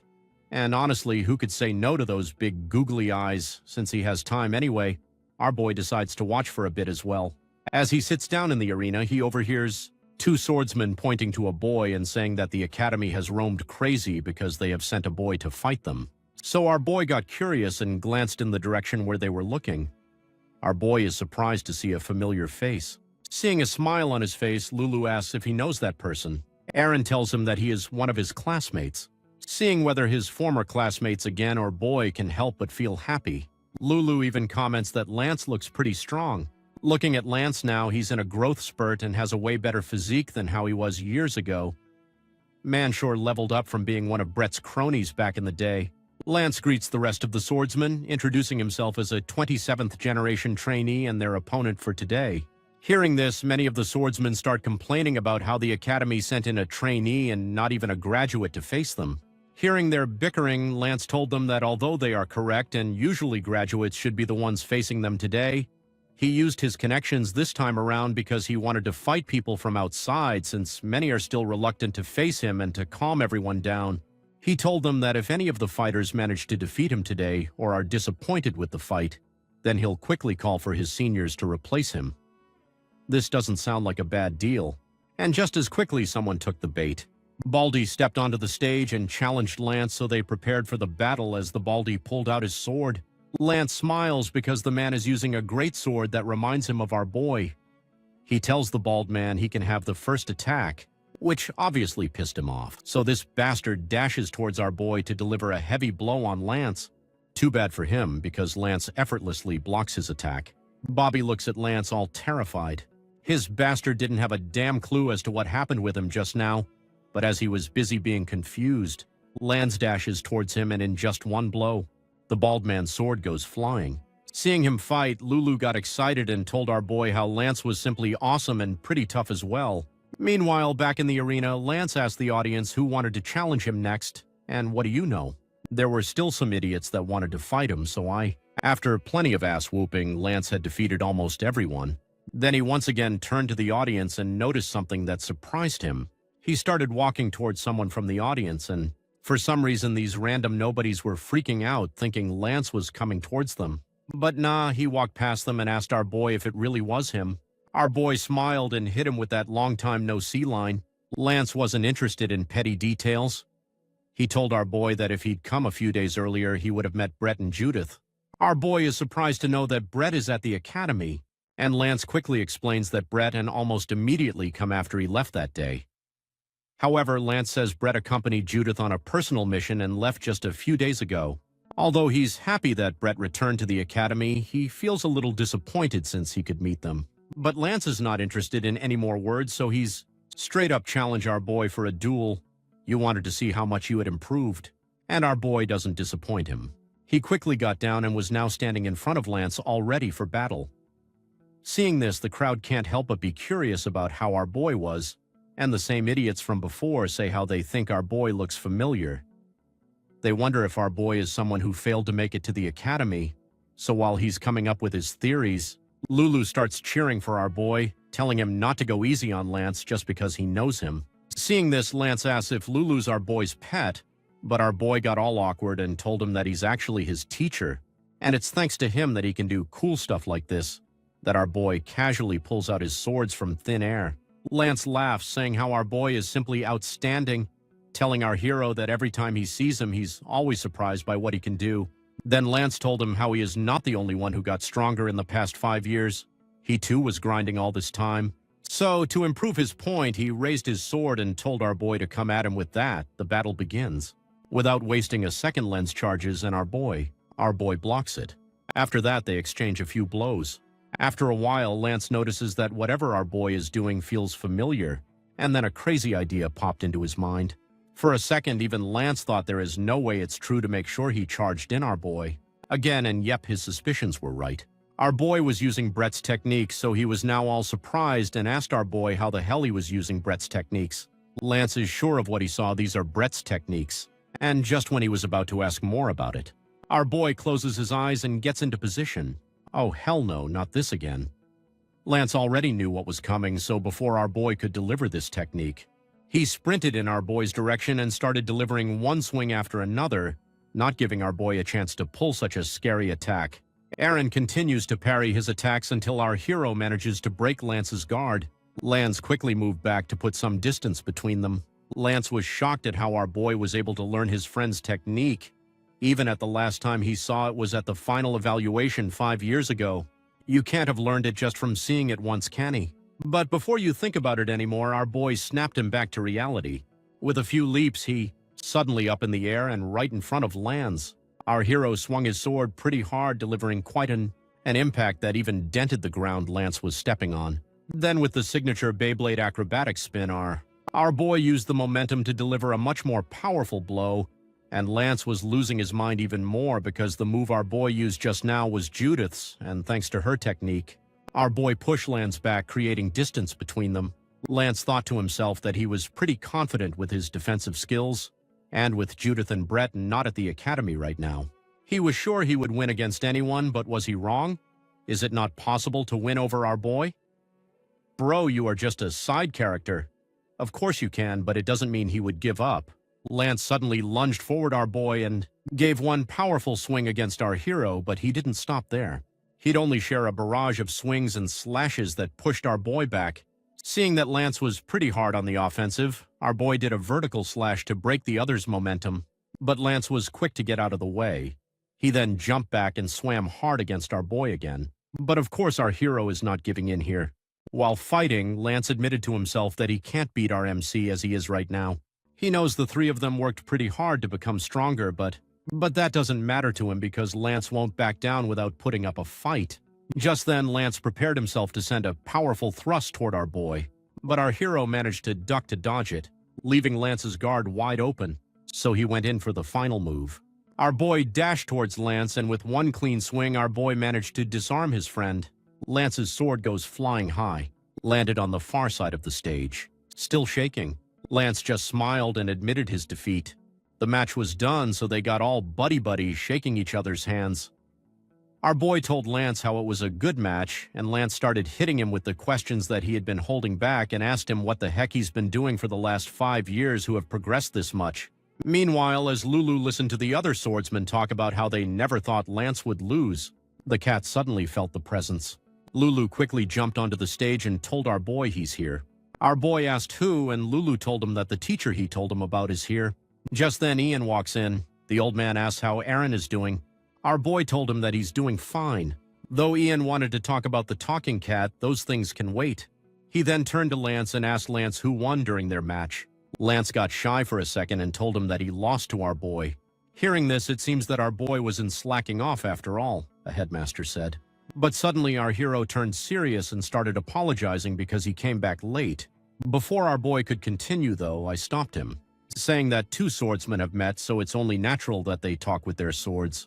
Our boy got all surprised. He hadn't expected that in the least, but Lulu was enjoying this situation way too much.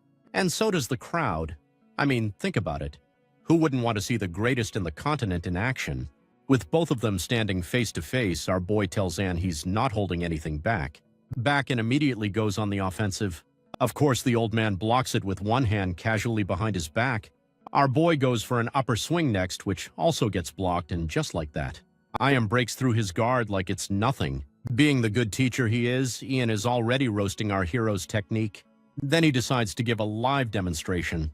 Then, using that same technique you just showed off, Ian rushes straight at our hero, putting him on the defensive.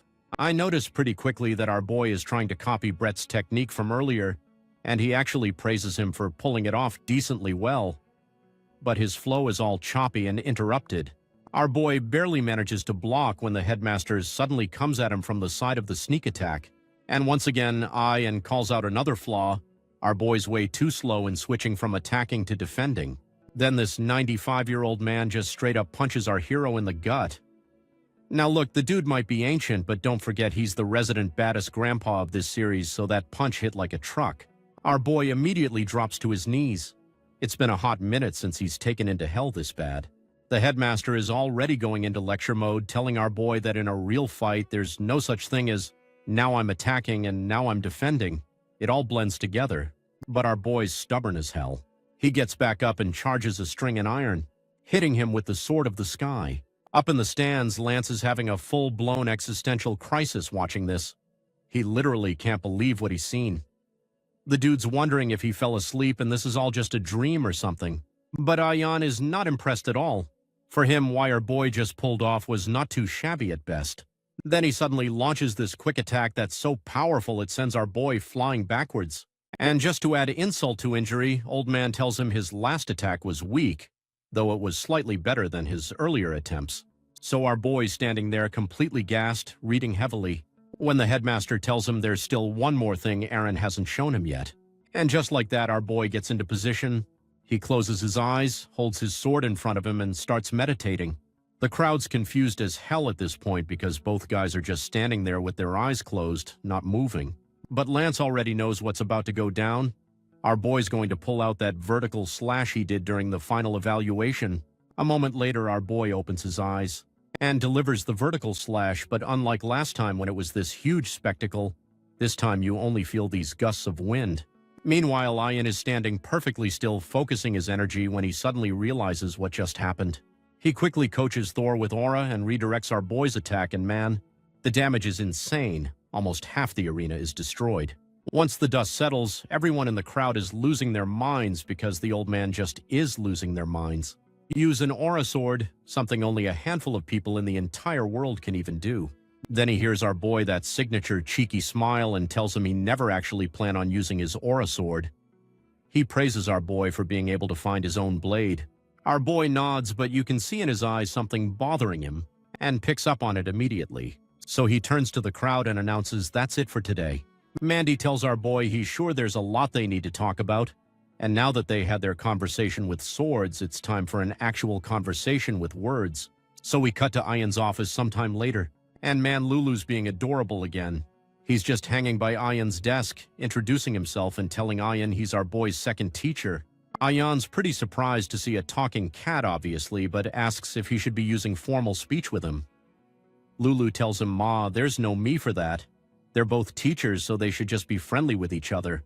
Ian introduces the white-haired woman next to him as Cara Finn, the head swordsman of the academy. Now that introductions are out of the way, the old man's ready to hear what's been going on. He'd asked our boy to explain what exactly happened over the last 5 years and what's been troubling him. Our boy tells him everything, the whole story. Ian takes this long, deep breath before saying he can't give him a real solution to the dream problem, and immediately tells him to leave. But then he quickly clarifies he doesn't mean it like last time. Our boy is welcome to stay and train for as long as he wants.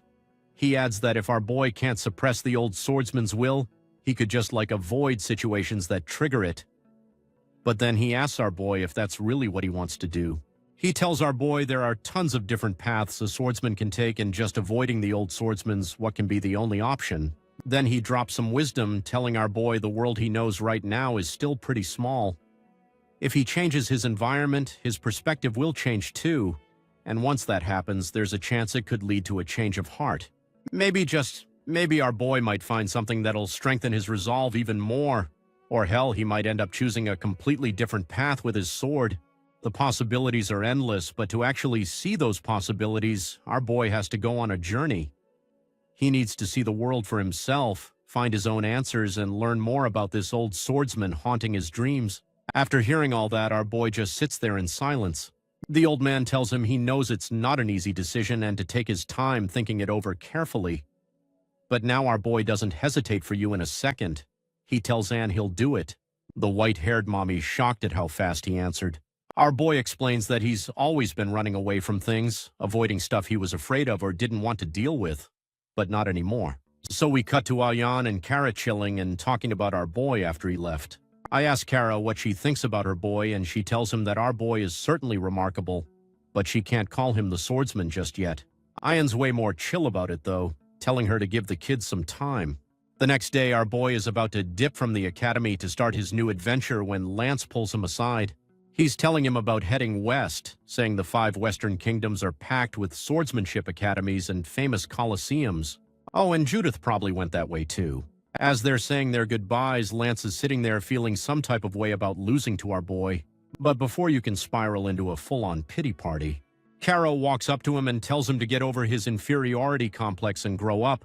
just like he always manages to do. So our boy and his master sorcerer Cat are heading to the city with absolutely zero plan or direction when suddenly this orc just appears out of nowhere asking if they got any food.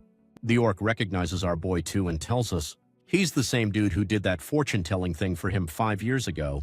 Our boy's brain finally catches up and he remembers this is the orc who gave him that note way back when. They end up at a diner where the orc is absolutely demolishing everything on the table. Lulu's giving our boy major side-eye and saying this orc seems sketchy as hell, but our boy, being the pure-hearted protagonist he is, senses the orc isn't actually dangerous. I mean, the dude did return that important note to him, so he can't be that bad. Although the orc asking about his age back then was kind of weird. Maybe this fortune teller knows something about our boy's mysterious dream situation. After the orc finishes inhaling his body weight and food, Lulu walks up to him, still not trusting him at all. So the orc just pulls out this wooden ball and shows it to Lulu. And bro, Lulu's entire personality changes in 0.5 seconds as he grabs that ball. The orc explains it's got powder from some plant called Tio that only grows in the northwest. And apparently cats absolutely love it. Just like that, Lou's like, you know what, this orc might actually be pretty cool. The orc says he'll pay our boy back for the meal, but his payment method is fortune-telling. So he gets into his fortune-telling zone and tells our boy there's a payment tree where you live. Our boy's like, oh no, there isn't. The orc immediately backtracks, saying maybe our boy was just a kid and doesn't remember it. Our boy doubles down though, definitely no tree. So the orc tries again, suggesting maybe it got planted recently and when our boy gets home, but our boy says that he highly doubts it. Lulu tells our boy the orc is a quack and a sham, which is probably why he's broke and begging for food. He immediately tells our boy this orc is 100% a quack, a complete sham artist, and that's probably why he's broken begging for food. But before they can write him off completely, the orc takes this deep breath and his whole vibe changes. His eyes go cold as ice like he's staring straight into our boy's soul. He tells him, the burden in your heart by heavier. Our boy freezes. The orc continues explaining there's something heavy like an iron stake stuck in his chest, and someone put it there. Both our boy and Lulu are absolutely shook hearing this because how the hell would he know that? The orc explains he's not even using fortune telling skills right now, he's using his abilities as an elementalist. He breaks it down. Life is made up of 5 types of energy: earth, metal, fire, wood, and water. He pulls out this little bag of sand, dumps it on the table, and says that's how he sends the metal energy disrupting everything inside our boy.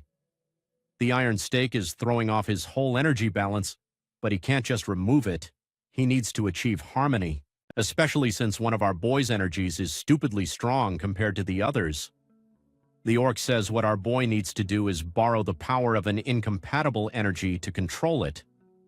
As he's explaining, this metal alloy rises out of the sand. Then the orc snaps his fingers and the thing just bursts into flames. He tells our boy he needs to harness his fire energy to control the metal. If he can suppress that mental energy, he could turn this whole burden situation into an incredible opportunity.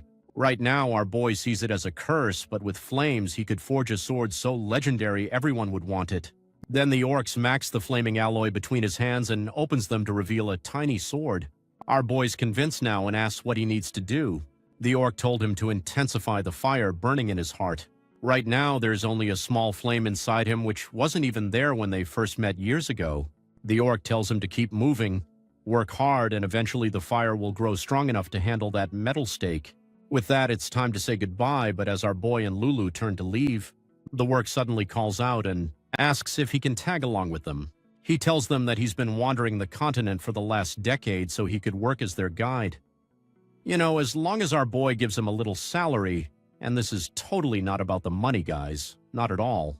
Our boy takes like 2 seconds to decide and says, sure, why not? The fortune teller immediately screams in joy that he's finally got a stable income. Both our boy and Lulu just stare at him, and the orc quickly tries to save face by saying it's rare to witness a promising young talent grow, so it'll be worthwhile. Lulu, being the savage he is, tells him he won't get paid if he sucks at his job.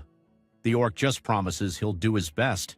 Then Kuber asks our boy if there is someplace he wanted to go, and our boy has absolutely zero plans or direction in life right now, so Kuber suggests they should go to Durenku. It's apparently this city that is everything dwarves, blacksmiths, the whole fantasy starter pack. Plus, you mentioned that swinging my Dorinko before they reach those 5 western kingdoms could be pretty useful for our boy when Cooper mentions blacksmiths. Lou tells him that our boy doesn't need one as he already has a pretty sturdy sword. But Cooper told him that they're not going there just for equipment. Meeting people who are absolute masters at working with metal and fire could be a learning experience for our boy.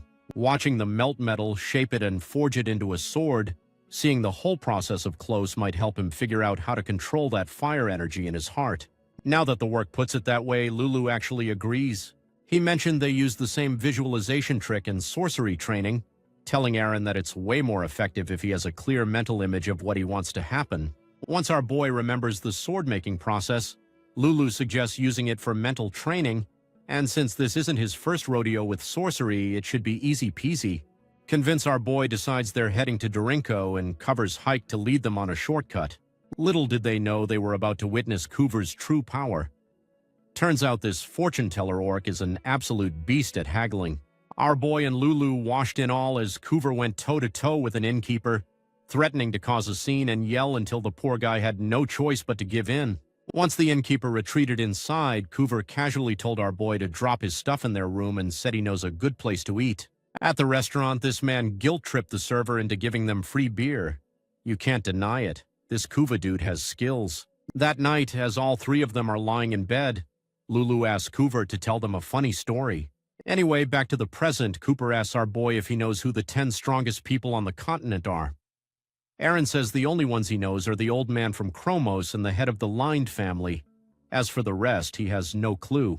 Hearing these names, the work sighs in complete exasperation and asks how our boy could know so little about this world, especially if he wants to be a swordsman.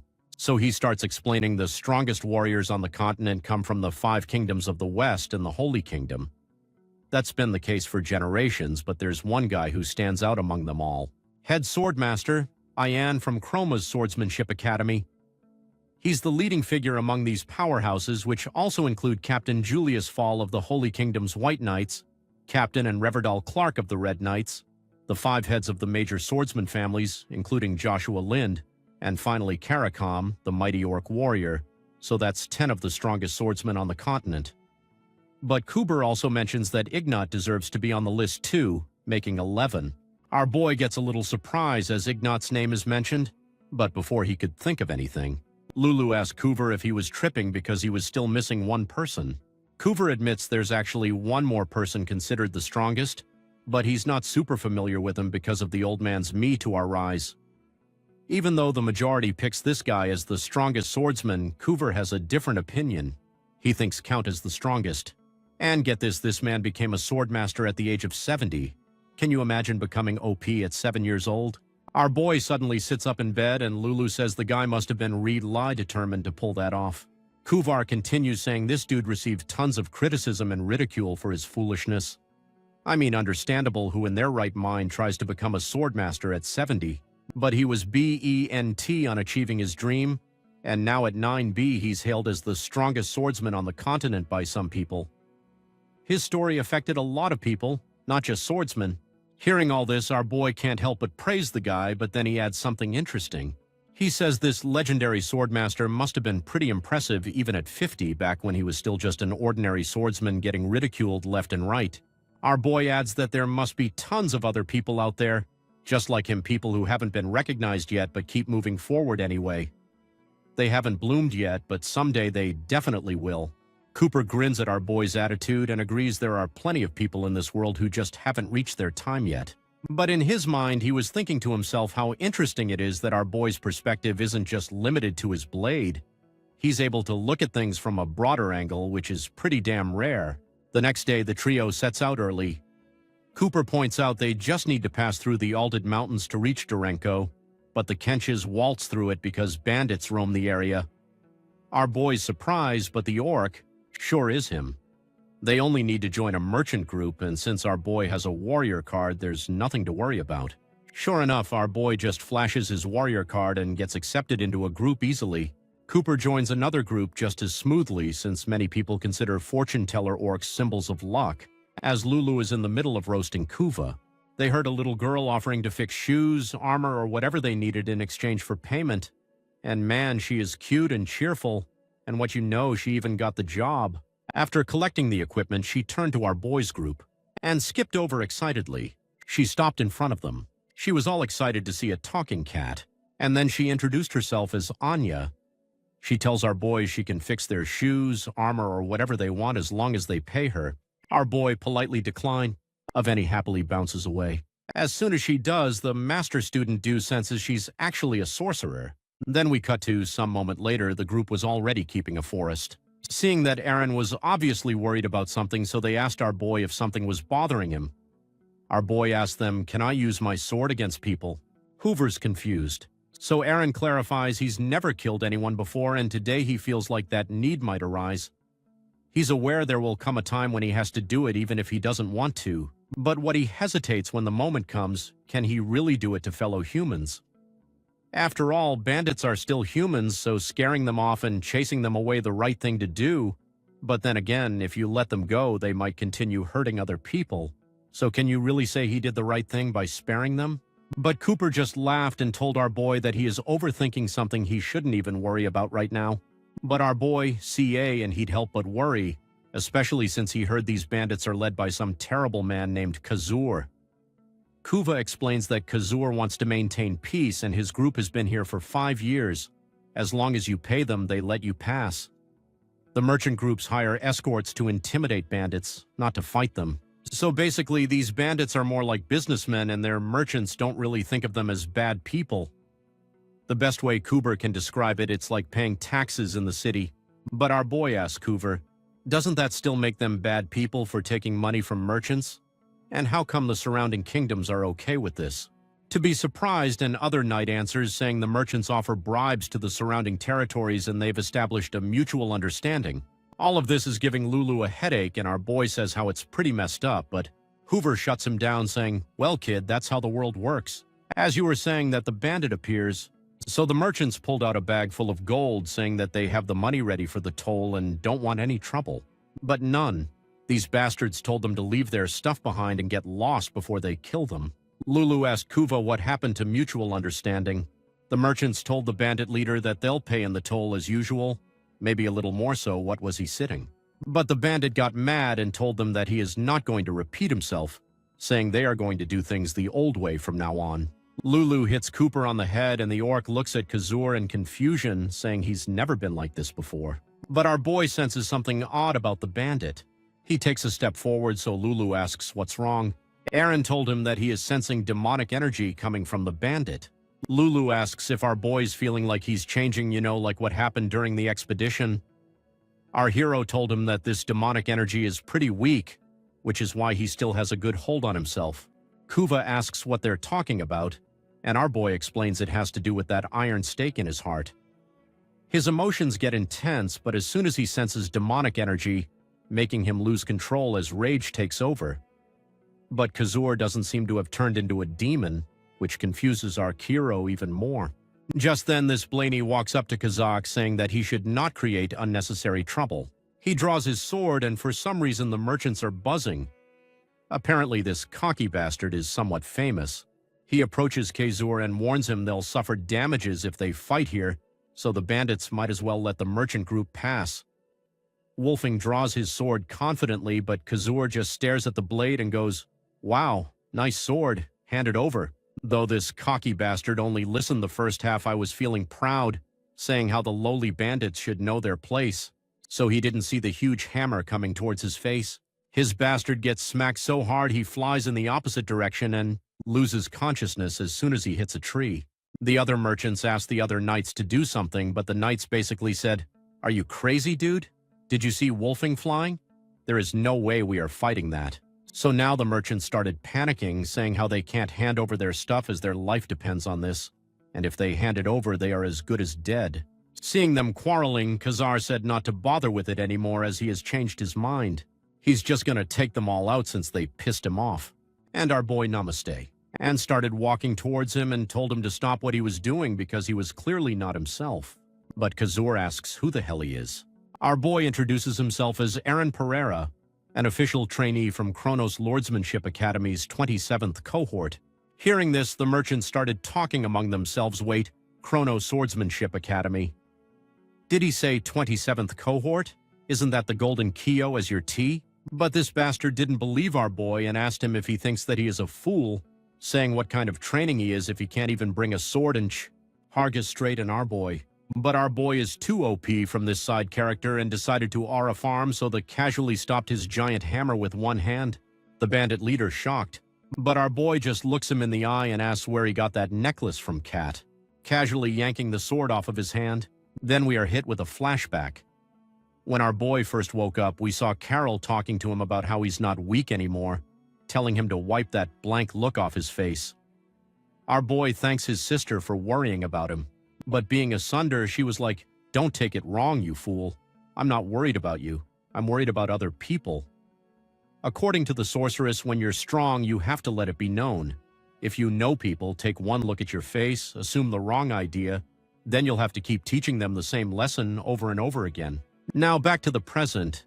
Kazakh hadn't learned his lesson the first time and was charging in our boys. If he just casually pulled out his sword, thinking he'd do enough damage to scare him off, so he does his signature vertical slash.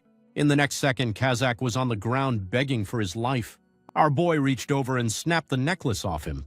As soon as he does, our hero can feel the demonic energy emanating from it. It's not super strong, but it's still pretty intense for something that may Kaz or act that way. Our hero asks Kaser about where he got it. But nah, this bastard doesn't know anything. But the merchants don't believe him in the least and want to beat him up. Barboy just says it's okay. I believe him. With that, this Al had mountains chapters over. We cut to some time later and the merchants were saying their goodbye to our boy, thanking him for saving their lives and goods and offering to help him out if he ever needs anything. As soon as they're gone, Lulu immediately hops on a Cooper's head saying they shouldn't have let the bandits off the hook. But our boy tries to reason that they weren't like that in the first place, and since he already took the necklace, there shouldn't be any more problems. Lou is not convinced and says if they ever pull a stunt like that again, he'll break their bones next time. Changing the subject, our boy says he needs to get back to training with his sword since it's been a while. Cooper tells him he looked pretty strong earlier. When our hero says if he wasn't strong enough to take down Kazur, a lot of people would be hurt. So the stronger he becomes, the more options he'll have in situations like these. Then he asked Kuva if he hadn't told him earlier in that there were a lot of strong swordsmen in Durinku. Kuva nods, saying once he is there, he'll be able to duel with lots of swordsmen and even get a custom-made sword for him made by master blacksmiths. Hearing that, our boy smiles, saying he's looking forward to it. Cooper notices the fire in his heart just grew bigger. Just then, our boy pulled out the necklace and was ready to destroy it. Coover stops him, saying he can't go around destroying things like this. He pulls out his magical pouch and stores the necklace as they were busy talking. You walked over to them being absolutely freaking cute, telling our boy how cool the sword is and how she wants to trade it with her secret treasure. Anya's telling her boy how she wants to give his sword to her captain as a gift. Aaron told her that he doesn't want to trade his sword, plus it won't do her any good as he's the only one who can wield it. All cheerful, Anya told him not to worry about it and said that she can wield it too, which only confuses our boy even more. Seen there, a boy wasn't giving in. She pulls out her so-called treasure literally out of thin air. It's this gigantic golden pig way bigger than her entire head. Lulu and Kuva are both impressed, especially the orc who's got his eyes practically sparkling at the sight of this thing. But our boy? He's getting cautious because there's this intense amount of sorcery radiating from the object. As he's about to ask what she even uses it for, Lulu talks over him and asks how she made it instead. Annie is happy to explain, telling them she was able to make it with the money she saved up over an entire year. Then she asks to trade his sword for her golden piggy bank, but the answer is still no, not. She just pulls out a pouch from her stuff and takes out one gold coin, inserting it into the golden pig. As soon as she dies, the thing instantly grows bigger. Now Lulu and Kuva are actually leaning toward the idea of exchanging our boy's sword for this golden piggy bank. Our boy told them that it's not happening, and then he turned to Anya and told her that she can't have the sword, even when she does this cute little pout to try and appeal to him. That rejection didn't faze her at all. She was just as happy as before and before leaving. She told our boy that she'll do her best to make more money as she travels to Durenku. Maybe next time our boy will change his mind. Later that night, our boy is about to head to bed when Cooper calls for him, asking him to join the orc at his table. Our boy told him to enjoy, saying that he doesn't drink, But Kuva just points to another man seated at the table who's apparently got some pretty juicy information to share about Durenku. Curious about what he has to say, our boy takes a seat. As soon as he sits down, the man drops some news. The greatest blacksmith of Durenku, this dwarf named Vulcanus, has come out of seclusion. It tells our boy that the swords Vulcanus makes are so damn impressive that swordsmen across the entire continent are desperate to get their hands on his work. One of the defining features of his creations is that he engraves numbers on the swords he took a liking to, which became known as number swords. And there are only a few individuals on the continent that have one, because there are only two ways you can own one. The first is if you're already a sword master. The other is if you're destined to become a sword master. Our boy's surprised by this. But the man just continues with his story. He says how 10 years ago, 3 swordsmen obtained a number of swords, and as time went on, it didn't take long for all 3 to become sword masters, and not just them. All the others who've come to own a number of sword eventually became sword masters too. And here's the most important part: in 2 days, Durenko will hold a competition to determine who will be the owner of the 10th numbered sword. As he said that all the men are going crazy over it all, curious about the competition. Hearing all this, our boy thinks to himself how this would be a good experience for him.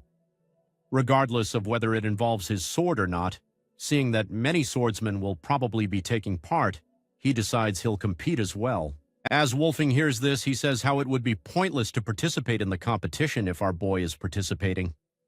While on the can't exactly blame the guy, I mean, it's our boy we're talking about here. With that, our hero gets up and bids goodnight to Kuver and the rest. Kuver asks him to stay for a little while, saying that there are a lot more interesting stories the man hasn't shared yet. Our boy just says he's tired and feeling a little pressured, so Kuver lets him leave. After our boy was gone, Kuva was thinking about how our boy's pretty different from the rest. Usually, swordsmen would jump at the opportunity to hear more stories, but our hero's not into that at all. Sure, it could be his personality, but our boy is definitely different from all the swordsmen Kuver has met until now. It's like he's the furthest from being a swordsman out of anyone he knows. Meanwhile, back in his room, our boy was thinking about what happened today, and how he almost lost control once again after he sensed the demonic energy. It was a good thing that it was only a small amount, so he was able to control himself. Thinking that stuff like this might happen again in the future, our boy decides to do some mental training. As soon as he does, he pictures an image in his mind of a shadow figure standing in front of a large metal block. Then we cut to the next day, and our group is already in Durinko. Kuver wasn't kidding when he said there'd be a lot of swordsmen because the city is absolutely flooded with them. Kuver looks at the crowd and says that they must have come to the city after hearing the news about the competition. While walking around, they see Anyu talking to a guy asking him where the captain is. The man just laughs at her. The moment Lulu sets eyes on this guy, her tail suddenly perks up, saying that the man Anya is talking to is actually a master. Kuver's shocked. He thinks himself that the man seems powerful, but a sword master? Is it possible a new one was born on the continent without a knowing? But his train of thought is cut off when Anya and George walk up to them. Just like any of thinking that they might misunderstand him, he quickly explained that he didn't mean it in a bad way. Then George asked our boy if he could see his sword. He explained that he got curious, and yet because Anya won't shut up about it. Our boy agreed and then pulled out his sword. As he was doing that, George stared at our boy. He had some weird ability, so he was able to see the old man from our boy's dream. Looking at the sword, George said that now he understands why Anya wants it so badly.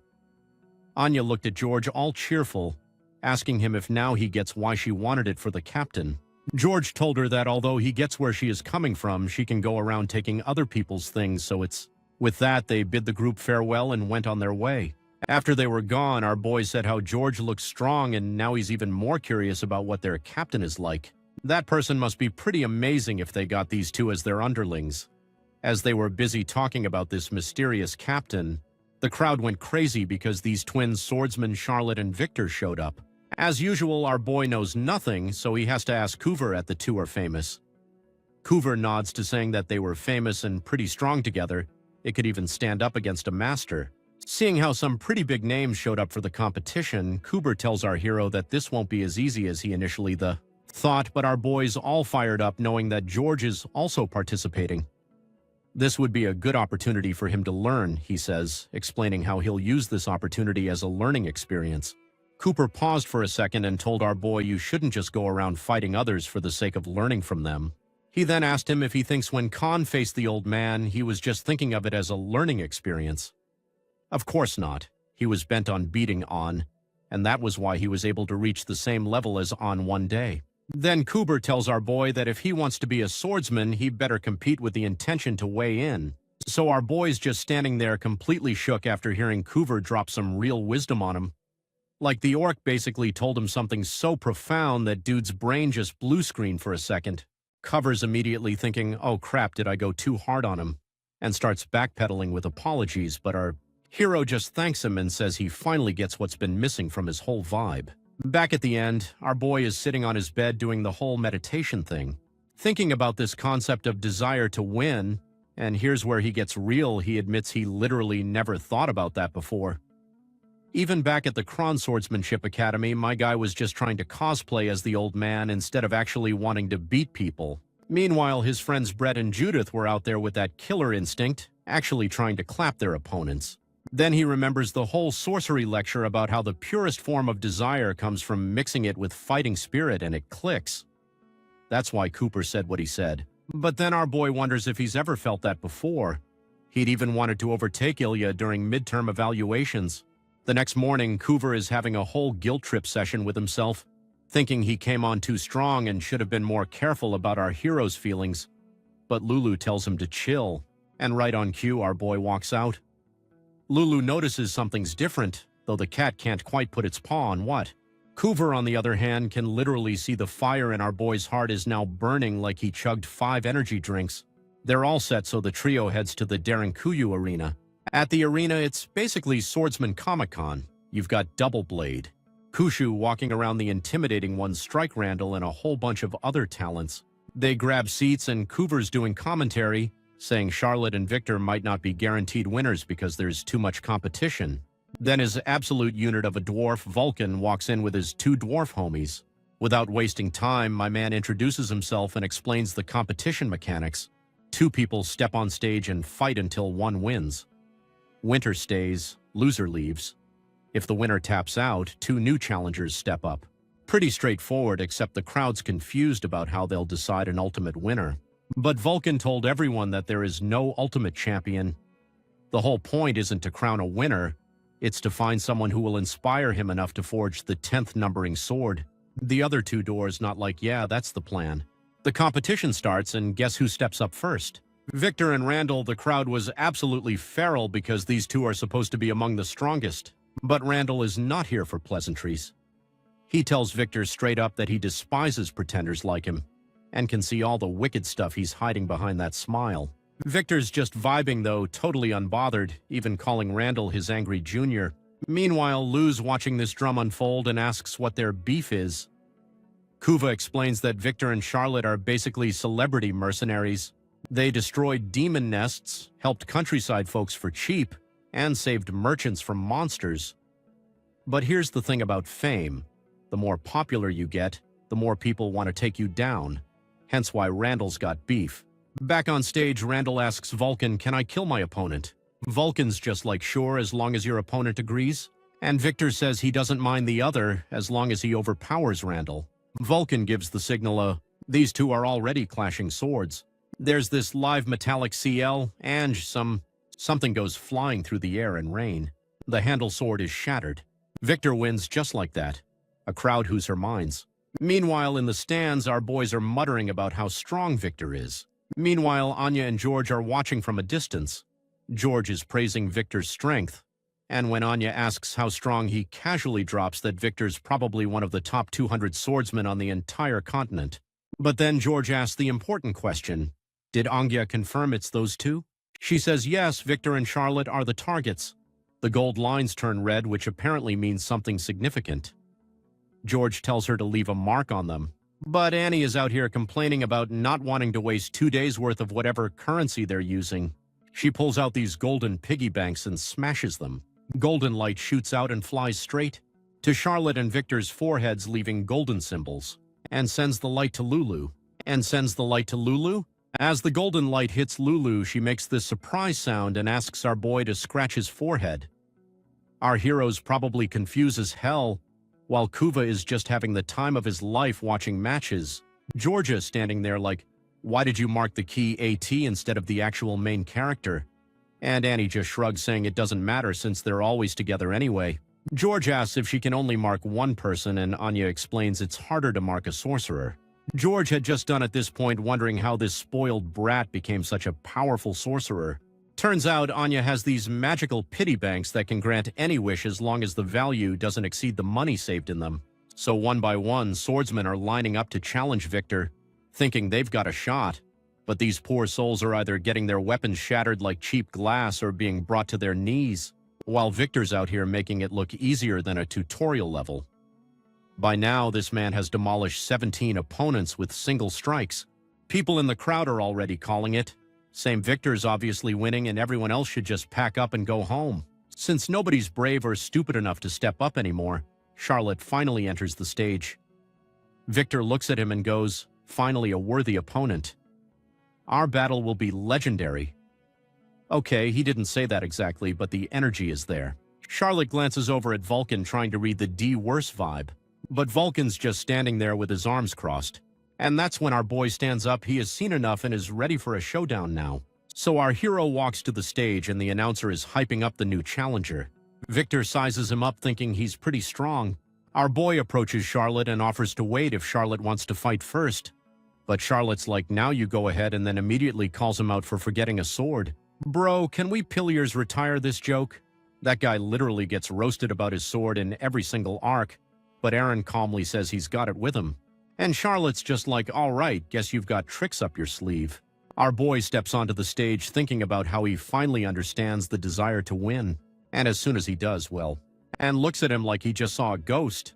Our hero remembers that time Ilya overtook him during midterm evaluations, and that memory redmates his competitive fire. Even Charlotte notices the change in our boy's expression, but Vulcan literally jumps out of the seat, and the other two dwarves follow him immediately. Our voice psyching himself up, ready to defeat Victor, when Vulcan just sprints onto the stage and interrupts them right as they are about to start fighting. Then he announces he has decided the owner of the 10th numbered sword is our boy. Charlotte's the first to be like, "Excuse me, wait, he?" While the crowd loses their collective minds. People are screaming about how unfair this is, calling it rigged. They're thinking this whole thing was some elaborate scam. But Vulcan grabs his megaphone and tells everyone to shut up, reminding them that the competition was never about finding the strongest fighter. It was about finding someone who'd inspire him. The other two dwarves back him up, saying that usually they would choose someone else as not to overlap their choices, but they can't give up on our boy. With that, Vulcan shoot everyone and told our boy to follow him. Victor is just glaring at the dwarf's back, probably planning dwarf-themed revenge scenarios in his head. You know what? Victor and Charlotte are actually good sports about it. They congratulate our boy, with Charlotte saying he knew he was special all along. Meanwhile, Randall's sitting in the stands looking like he's plotting murder. And we cut to some time later, and our boy's being made to show off his swordsmanship skills, swinging left and right. Great. Once Vulcan's satisfied, he has our hero put his sword down so the other two dwarves can examine it. And these dwarves are LO saying their minds. One's asking what metal was used because of how sturdy it is. The other one's hammering away at it and can't even leave a mark, which makes him wonder how the sword got so many scratches in the first place. Like my guy, our boy's been through bores with this thing. While the dwarves are doing their thing, the trio are standing around awkwardly. Cooper told our boy how he's never heard of this method before. Our boy's surprised too. Apparently he needs to show not just his swordsmanship but also his fighting spirit to these blacksmiths. But here's where our boy's insecurity kicks in. He asks Cooper if maybe the D-Wars only picked him because they sense the old man's energy instead of his own. Cooper assures him that while that's possible, our boy's doing great on his own and will eventually surpass all that. Still, our hero feels kind of bummed about it. That's when Cooper decides this won't do. The orc looks at our boy's sad face and goes in. This absolute leggy Andy marches over to Vulcan while Lulu's shouting requests for the cat to get a sword too. Vulcan is not pleased with Cooper's audacity. The dwarf can't believe this orc is asking him to give our boy's sword for free. But wait, there's more. Cooper has two additional conditions. First, you want Vulcan to provide a sword for Lulu and tailored equipment for our boy. Second, they need to be allowed to watch the whole process. Vulcan throws a fit, asking why he should agree to any of this nonsense. But my man is an excellent negotiator. He tells Vulcan straight up that the dwarf is actually using our boy to improve his rusty iskales. The door is shocked, and before he can defend himself, Cooper adds that even Pablo and Dyson have been practicing for a while. These three dwarves have been wandering around looking for inspiration, and they struck gold with our boy. They didn't want to miss this chance, so they're exploring him as inspiration fuel. Vulcan is ratio okay by this accusation and questions Cover's authority to make such claims. Coover then drops that he's one of the finest guides in the land. And just like that, our boy gets new equipment that's way lighter than his old gear, and Lulu Finale gets his own sword plus a suit of armor. With our boy's spirits lifted, Coover's sitting there pleased as punch that he squeezed more out of this deal. Honestly, I need Coover to negotiate all my contracts from now on. That night, the dwarves start working on our boy's sword. Dyson's hammering away at the smoldering sword, shaping it with precision. Once he's done hammering, he immediately tosses it into the furnace to reheat it. The flames grow stronger, and our boy's watching this whole process. Then our hero does what he does best, turns everything into a training opportunity. He creates this mental image of himself with a block of metal and a mallet in front of him. He tells himself it's not time to use the hammer yet. Instead, he needs to admit the flame in his heart to heat the metal block first. Then we cut to a month later. The group is on a stroll, so while they're walking around, Cooper asks how the training's going, and our hero's like, yeah, it's getting better. Then immediately shifts the conversation, saying how the town feels empty now. The place used to be packed. Cover's like, dude, they were only here for the numbered sword. Now that you got it, they left. Our boy's actually kind of bummed about this because you wanted to throw hands with more people for practice. So Lulu tries to cheer him up, and then they head over to check if Vulcanus has finished crafting it yet. And this dwarf bastard shows up with the most sheepish grin ever, apologizing because it's going to take way longer than expected. Cooper's immediately like, bro, how long? Vulcanus promises he'll have it done in a year, swearing on his beard or whatever. Then it'll be his greatest masterpiece, even better than the sword our boy's currently using. Cover's about to lose his absolute mind, but our boy, now he doesn't care, so if he just accepts it. Coover literally pulls him aside and starts whispering like they're in some spy movie, suggesting they get a contract so the dwarf can't weasel out of this. But our boys are all like, nah man, we didn't even come here for a sword in the first place. Plus we got some pretty sweet gear already. Coover just sighs and gives up because honestly, what can you do with someone that holds them? So the trio hits the road again, and they're talking about their next destination. Cooper mentions Laughin, the city that's apparently swarming with swordsmen. He's about to tell our boy how perfect this is for his sparring addiction, when Lulu suddenly tells everyone to stop, saying she smells blood up ahead, and right on cue, a strong wind blows, and two hooded figures emerge from the bushes. It's Charlotte and Victor, and these dudes are absolutely drenched in blood.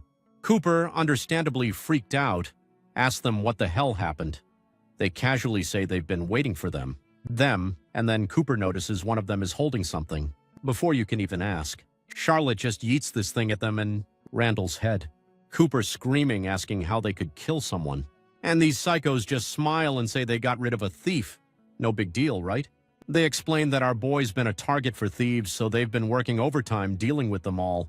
And now they want payment for their services, the numbering sword. Our boy's face goes pale as the brothers flash the sinister ass grins.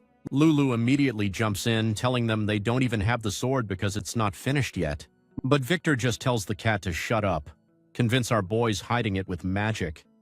Lulu keeps insisting they don't have it, and Kuva backs him up, warning the brothers that they're about to become wanted criminals across the entire continent for this. But Charlotte just thanks the orc for his concern, but then says they've got it all figured out. No one's going to suspect them because of their stellar reputation.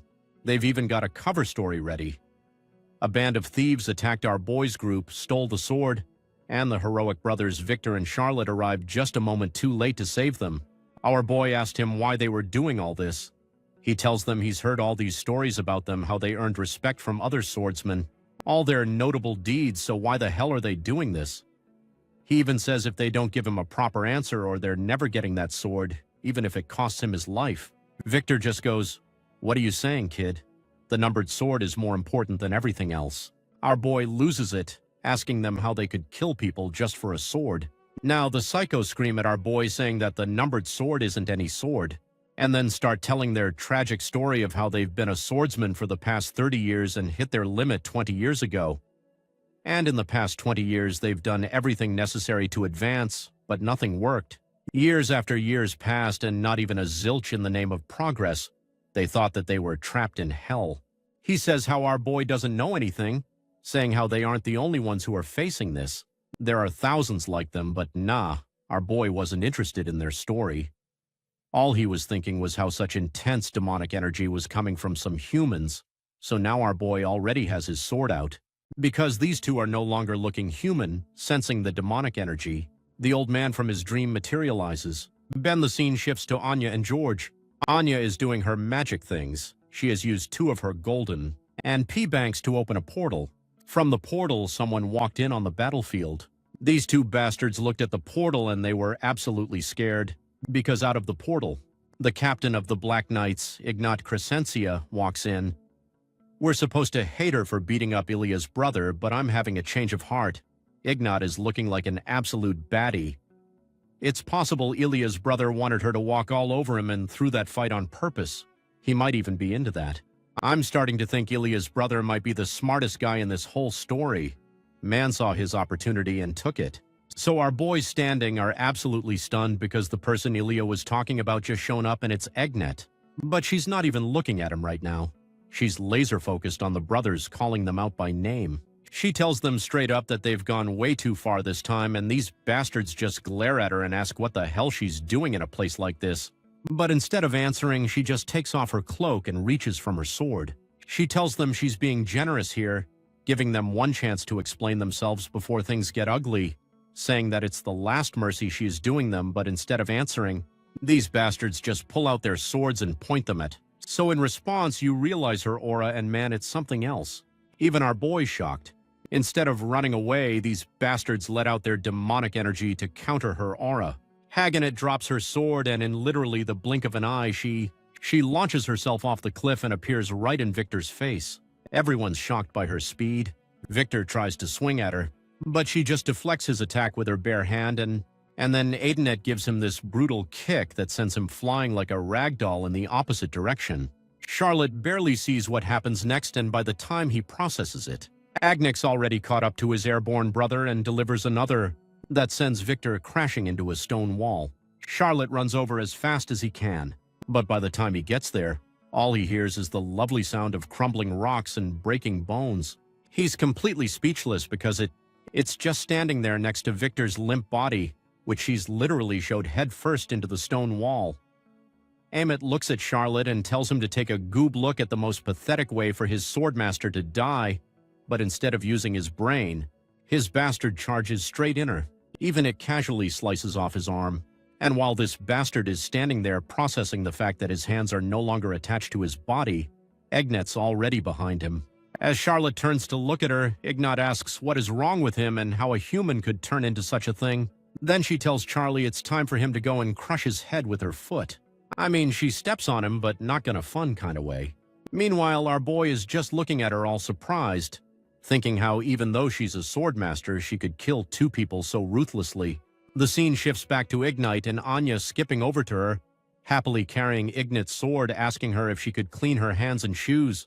Ignat looks at her bloody clothes and just nods. She tells Anya she'll reward her for being such a good helper once they get back. Anya moves at lightning speed, wiping Ignat's shoes until they're squeaky clean. As Anya was busy doing her work, George walked over to Ignat and Mommy. Ignat immediately switched to fun mode, asking him what he thought of her old and formal way of speaking, and if he thought she could pass as one of those fancy nobles from the Holy Kingdom. George laughs a little, saying that she has indeed improved a lot. But their little chat gets interrupted when our boy walks over to her all angry, asking her, "How could you do that?" Ignat turns and our boy continues asking how she could have sub-strong conviction when it comes to killing someone. He says that he is not being sarcastic. He's just curious because killing another person is something that humans are naturally reluctant to do. So how could she do it without a shred of hesitation? Meanwhile, George is just standing there with a smile on his face, probably entertained by this whole situation. Haydenette then looked directly at her boy, called him by his full name, and stepped closer to him. Our boy asked her, all confused, how she knows him, but knock.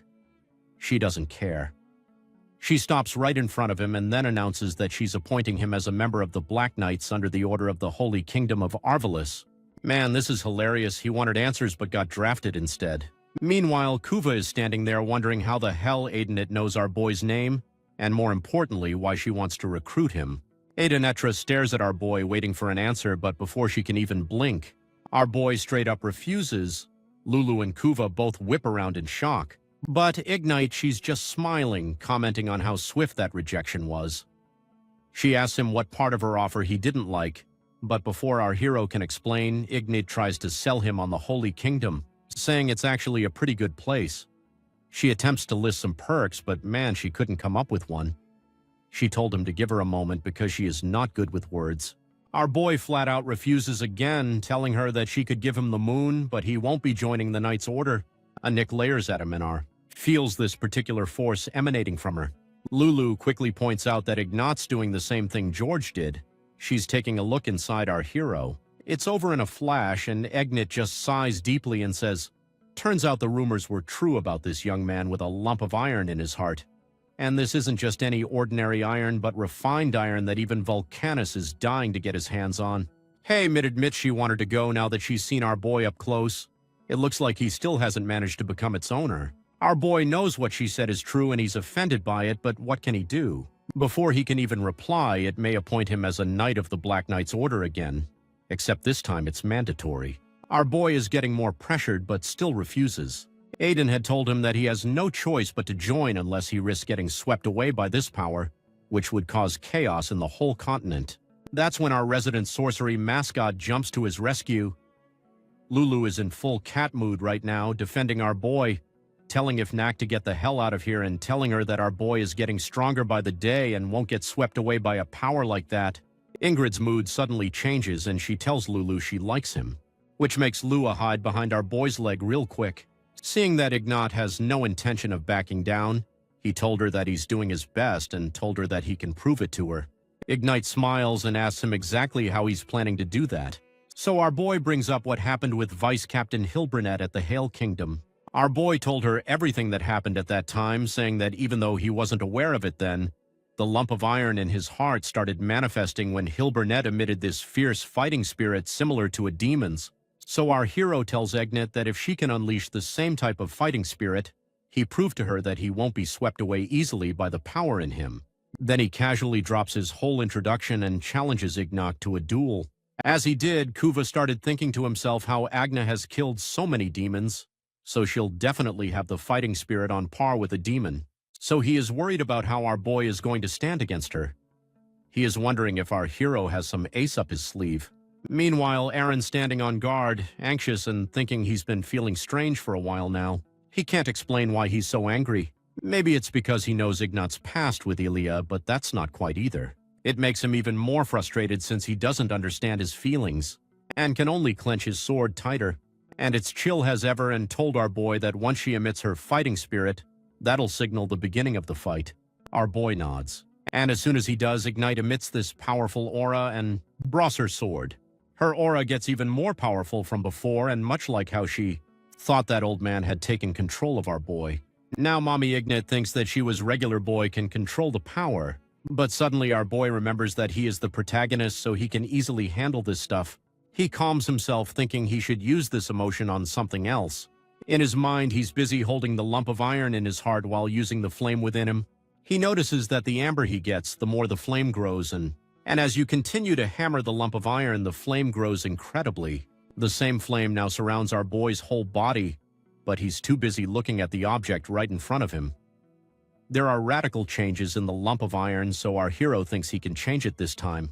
He grabs the handle and feels the surge of power in his whole body. In the real world, our hero is glowing bright with power. He clenches his sword, ready to do a vertical slash, but then he charged at Eggman.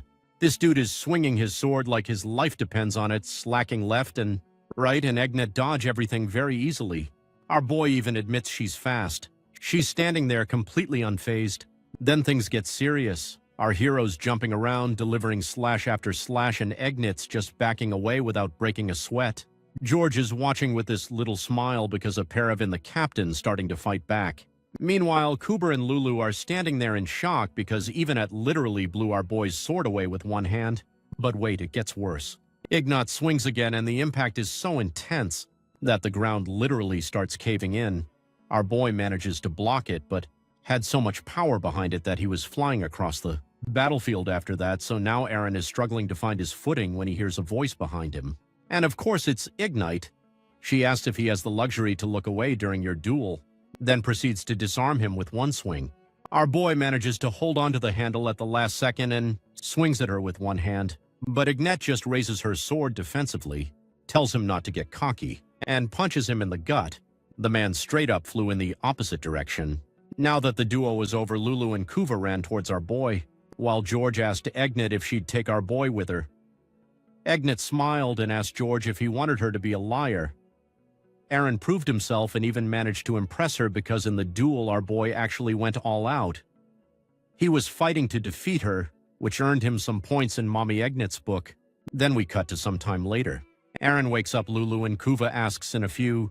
He is in our heroes about to answer when he notices something and lets out this loud gasp. Why? Because Mommy Edna is sitting right by his bedside. Now that he's awake, Ignite tells him they should finish their conversation. She moves closer and our boy flinches, probably having PTSD flashbacks when she does something that makes everyone panic. She lifts his shirt. Our boy and Lulu freak out, with Lulu calling Ignat a perverted witch. But Ednick just tells him to watch his language while she assesses the massive bruise on her boy's stomach. You know, the one she put there. Lulu's watching with curious eyes, as ignorant as it uses sorcery to heal the wound, and it starts fading away. Cooper was surprised because it was holy magic. He was surprised because it's kind of odd that the lady who punches people into orbit also has healing powers. After healing him, she tells our boy he won't have trouble moving, but he's just sitting there quietly processing everything. Then out of nowhere, our boy asks what kind of sword she uses. 8-pit milds. Remembering that Aaron is a trainee from the Chromos Swordsmanship Academy. She smiles and says it's definitely something that old geezer would say. Here's where things get deep. Ignat tells our boy that what she's about to say might be too complicated for him, but the sword she uses is the blade that will make her a queen. Kuva immediately freaks out, asking if she's planning a rebellion, but Ignite tells him not to get ahead of himself. First, though, she needs Cooper to hand over the pendant in his pocket so she can purify it. As she purifies the pendant, Emmett explains they're currently in a period of peace because the Holy Kingdom makes sure that war doesn't break out. But centuries ago, maybe even way before that war only happened because an Arctoman ran amok. She admits the world isn't that peaceful. She doesn't know how to save everyone from suffering, and she doesn't know how to control the wicked artifacts finding their way into their world. She returns the pendant to Cuba after purifying it and then continues, saying she remembers when she first thought about how nice it would be to create a free country using her own hands. Before anyone can react, she assures them she has no plans to incite a rebellion and will achieve her wish peacefully. As she walks past Lulu, she tells her that she needs to work even harder to maintain the relationship she has now. It's good to enjoy the happy times while they last, but don't get complacent. Then she opens this window at, "That's our boy who he believes in." Before you can answer fully, she says she believes in herself and her conviction is solid. That's why she can walk her own path without any doubt. Our boy just stares at her and surprises she, jumps onto the windowsill. She tells him she'll make him the same offer when they meet again someday. But next time it won't be to the steel in his heart, they'll be to our boy himself. And with that, she jumps out the window, parkour style, shocking Coover and Lulu, who rush over to look down. Now that she was gone, our boy was thinking how. When Ibnet killed Charlotte and Victor, he felt what she did was right. It seemed like the right thing to do, especially since he felt the conviction from every act she performed. Meanwhile, he had been hesitating and it made him angry. Ignite acted as necessary while our boy couldn't do the same. And it took our hero a while to understand that he wasn't angry at all. He was jealous of her. Jealous of her conviction, her certainty, and her ability to act without hesitation. Then we cut to the next day and the group has already hit the road.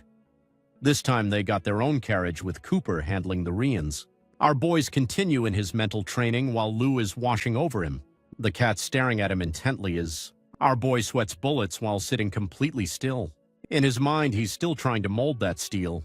his heart according to his liking, but the steel hasn't changed much so far. Even when our boy uses fire to torch it, the thing barely budges. Plus, the fire isn't as intense as before. Bar Hero refuses to give up and keeps hammering away at the steel. Just like that, our boy spends the entire day doing his mental training. Now the sun's set and Kuber is already done preparing dinner. When the orc opens the carriage door, a boy greets him and doesn't even notice it's already dinner time. Kuber asks him how the mental training has been progressing. Aaron told him that he hasn't made any significant progress yet, but he believes his hard work will pay off. Then he turned to Lulu because she was sleeping in a funny position. He asked Aaron what happened to her. He told Cooper that Lulu is concentrating and won't wake up anytime soon. Cooper asked him if this is something every sorcerer does. Aaron told him that every sorcerer has his own method of doing things, and Lulu's just happens to be this way. Since Lulu won't wake up soon, the two men decide to share a hearty meal together. Later that night, our hero picks up a sword again and practices his swordsmanship. Cover's impressed watching this guy. Our boy's dedicated most of his time to training, now you're wasting a single second. As Kuvar looks on, he's thinking how our boy's such an upright man.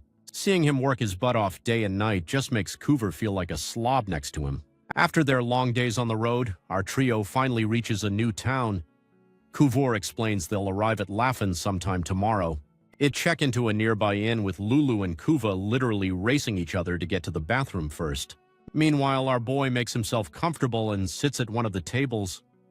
Just then he hears a voice ordering a bottle of whiskey while another voice nags them, asking what's so good about the drink anyway. Hearing that, our boy's all surprised because he knows that these voices all too well, so without wasting a single second, he turns and yep, there they were.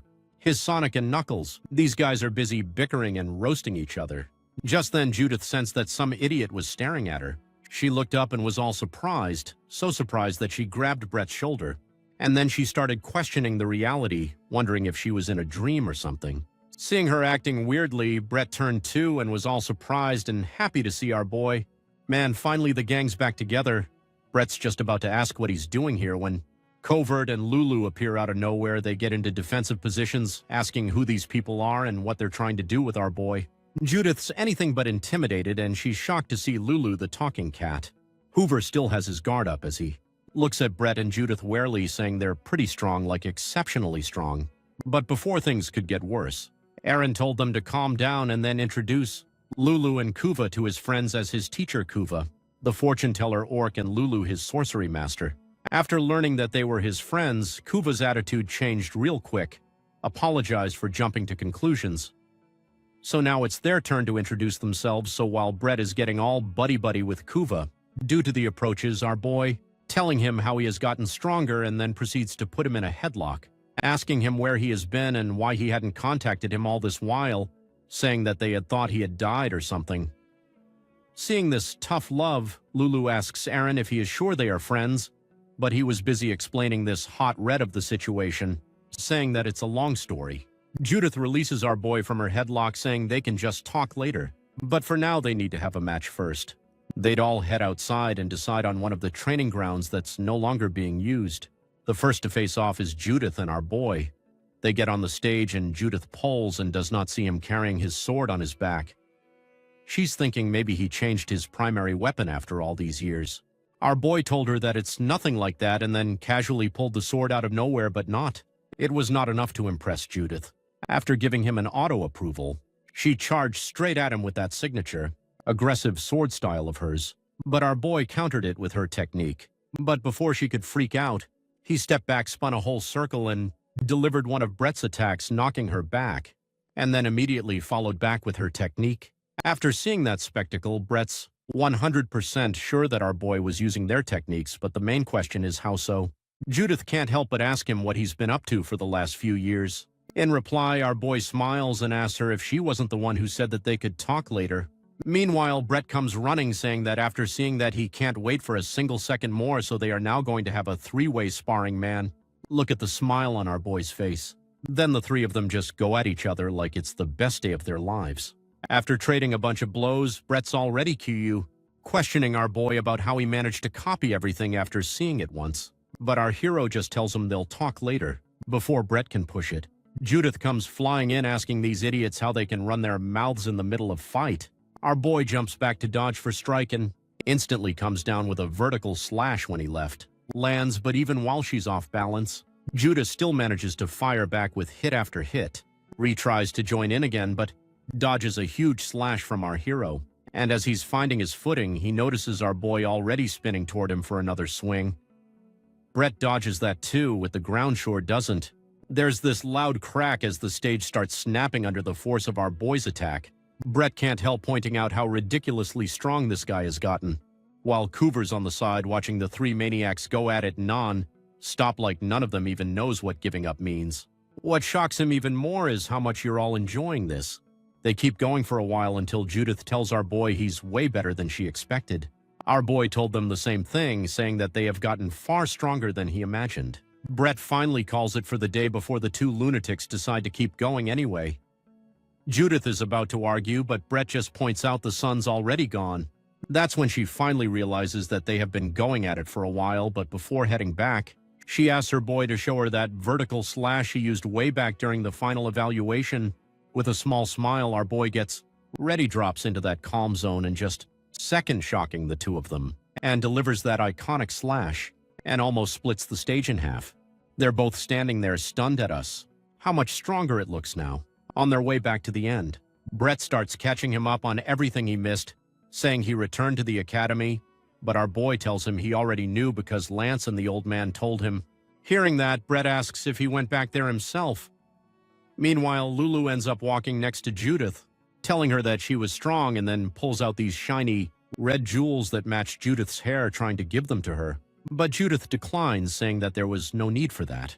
Brett asks if something was wrong with her because she has never turned down stuff like this, and Judith whispers that black cats are bad luck and she doesn't want to get cursed.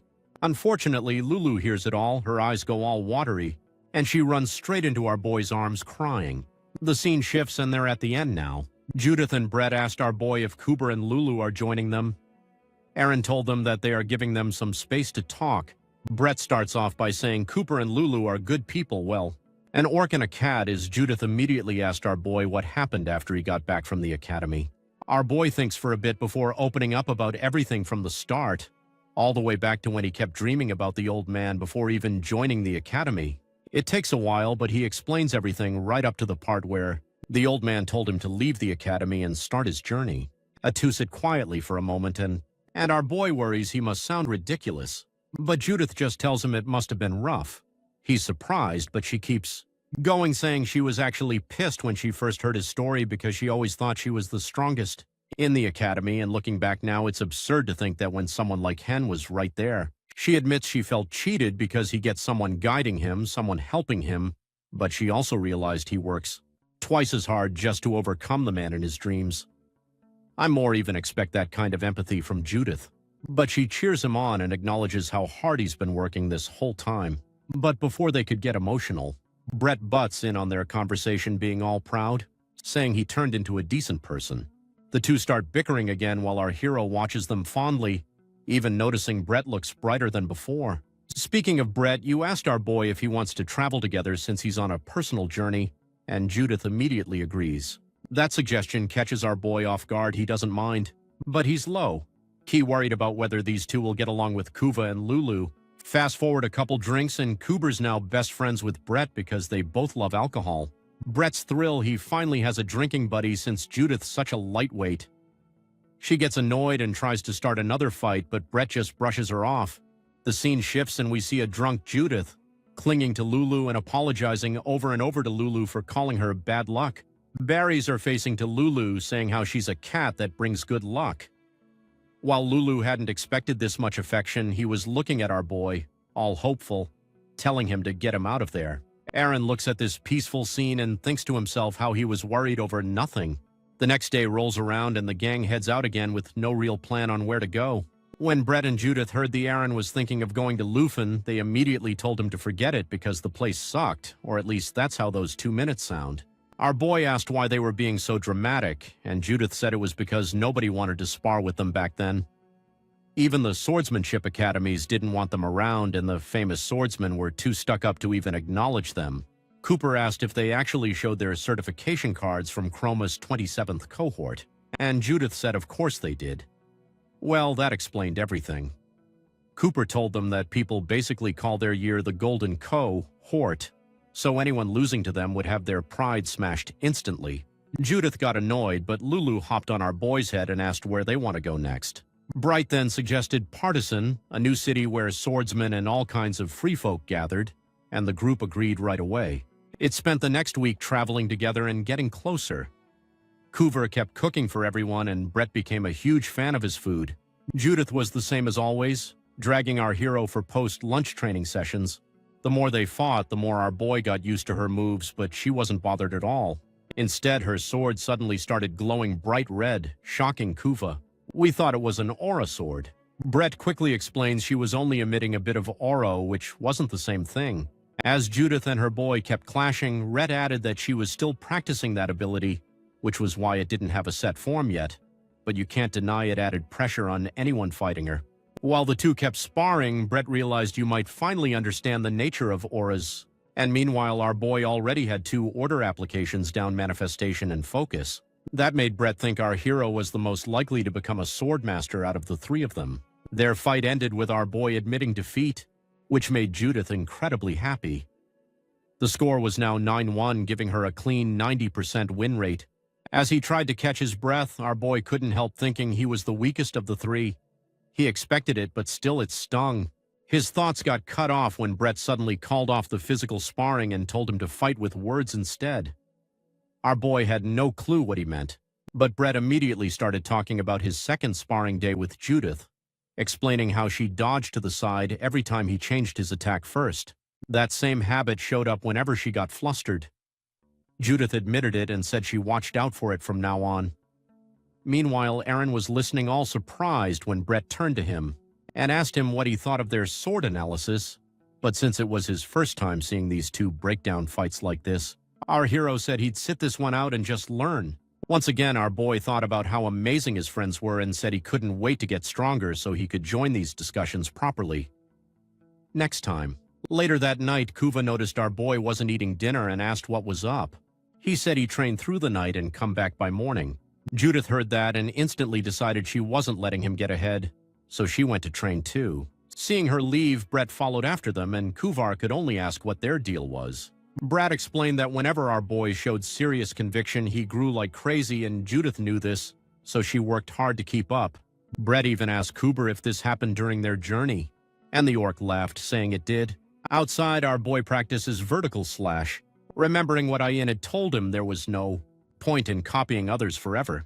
He kept swinging, thinking about the 2 things that shaped him, the old man's vertical slashes and the academy's swordsmanship you learn of the large blade. With those 2 as his foundation and with Brett and Judas moves added on top, he decided to build his own style. Then we cut to the next morning and they were going at again. But now Judith was struggling for real, pissed at how fast he'd grown again. Brad was also on his knees trying to breathe, but unlike Judith, he accepted it, saying he felt the same thing when he watched Ilya fight 5 years ago. Speaking of Ilya, yeah, hopefully we see her soon so the gang can be fully reunited. Back to the moment, Kuber once again thought about how scary our boy was with how fast he narrowed the gap. Then you notice due to fuming at how quickly our boy developed, using his fortune-telling powers. Kuber saw the intense fire energy around Judith and said her next task would probably be controlling that aura. The 2 days later, Judith somehow even stronger, and now she was much more aggressive. So much so that our boy couldn't last against her. Judith was thrilled she beat him, while Kuva pointed out she even stole a move from our boy's style. What shocked the orc more was that Judith could only pull off that move if she had the natural talent and stubbornness to surpass everyone else. These 3 were literally making each other stronger. As you'd have celebrated, our boy praised her sincerely and she got even happier and told them they were heading to Partisan next to spar with stronger swordsmen. Meanwhile, Lulu washed everything from a nearby tree and quietly said that this trio had no idea how strong they already were. Once they reached Partisan, Judith was stunned to see so many swordsmen walking around. Coover said the place felt like a mercenary town. The orc and Lulu went to the inn while the trio had a straight-to-harm swordsmanship academy looking for proper opponents. Right before they knocked, Brett told them to hide their identity as Kronos trainees. The door opened and some dude walked in. Brett told him that they were here spar. He was about to ask which school they were, from when someone inside asked what was going on. Kent replied that they had guests seeking a duel. The voice called the men, and the trio walked into the office of Headmaster Haram. After the trio greeted him, he could already tell they weren't normal kids. He took over from Kent personally and gave them a tour, confirming that they came to duel. When Brett asked who they'd fight, the headmaster casually said he'd take them on himself.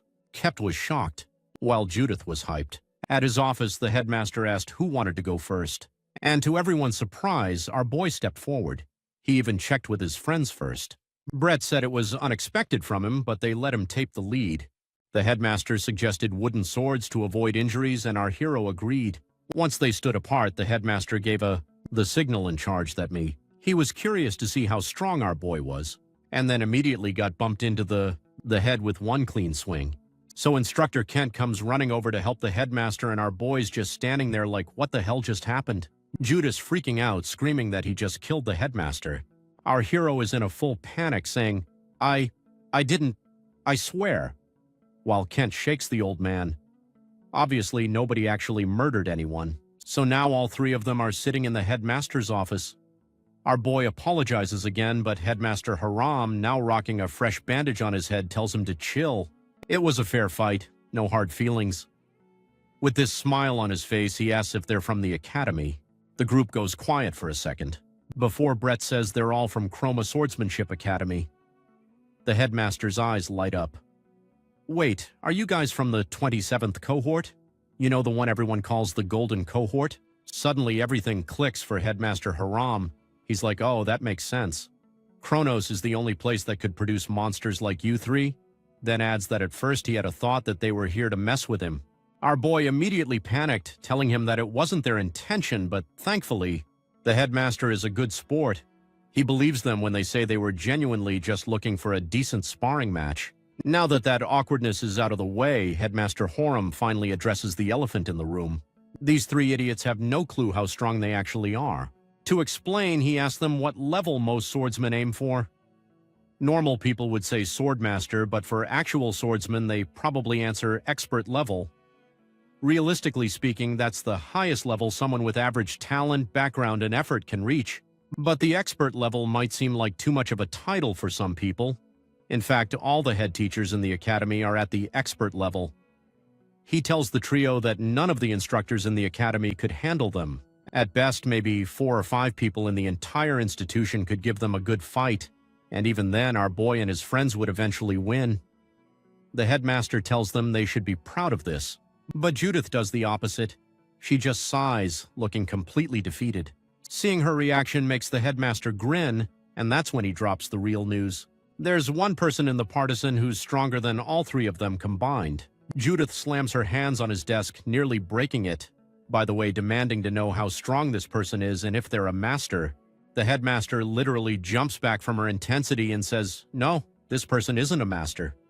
Still, he's more famous than the other masters, and considering there are 100 publicly known masters to date, this guy being the next strongest in wine is kind of a big deal. And our favorite trio just arrived at the perfect time because Jet Frost will be hosting training duels at his residence in 2 days. Out of the three, Judith's the most hyped. She already wants to challenge him. 2 days later, Vitrio makes their way to Jet Frost's manor, and they're absolutely stunned by the sheer number of people waiting in his front door. Our boy asks if there's even a chance they could participate in today's training, while the headmaster, who apparently just materialized out of thin air, sighs in frustration. He explains that if Jet Frost just came out and fought everyone who challenged him, these swordsmen wouldn't be swarming his house like this. Judith asks what he's doing here, and instead of answering directly, the old man says Jet Frost is way more skilled than him, and dueling with him helps a lot. Brett asks if he knows Jet Frost personally. Haram told him that Jet is his old buddy, and Brett then asked if he could put in a good word for them. Haram told him that he had tried and gotten rejected already. Suddenly, this kindly-looking old bowler named Glenn comes out to greet the swordsmen gathered outside. Seeing the crowd, he announces that only those who pass the test will be allowed to duel with his master, and then he points at the magic scale, explaining that if they score over 5,000 points, they pass. Our boy is surprised to see that device again. The headmaster asks if he's tried one before, and our hero casually mentions he's scored around 10,000 points once. Well, obviously it was a big deal, and obviously this idiot had no clue. Then one by one, swordsmen start testing their strength. Some pass, others fail spectacularly. Bet it's Headmaster Haram's turn. Gwen's pleased to see him again, and the Headmaster passes easily with 12,081 points. Man learns some techniques after trying so many times. Finally, it's our hero's turn. As he pulls out a sword gland, asks if it's a magic sword. Our boy explains it's just a really hard sword. Nothing special about it. Glenn personally didn't have any issue with that, but others might cause drama, so he brought a sword for our boy to keep things fair. Well, that didn't change much because this monster still scored 18,817 points. Glenn can't believe his eyes. Neither can Headmaster Horam. My guy just casually doubled what most experts get. Then Judah steps up and, of course, 16,581 points. Red follows with 16. Both passers, obviously. Brad walks over to our boy saying that even he won't let our hero beat him in raw power terms. But our boy just shrugs and says their scores weren't that far off. Meanwhile, Jude has been unusually quiet. Brett can't resist teasing her, saying she should have just let the redhead beat her. Obviously, Judith wanted to answer with violence but held back, saying she was just off-center, which is why her score is a little lower. Now that the test is over, it's time to throw hands. Glenn announces that since so many swordsmen pass, they'll be doing 3 versus 1 duels. He asks everyone to form groups of 3, and because our trio is ridiculously overpowered, they smoke through the competition like it's nothing. Headmaster Haram makes it to the final round too. Glenn tells the Headmaster that Jet will fight him one-on-one. Haram's like, oh, so now I get the special treatment as his friend, which leaves our trio as the final challengers. But just before Haram goes in, Rhett whispers something in his ear. The blue-haired noble tells him not to worry, and the older man heads inside. Just like his fight with our boy, his fight with Jet ends quickly. Haram looks at Jet, saying he's just no match. Jet basically says, yeah, obviously, but Haram thanks him anyway since he learned a lot. Chet mentions he was guiding the duel the whole time because they're friends. He basically went easy on him. Now that they're done, Haram tells his friend there's one last team to fight. Jet doesn't really care. He just wants to get this over with. That's when Haram drops the bomb the last group proposed a bet. This immediately gets Jet's attention. Haram explains that the trio is prepared to do any theme Jet wants for a month if he wins once. But if they win, he has to train them individually for a month. Jet laughs at this proposal and is already planning to make them clean his entire mansion. Meanwhile, Haram's celebrating inside because his friend totally fell for it. Ben Jet finally sees the 3 and immediately realizes something's wrong. These guys are obviously at an expert level. He turns to Glenn and asks why the hell his butler didn't tell him the trio were expertise. Glenn, with the straightest face possible, says he did mention it because Horm told him that Jet drink is wine. And man, look at Horm's grin. Yep, this guy is definitely Jet's best friend, looking at him being happy after getting his buddy in trouble. Chet doesn't have time to argue because the 3 are already introducing themselves and getting into position, saying he looked forward to his guidance. Hearing their introduction, Jet went, wait.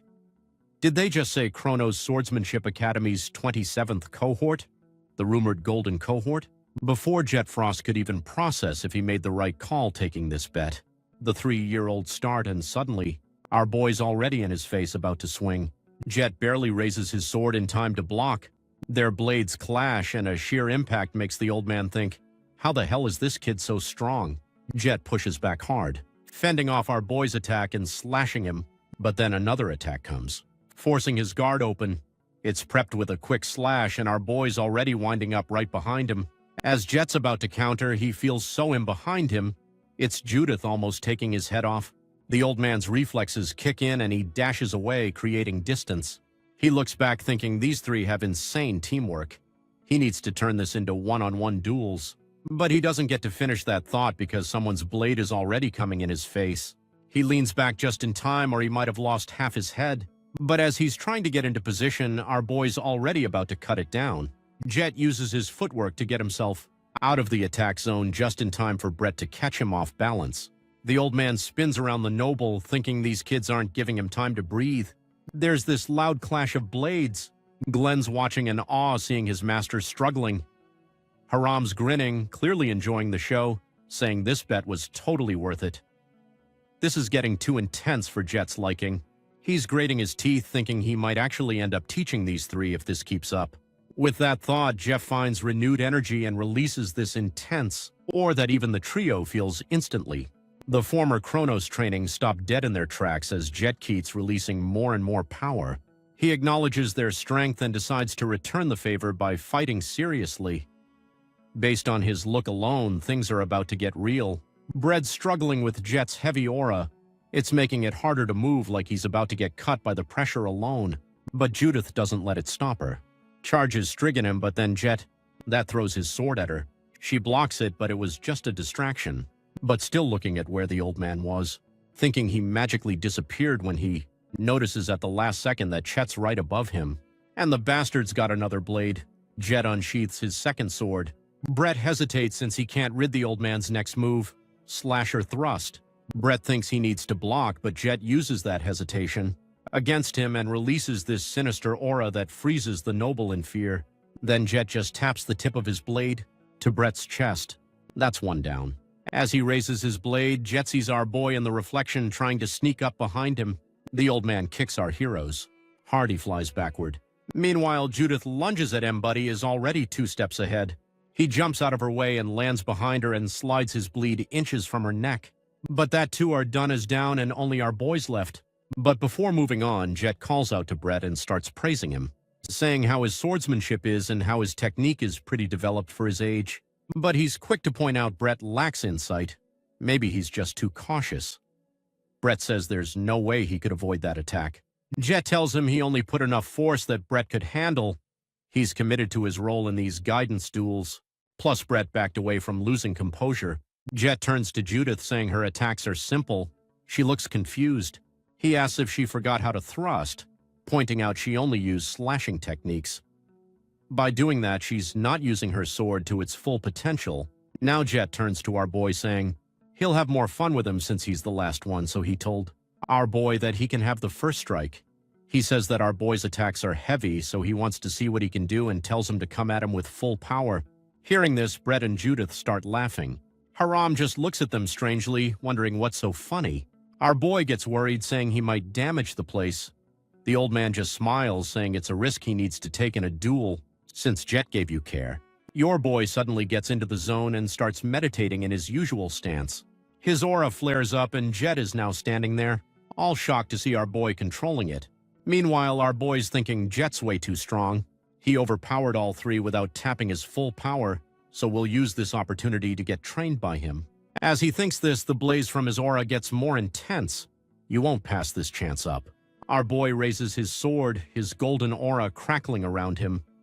He's about to deliver a vertical slash when Jet yells, "Stop!" Our hero catches himself before his blade hits the floor. The old man admits defeat and asks our boy to put his sword down. Smart move, my man. Otherwise, you would have had to fund a new manor. Since Jet admitted his loss, the 3 quickly lined up with SH. Shining eyes, Sangha looked forward to his guidance. So Jet leads them to this training room in his mansion, and dude's got a full transmutation circle carved into the floor like he's about to summon a demon or something. But nope, just activates some sorcery on the wall and the whole room turns into a gravity chamber. The trio's standing there feeling like they just gained 50 pounds each, and Jet's like, "Welcome to hell, kids." Now Chet drops some wisdom about how a healthy body makes for better aura efficiency. He also mentions that overcoming challenges like this could boost their aura levels. So from their first task, he points at this pile of rocks on the right side of the room and tells them to move all of them to the left side. He gives them until noon and warns them to, and if they can't even handle this basic task, they're getting disqualified on the spot. Our heroes get to work immediately, and 3 hours pass before Jet decides to check on them. He's probably thinking you're done and chilling by now, maybe even taking a nap. But when he walks in, the trio are still moving rocks back and forth like some kind of cursed. Jet's confused as hell until Glenn shows up and casually mentions, "Oh yeah, this is their 3rd time moving those rocks." Jet's brain practically short-circuits.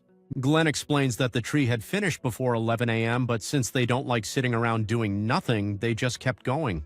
Jet's annoyed because these idiots are being way too extra, but he's like, fine, let's see how long they last. Just like that, day 2 arrives, and Jack cranks up the difficulty. Now they're doing crunches with the log. After that, they're running laps while pulling weights behind them. How did the 3 Judas starting to look rough? Like really rough. Even Jet notices she's struggling, but he doesn't say anything yet. That night, as our boy's lying in bed, Lulu pikes up and asks why they're still doing stamina training. It's been a week already, and their guide hasn't even dueled with them once. Lulu's getting impatient, calling Jet a joke despite him being the 101st strongest swordsman. But our boy just says that being called the 101st strongest swordsman doesn't exactly sound cool. Back at your place, he's sitting alone sipping wine and reflecting on his 3 students. He realizes they're not just wanted, they've got something more. He sees the fire in their eyes, the same fire he had when he was younger. And honestly, that scares him a little because he knows where that kind of fire can lead. The next day, Jet told everyone that he's switching things up now. He's willing to guide each of them based on their individual needs. He starts with our boy and they spar so Jack can get a better read on his fighting style. After they finish trading blows, Jet tells him he's doing great but points out one major flaw: he's too passive. Our boy's stuck in this mindset that he's slower than his opponents, so someone like Judith, who's light on her feet, would just run circles around him during a duel. Our boy's like Yap, and I am slower than Judith, and Jet just shakes his head. The older man demonstrates a technique by unleashing his aura, making it grow bigger and more oppressive as he approaches our boy. He explains that just because you're slower or less coordinated doesn't mean you should act passively. What you need to do is expand your territory and occupy more space. He shows our boy how to gradually expand his presence bit by bit until it becomes impossible for his opponent to run away or counterattack effectively. Once you've got them cornered in your space, you've already won half the battle. Since Jet didn't just explain but also demonstrate, our boy actually understands the advice better. Jet then moves on to teach the other 2 and the training continues. This time, Jet's observing them way more closely, especially when our boy and Judith spar. Our hero notices that Judith's overworking herself again, but when he tries to call her out on it, she snaps at him not to trigger like some weakling. She insists she's just getting started and believes she'll win this time. But Jet's already made up his mind about something else entirely. The older man intervenes mid-spar, asks Judith to come with him because he has some advice specifically for her. He tells her to put down her sword and follow him to his chambers. As for our boy and Brett, he tells them to go ahead and grab lunch since his chat with Judith might take a while. So the 2 heads of the dining hall and are peacefully eating when suddenly they hear Judith screaming. Both of them froze mid-bite and looked over to Jet's chamber, from which Judith walked out all angry. Brett asked her where she's going. Well, wrong move, buddy, because she just snaps at him too. Naturally curious, the 2 guys head over to Jet's room to ask what the hell just happened. Jet takes his sweet time day drinking during lunchtime and finally starts talking about how the 3 of them remind him of his younger days back when he was happy just by holding a sword. Jet opens up about his past. He became an expert at a young age and people started calling him the next swordmaster in line. But reality hit him like a truck because the road to becoming a swordmaster is brutal as hell. He faced opponents across the continent who were way stronger than him, got constantly compared to others, and eventually caved under all that pressure.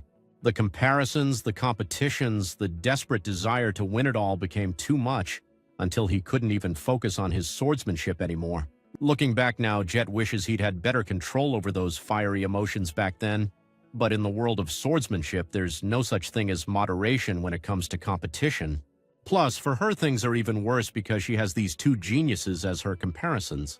So he told Judith to break free of that mindset and try to focus on why she started training in the place, but it seems it had the opposite effect. Just then, Judith walked in, apologized, and told Jet that she knew that he wasn't trying to make her feel bad. She admits her friends are ahead of her and she's been killing herself trying to catch up. Then she told Jet that she didn't pick up the sword for F. She picked it up to survive. For her, competition isn't just Ego's life. When he means living another day in pain is nothing she can't overcome. As she speaks, the fire inside her burns brighter and Jet can only watch silently. Just like that, their month-long training ends. A week later, a boy thanks Jet for taking them in and Jet just asked where the plan to go next. Bright admits they got no clue, so Jet suggests they head for the Land of Testament. He explains that lately the battles there have exploded a number thanks to a certain swordsman making waves. Then he paused for a second and said, "Since you guys are from the Golden Generation, you might know her." And then told them that the current champion of the Land of Ta is none other than Ilya Linda. Finally, the band's getting back together. So now our heroes are back on the road. Our boys being all serious, thinking about Ilya. Judith chimes in saying she must have gotten even stronger by now. Brett agrees, but adds that maybe Ilias overcome what happened back then. Judith's confused and asks what the hell he's talking about.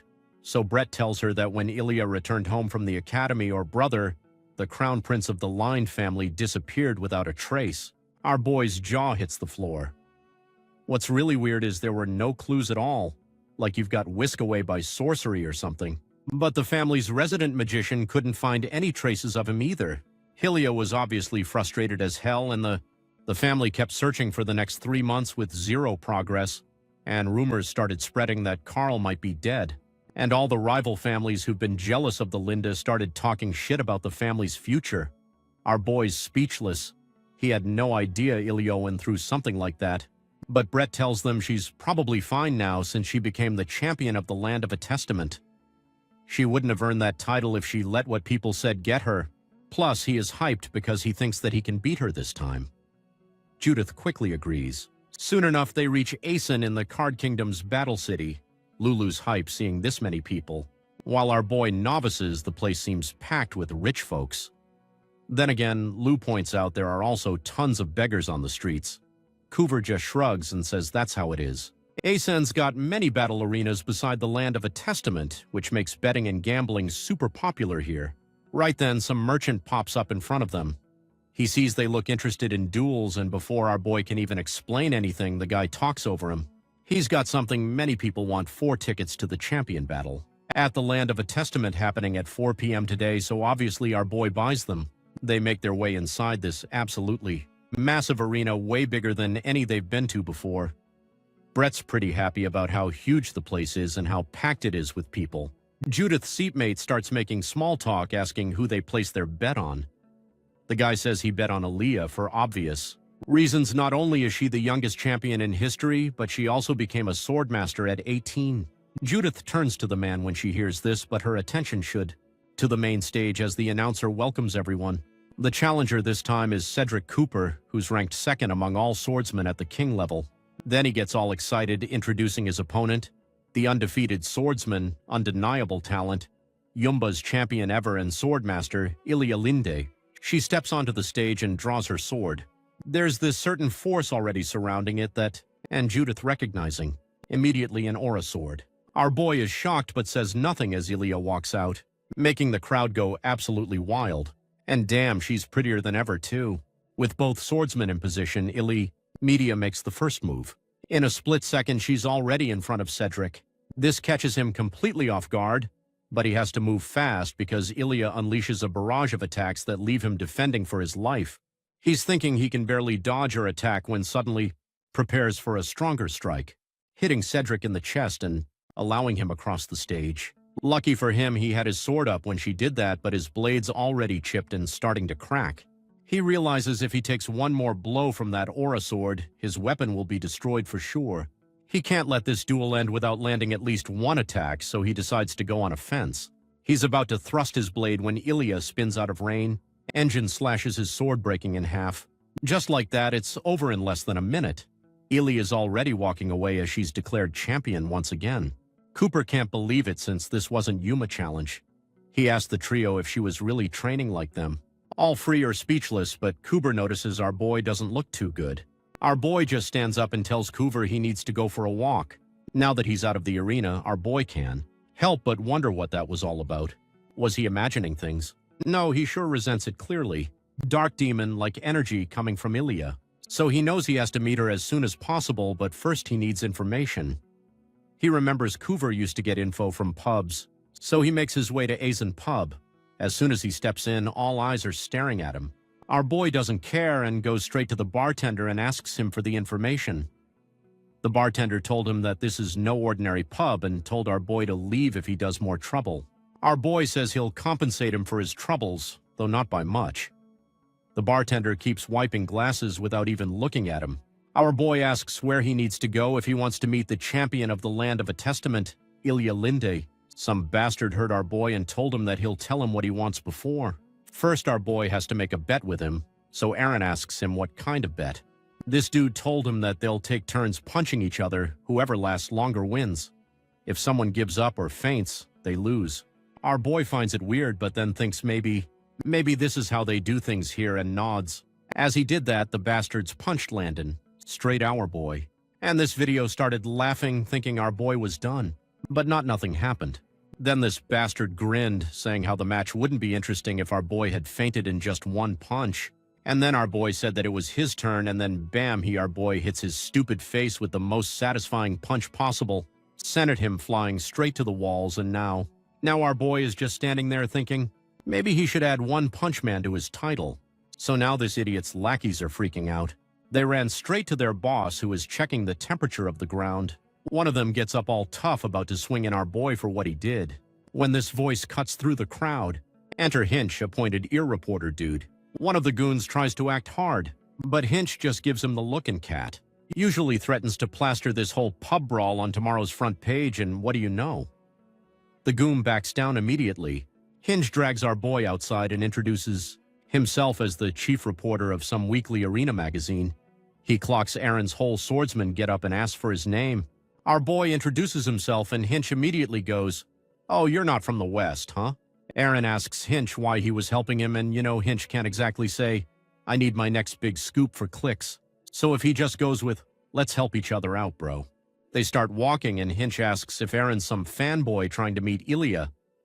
Our boys like now we're actually friends. Hinch gets real interested now because apparently the Ilya's this mysterious champion who rolled into town and immediately claimed the throne. Like she's showing up and said, "This title, mine now." Hinch then told our boy that if Ilya keeps winning until May, she'll break Egnet's record. And what do you know? Mommy Egnet held the crown for 5 months. Our boy's face gets all serious hearing this, while Hinch was saying how people nowadays are comparing the two. Some favorite mommy in that, and some say that Ilya is the best. And just like that, they reach Ilyas of state, and Hinch hides behind a tree, thinking there's no way our boy's getting in. Even the fancy man or lords got turned away.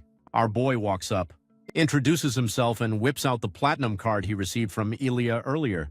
The guard's eyes go wide, and he's like, "Let me verify this real quick." Next thing you know, this dark-skinned woman with orange hair comes out. She is Emma Garcia, Ilya's bodyguard. She's all professional, saying, "Sorry, my mistress won't see you. She's here as a swordsman, not as Lady Lindsay, and wants to focus on her training, so no social visits." Aaron asked her if she had told Ilya his name. Emma goes, "Not yet. I was planning to do that when you were gone." And our boy's like, "Yeah, maybe try that first." She goes back inside, mentions his name, and boom gates swing open. Hinch is behind that tree, absolutely psyched. His journalist brain is probably exploding right now. Our boy gets escorted inside, takes a deep breath outside her door, and walks in. Ilya sitting there in an actual dress guy as this is rare content. Screenshot this moment, and she hits in with, "What's your excuse for being late all these years?" Our boy just laughs awkwardly like, "Haha, funny story actually." He explains everything, the adventures meeting Brett and Judith, and the whole squad rolling up to watch her match yesterday. He's all happy seeing her stronger, but then his face gets serious. He tells her she seems unstable, and he thinks she came here because of Egnet. The moment he says that name, Ilya's soft expression DS. Aurora turns dark and sinister, and she's like, "What are you getting at with murder in her eyes?" Butterboy doesn't back down, he goes full sentimental, talking about their time at Swordsmanship Academy, and how she was special to him because she helped him when he was struggling. Other relationship is more precious than the others. He reminds her that she once said she wouldn't be swayed by others anymore and begs to stop chasing Egnet's shadow, but Ilya, she's not having it. She stands up and tells our boy that she can't break free from how people see her, and starts talking about how these bastards keep slandering her brother and family name. Then her aura goes full Vil ad mode as she grabs her sword, saying it's been telling her she's on the right path. She's spiraling, asking if our boy has anything else to say, but Aaron just calmly stands up and asks if she's chosen to keep the champion title. No matter what, she confirms it.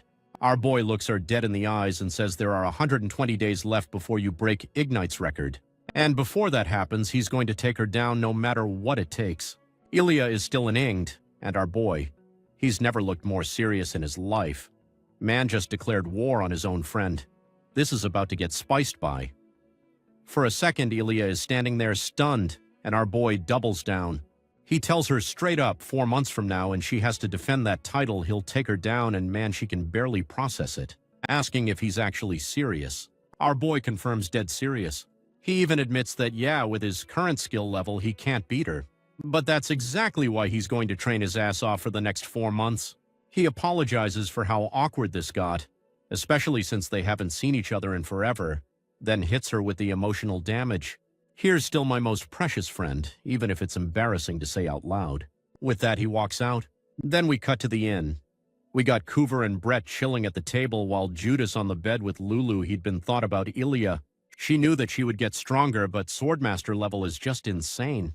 Judith's thinking maybe in a couple years she could catch up when she suddenly springs up and shouts, "I'm gone at BHEV Air UN in one day." Lulu nearly has a heart attack from the jump scare. That's when our boy walks in. Lulu asked where he went, and he casually told them that he went to see Aaliyah. Brett and Coover look at him all surprised, but our boy then gave them more reason to be surprised as he told them he challenged him. And Brett's looking at him like, "Bro, do you have a day? Theat wish?" Judas' jaw is on the floor. Lulu, being the absolute homie, says she believes Aaron will win. Covers on Brett's side, though. Keeping it real, score masters are in a completely different league. And even if our boy is strong, the gap is massive. But our boy doesn't care. He says this is something he has to do, and he's been on winning no matter what. The conviction in his voice is so intense that Judith goes quiet, feeling this dark emotion bubbling up in her chest. That makes her grit her teeth in frustration. But then she snaps back to her usual cheerful self, tells our boy she's rooting for him, and casually mentions she'll also challenge Ilya before walking out to go train. Outside, she's thinking she can't just sit still after hearing Aaron talk like that. Back in the room, Rek comments that our boy really lit a fire under Judith, then asks if he has a plan. Our boy with zero shame goes, "Nope. That's why I'm asking you, how do I be Ilya?" For a second, Brett wondered if he did something really bad in his past life to deserve this, but obviously he's going to help anyway because that's what bras do. He explains it's not impossible to be a swordmaster. There have been 3 recorded cases of high-rank expert swordsmen pulling it off. Even Cooper backs this up, saying he's heard the legends. But there are 3 conditions that need to be met. Condition 1, our boy needs a sword that can handle an aura blade. Brett asks how sturdy his weapon is, and our boy remembers Vulcanus and the dwarfs, saying they couldn't even put a DNT in it.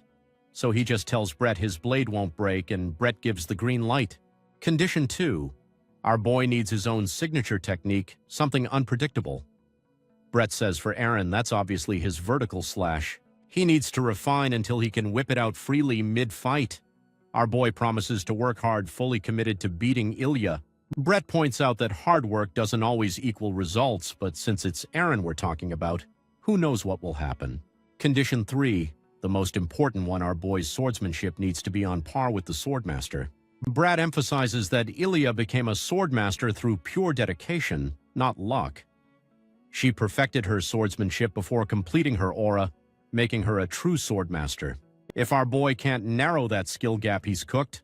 Our boy just says he'll do his best with the time he has left. Later that night, our hero picks up a sword again and practices his swordsmanship. Our boys equally surprised me while Hinch is mentally patting himself on the back, thinking tailing Aaron was totally worth it. And as a reporter, he can't miss a scoop this juicy. Lulu just points out that Hinch is an elf.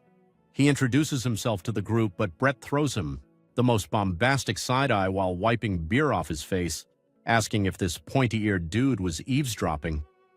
Hinch claims his sensitive elf ears just happened to pick up their conversation. Then he casually said that in his explanation, Brett missed a crucial detail. There's actually a 4th the condition, the stage itself. Hinch explains the challengers start at a certain rank and climb through ranking battles. Only the top 10 swordsmen who reach the king level can challenge the champion. Even if our boy meets all the qualifications, there's tons of competition. Unless he catches the public's attention, he'll never get that championship match. As condition 4, commercial value. Kuva gets it immediately, then need to make Aaron the talk of the town. Hinch's eyes start sippy our kalang as he pleads with our boy to let him help, promising to turn Aaron into the biggest star of the Land of Testament has ever seen. The next day, they hit the training grounds. Some ball reporter is scribbling notes, hike because 2 trainees from Chrono's golden generation are competing today. He identifies Brett Loyan as a rising star in June, as a commoner swordsman on his level. He's PMPED because both cleared their 3 matches easily and will probably rank up to Bishop soon. He's thinking he's got a better scoop than Hinch. After their matches, reporters swarmed Brett and Judith, asking why they came to the Land of Testament. if they're trying to prove the Midland region's strength, etc., but they just push through without answering. Then Baldy's underling tells him about another match. The scene shifts to our boy's match, and our boy won it easily. After that, Hintz immediately swoops in for the interview, announcing our boy's name and confirming he's from Chromo's 27th cohort. The other reporters are like, who, but start writing anyway because Hinch has no reason to lie. They start asking about Brett and Judith and why they're all here. Our boy remembers Hinch's coaching from last night, telling him to sound ambitious and confident. So he tells them he can't speak for his friends and then goes on to drop the bomb that he'll feed all opponents with a single BLL until he reaches queen level. But before the public could wrap their heads around it, our boy continues saying that he doesn't intend to stop there, as his goal here is to become the champion. So, after that announcement, our boy and his crew are basically celebrities now. Two random dudes are reading the morning paper and one's like, wait, who the hell is this guy? His buddy explains that our boy is also from the golden generation, but for some reason didn't finish his training for mysterious reasons. The other guy goes, okay, but he's out here claiming he's going to become champion. Isn't that a fact dream? His friend's just vibing, saying every good tournament means at least one delusional character to keep things spicy.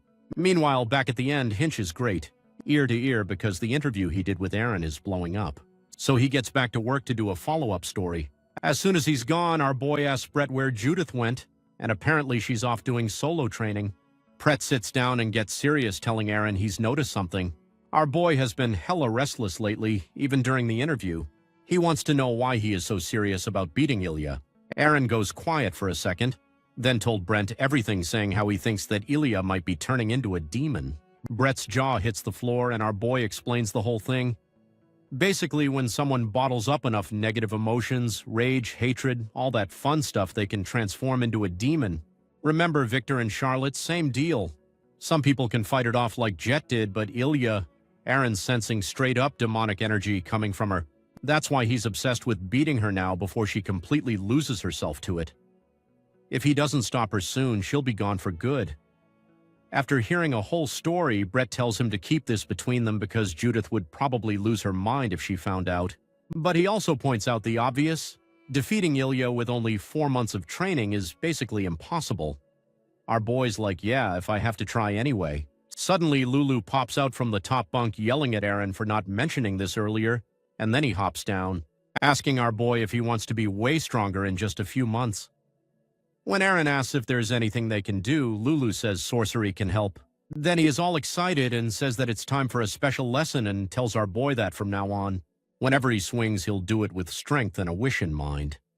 Folks' intention is everything. Meanwhile, that same night, at least sitting alone in her house, is holding that bracelet Aaron gave her years ago. She's clearly spiraling, thinking about how he of all people should understand her. She convinces herself they're just having a misunderstanding and decides to go see a priest. A mentally unstable girl meeting with a priest? Yeah, nothing bad ever happens in that scenario. The next day, Aaron and Lulu head out to find John Drew, one of the top sword instructors in town that Hinch recommended.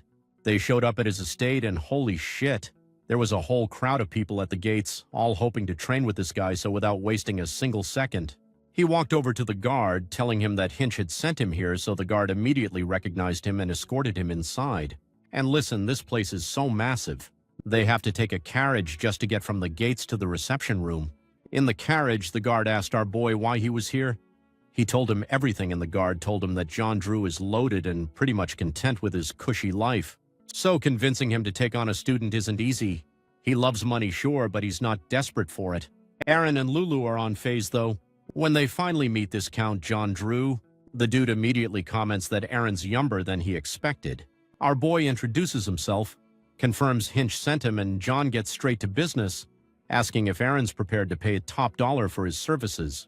That's when Lulu steps in. The cat says it will handle payment, and John's like, did that cat just talk?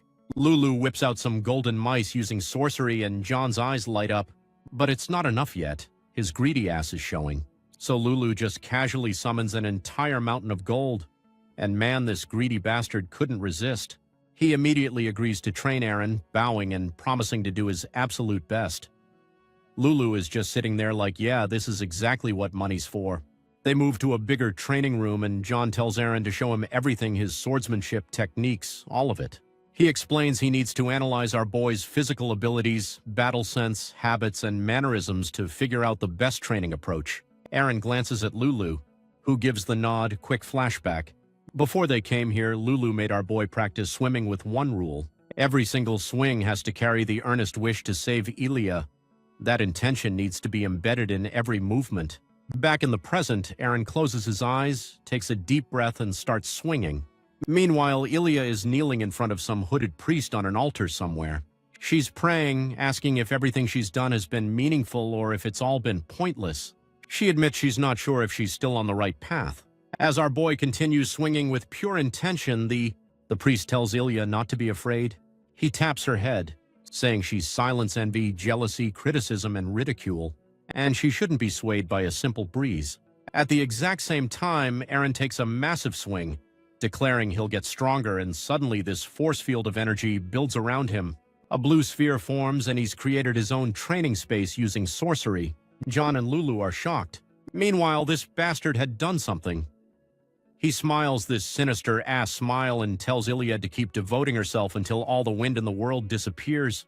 And our boy, he's in that glowing sphere swinging away, repeating to himself, "I'll save Ilia." So now our boy is completely in the zone, swimming away, and Lulu tells Jay on Matt to interrupt until he stops on his own. Eventually, Eren finally puts down his sword and takes a brother. The training space starts fading, and Lulu walks up asking if he's done, and our boy is like, "Why would I be?" If Lulu tells this idiot that he'd been swinging for a whole week, our boy's head snaps around like wig. He genuinely had no idea that much time had passed. Lulu figured he wasn't aware, but it's not important, so ask the real question. Did you make progress? Eren thinks for a second, smacks his fist into his palm, and says things are a little clearer now. His senses feel sharper too. John walks over and tells him they got bigger problems. His next match is 2 at 2 p.m. Our boy's barely surprised, just casually accepts it. Honestly, Eren's level of chill is something we should all aspire to. Man, just time travel a week and he's like, a cool what's next. Later that afternoon, the arena is packed for this bishop-level duel. It's Demented versus our boy. The announcer introduces Eren as the ambitious swordsman from Criminal Academy and asks if he'll keep his strike pledge, and the crowd goes crazy, saying that there is no way he'll do it. But these bastards were all curious enough to show up. When the match starts, Dominican charges and our boy trying to land the first blow. But our boy is busy with something else. After his training, his senses have been heightened and everything looks different now. As Dominican winds up for a big swing, Eren raises his sword encounters, and with just one strike, Dominic's blade gets cut clean in half. His jaw drops. The crowd goes absolutely crazy. Even the announcer can't believe it. Even the haters from earlier are stunned. Our boy steps off the stage and immediately gets mobbed by reporters. They're like, "How do you feel?" And our boy goes, "I kept my promise and I intend to do so." Then he just walks away while the porters are probably scrambling to make that into a headline. Back at the pub, everyone's going crazy talking about Eren. They're bringing up his past fights, hyping up the time he beat a demonoid, and now everyone wants to know when his next match is. Meanwhile, Eren heads back to John's place and his instructor immediately hits him with some constructive criticism. He tells our boy that his swordsmanship is too by the book and needs more chaos injected into it.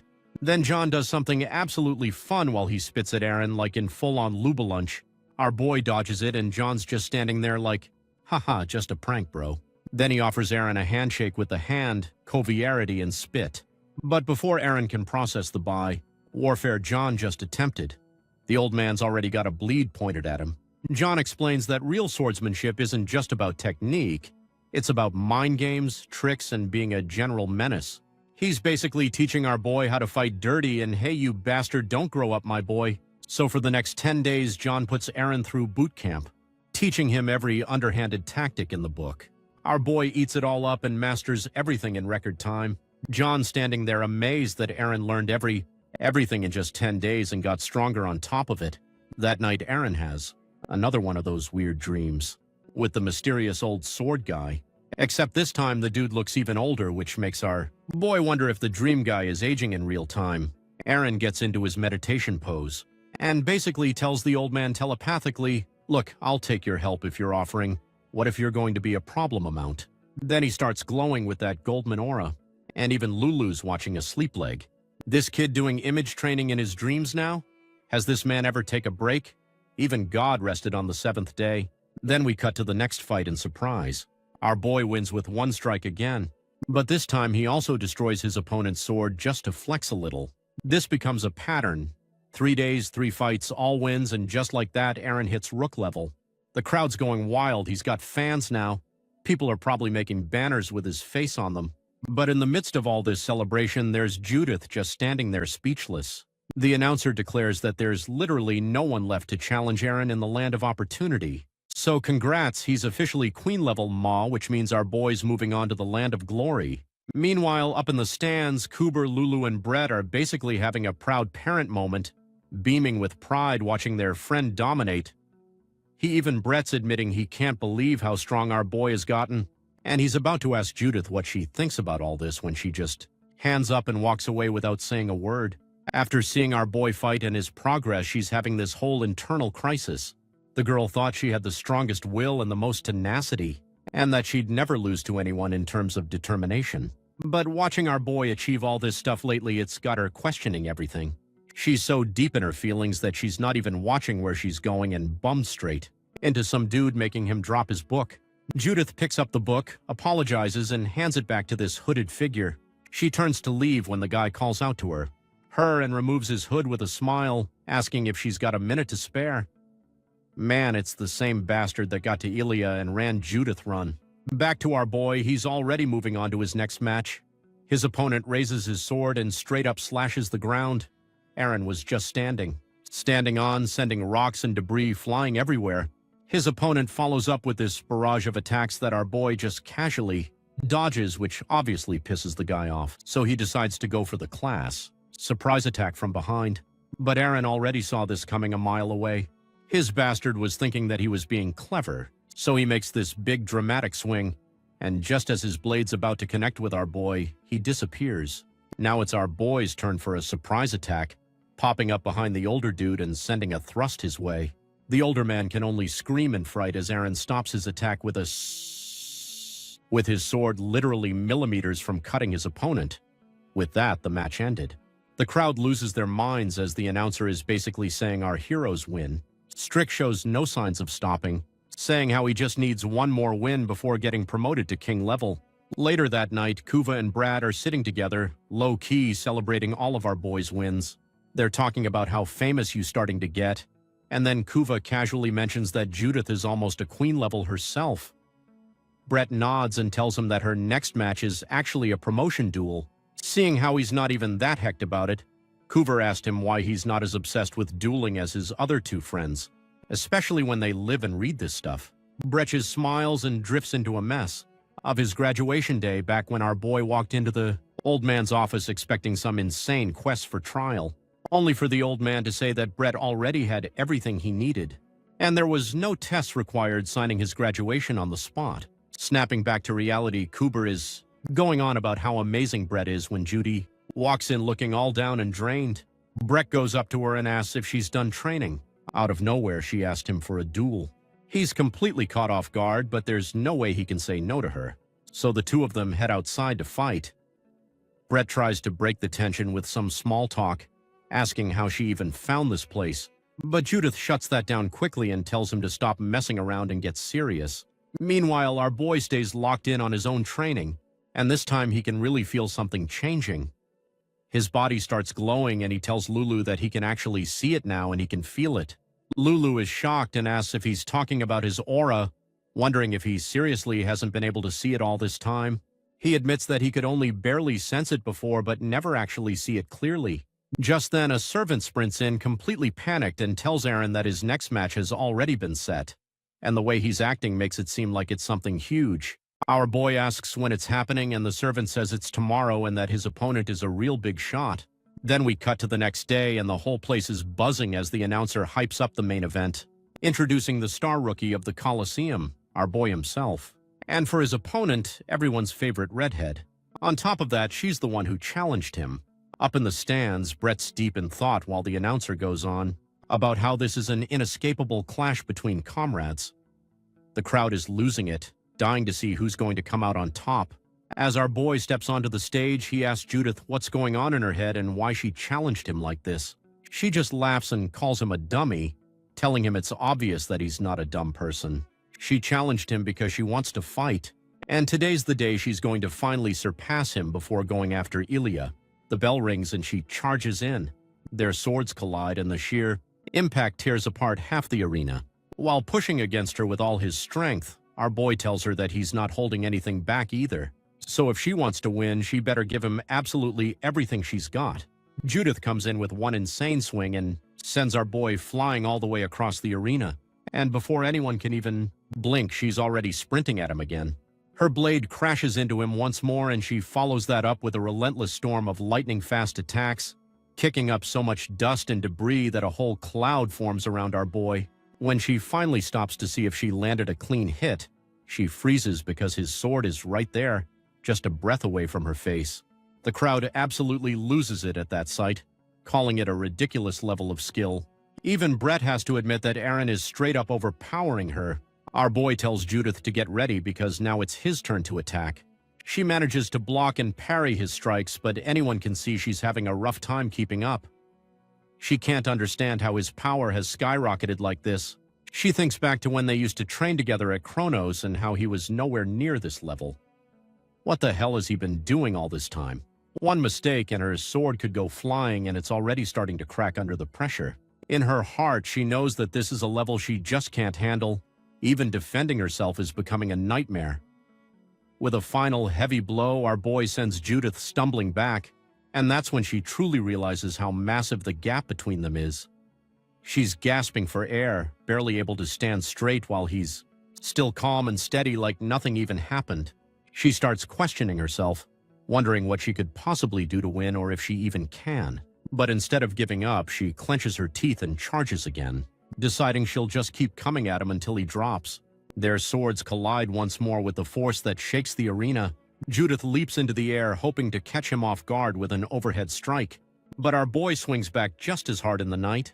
Next thing anyone sees is Judith's hands flying up, her sword gone. Now our boy is standing on the podium, lights flashing and cameras going off all around him. Like always, Hench is the first to start grilling him with questions. Now that he's officially reached the king level and is approaching the end of the Land of Atonement, the elf asks if he plans to stop anytime soon.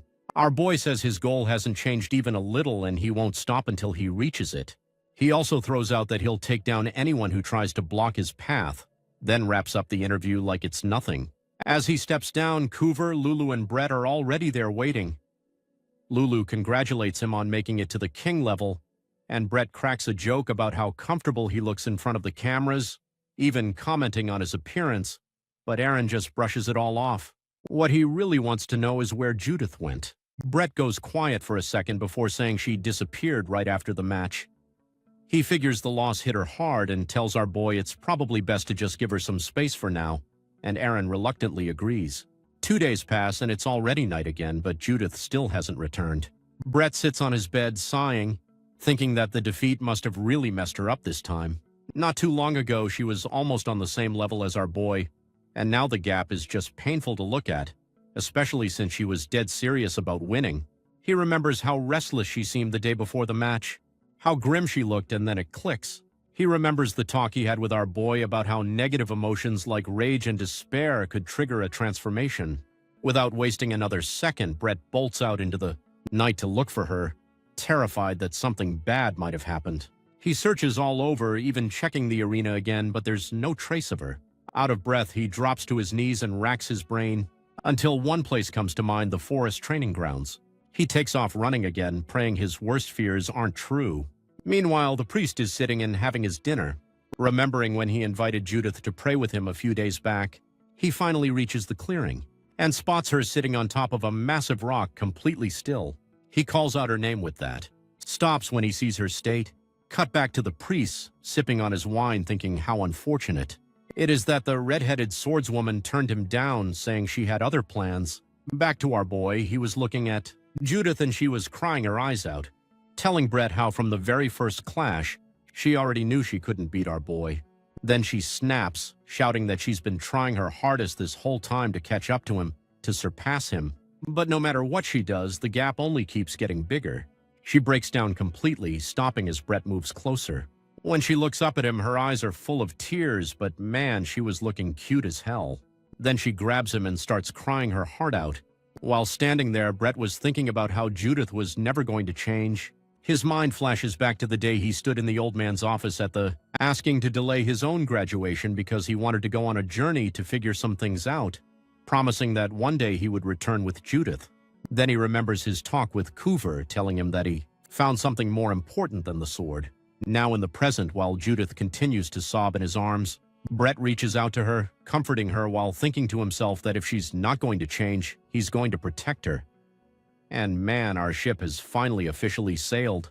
And guys, that's it. See you at the next part 7 months later. Ah, just kidding. So we're back at the arena, and like always, people are showing up to watch some good old-fashioned sword violence. But today's different. Everyone's whispering about whether that's actually our boy. Standing over there, another dude nodded and said that, yep, lately our boy is watching the king-level matches. And why is he doing it, folks? Because our boy is starting to realize something important at the king level. Everyone's fighting with aura throwing. Right now, there are 2 swordsmen going at it. One dude's got this white light situation going on. The other's rockin' red. Very edgy, very aesthetic. Aaron notices that both these guys pump their auras into their shoulders and arms when they swing, which makes sense. You want the hitty parts to hit harder, you know. Then the white aura guy takes a big swing, but the red aura dude's not about to take that. He focuses his aura on his legs and just launches himself into the air. Our boy's watching all this thinking, oh damn, so you can move the aura around your body. The aura gets stronger in their lower bodies when they move. It's like they're constantly redistributing their power bar depending on what they need. White aura lands back on the stage and immediately rushes his opponent, but the red guy is ready. He swings to counter, except the white aura dude just ducks under, and in the next moment his blade is already at the guy's face. Match over. The announcer's like, the winner is Donovan? And this white-haired dude just casually collects his due too. Meanwhile, our boy was thinking how even though the red swordsman had more mana, he still lost. After the fight wraps up, everyone starts filing out, including our boy. He's walking around deep in thought, basically having an existential crisis about how he needs to get good with his aura if he wants to close the gap between him and Elia. Man's determined to start training ASAP when suddenly he hears someone calling him. It was Brett who walked up to him and asked if he came to watch the match too. They do the whole, hey, it's been a while greeting thing, and Brett likes what you think. King level is wild, right? Aaron agrees, saying it was good reference material. Then Aaron switches topics and asks if Judith came back yet, but glances to the side real quick before answering, which our boy completely misses because he's not paying attention. Brett tells him, yeah, she came back a couple of days ago. Aaron lights up and says he'll drop by the inn sometime soon. Then he just walks off of that another word. As soon as Aaron's out of sight, Judith comes sliding out from behind a column and she's walking all stiff and awkward. That's immediately like, why'd you hide? Are you avoiding him? And Jude is playing dumb like, what? What? Who? Aaron. I didn't even know if he was here. Brett just looks at her with that I'm not buying this expression, but before he can call her out, Judith awkwardly shuffles off in the other direction, saying she's going to go train and to call her if there's another good match. Brett can only sigh and smile at this disaster of a human, thinking to himself that it's going to take a while before she's comfortable around Aaron again. Drama aside, let's fast forward a few days. Our boy is back to the grind, training with his aura and really focusing on the motions while gathering aura into whatever body part he wants to beef up. He realizes he's actually been doing this the whole time. He just didn't have a clear picture of it before. Now that he's got the concept down, it's not that hard anymore. His only problem now is figuring out how to actually get better at it, since aura application seems like this weird abstract thing that's hard to quantify. It's like trying to explain what color sounds like, you know? That's when Lulu comes waltzing in and asks if he's going to watch today's match. Aaron says, hell yeah, he is. This is one match you wouldn't miss for the world. Then he picks up Lulu. Then we cut to the arena and the announcers hyping up the crowd, and when Ilya steps onto that stage, the place absolutely erupts. People are losing their minds. Her opponent today is Grayson, the 4th-ranked swordsman, and a king-level Vitarikan. Our boy and Lulu are sitting quietly in the stands while Aaron's mentally taking notes about how there's some kind of flow to making an aura sword. Then Ilya starts emitting her aura, and it's covering her sword too. Aaron notices it's similar to when he uses his downward slash, except then Ilya just disperses her aura. The crowd goes silent, everyone's shocked. Our boy over here is these two dudes next to him talking about how she's not going to use her aura sword anymore. The other guy's confused, so his buddy fills him in on the rumors going around. Apparently, people have been saying that if these battles were just about pure swordsmanship, anyone could not only fight Ilya, but actually beat her. So the champion decided to prove them wrong by not using her aura sword at all.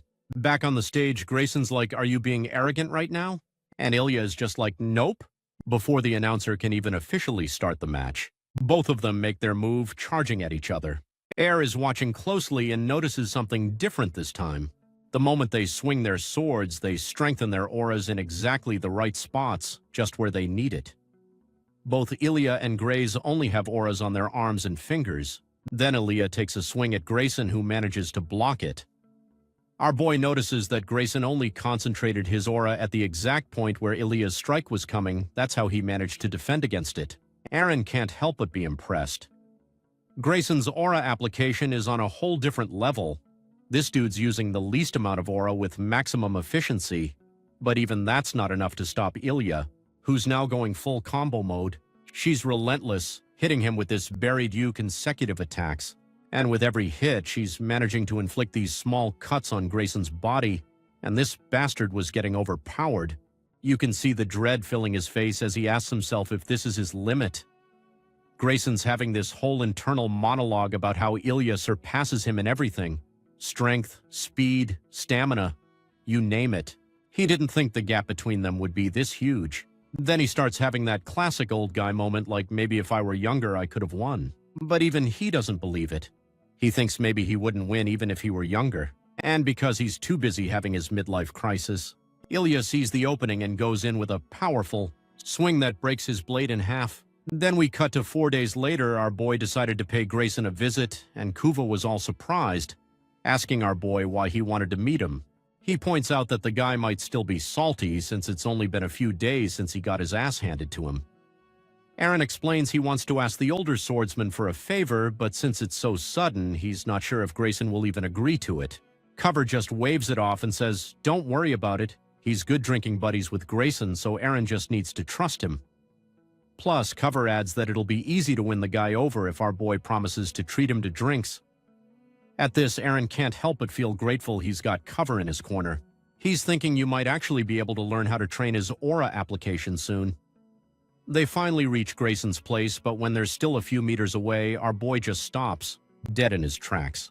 Cover's immediately like, "Yo, what's wrong?" But Aaron can feel it. There's demonic energy coming from the house as he said that. Both of them sprint inside, with Kuber asking his buddy what the hell's going on. Instead of finding a normal, probably still soaking swordsman, they find Grayson just sitting there, and his demonic aura is getting stronger by the second.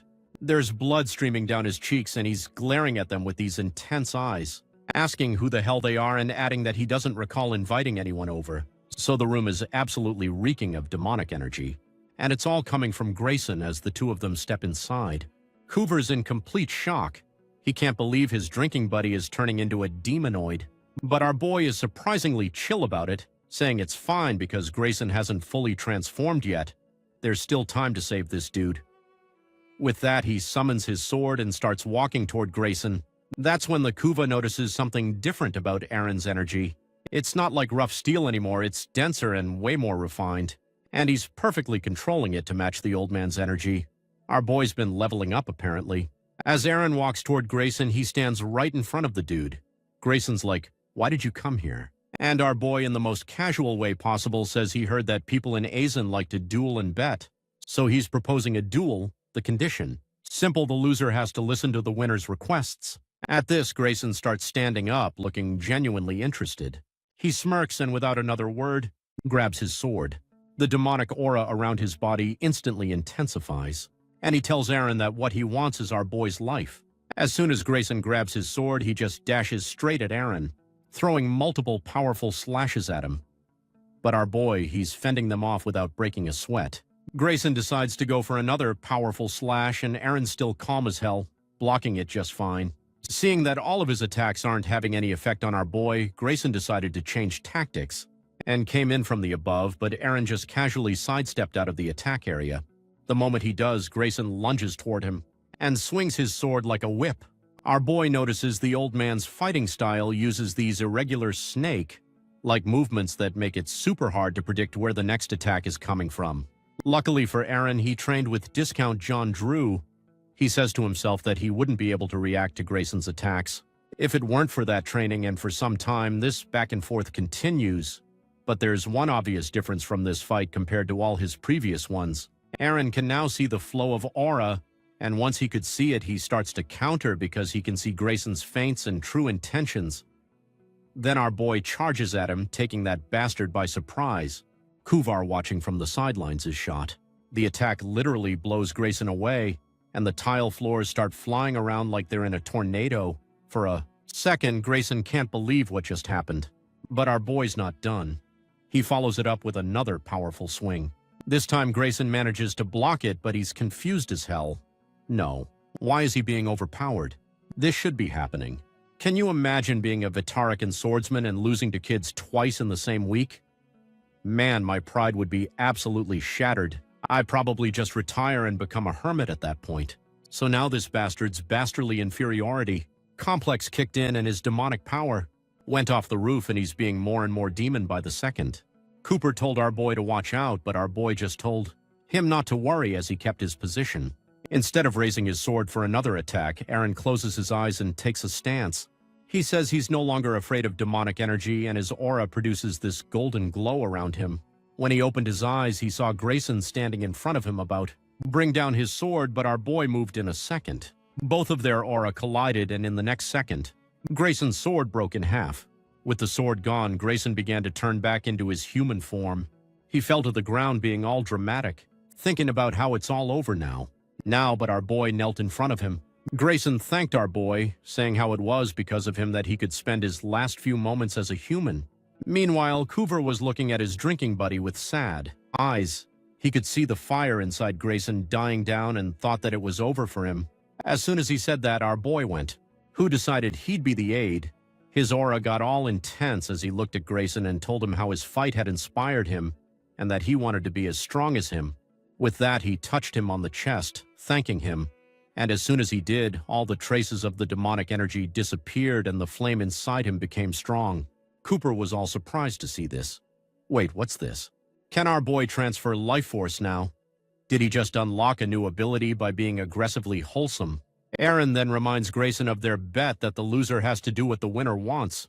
Since our boy won, what he wants is for Grayson to continue showing his amazing battles to people. Then cut back to Grayson's mansion where everyone's saying their goodbyes. But before Kuva bounces, he's got questions specifically about that sketchy-ass sword Grayson was swinging around earlier. Grayson scratches his head and goes, "Honestly, bro, I have no idea." Apparently, he came home one day and found this thing just chilling in the middle of his living room, and this Ilya didn't think to question it once. He just went, "What's this discounted Excalibur stuck on the floor?" and pulled it out. Then he told Kuva how he is going to the temple once he gets healthy again and confesses his sins. Covers like Hold Up and uses his fortune teller magic to check Grayson's vibes. Turns out the dude's completely clean now, not a single trace of evil left in him. So now it's settled. Cooper and our boy say the goodbyes and head back to the end. On the way back, Cooper tells our boy how Mommy Ignat was right that this whole humans getting possessed by demonic energy thing is becoming a pattern. First there was Kogel and those siblings Victor and Charlotte, and now Grayson. But then he suddenly remembered something and asked, and if he hadn't come all the way here to ask Grayson something, but our boy just shrugged it off. Says Grayson should focus on recovering first, and besides, there's nothing they can do about it right now. Then Coover switches topics and asks about that weird power Aaron used during the fight. Our boy gives his usual response, "Dude, have no clue." He explains that he just fought with the intention of not losing to Grayson's demonic energy, and before he knew it, something clicked inside him.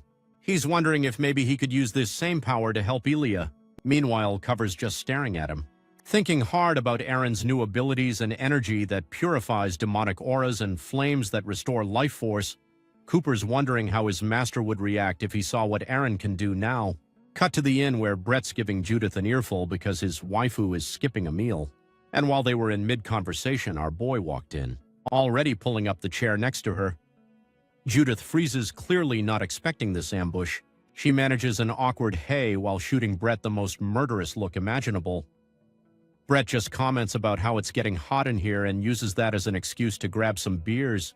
As soon as Brett comes back, he jumps right into interrogation mode, asking Aaron what he's been up to lately, especially with his training. Our boy pouts and tells him that he is not doing great. He feels stuck, and controlling his aura isn't as easy as he thought it'd be. Brett literally pauses mid-sip when Aaron says he can grasp the concept of it. That's when Judith cuts him off and asks if he's ever actually learned aura application properly. Our boy admits he only started seeing his aura a few weeks ago. Both Judith and Brett just stared him. They're processing what he just said. Then Judith finally asks about all those insane techniques he's been pulling off, and Aaron drops the bomb that he's been training purely on instinct this entire time. Both of them sigh and say how absurd this situation is. They can't believe this guy's been this powerful just by winning it.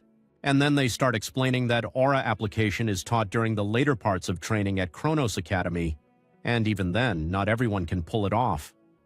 He points out that Aaron's been manifesting his aura since the final evaluation, which makes him a complete anomaly. Our boy just blinks and goes, "I wasn't even aware of that." Judith goes quiet for a moment, then suddenly stands up and tells Aaron they're leaving. She's got no choice. She's going to teach him the chrono style of aura application herself. Our boy finally made up with her, though, knowing him. He probably doesn't even realize she was mad in the first place. Before they go, Judith threatens to beat the living daylights out of him if he can't keep up with her lessons. Aaron agrees immediately, and Brett just smiles, happy to see his friends getting along again. They head to Judith's training spot, this clearing the forest, and Judith goes full teacher mode. She breaks down the 6 basic concepts of oral application. First, there's accumulation, gathering mystical power inside yourself. Second is strengthening, actually displaying that power. Third is hardening, so you can endure the strain of using all that strength. Fourth is enlightenment, which sharpens your senses. Fifth is focusing and concentrating your aura in one specific spot for maximum impact. And finally, there's manifestation, projecting that power outside your body. As Judith explains each one, she demonstrates by manifesting her own aura, and our boy's watching like he's taking mental notes for a test he forgot about. She tells him that the technique you use during the final evaluation combined 2 concepts, focus and manifestation. But here's the thing. While those 2 are important for creating an aura sword, he can't neglect the other 4. All 6 working together create the ideal conditions. Our boy has that light bulb moment. He realizes it's pretty similar to a special attack, and now he's thinking maybe he can create his own or a sword using all 6 aspects. For now, though, he's just going to keep grinding and get better at this whole or application thing. And just like that, a whole month passed, and our boy has been training all this time. Right now, you sit in cross-legged, eyes closed, focusing hard on accumulating his aura. Once he's got enough built up, he channels it into his hands and then tries to push it into his sword to manifest it. His aura spikes up for a second, looking promising, but the moment he tries to actually manifest it to his blade, it just fizzles out. Again, our boy stares at his sword, frustrated. This keeps happening whenever he tries to push his aura into it, and it's driving him nuts. It's like the sword's absorbing his aura instead of channeling it. Weird part, though, his blade feels way sturdier than before as he was in the middle of figuring out what's happening. Hinch comes sprinting over with news. Aaron's next match has been set, and his opponent is Ricardo Pinto, the former champion. Hench explains that Ricardo is a top-tier expert who recently came back, and apparently, word on the street is that Ricardo inherited his father's numbered sword. But instead of freaking out, our boy flashes him this smile and asks, "Is that one of those numbered swords that can actually withstand an aura sword?"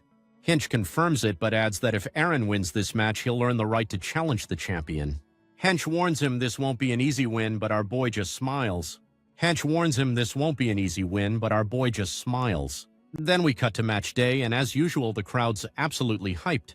The announcer introduces the returning former champion Ricardo Pinto and the new rising star Aaron Ferreira, and without wasting a single second, this bastard started trash-talking and told our boy that he came 1,000 years too early to fight him. Just then the bell rings, signaling the start of the match, and this time our boy doesn't hold back. He manifests his golden aura immediately, telling Ricardo that he can't be so sure about that whole 1,000 years thing. Ricardo looks up confused, but he doesn't have time to react. Aaron lunges forward with insane speed, thrusting his blade straight at him.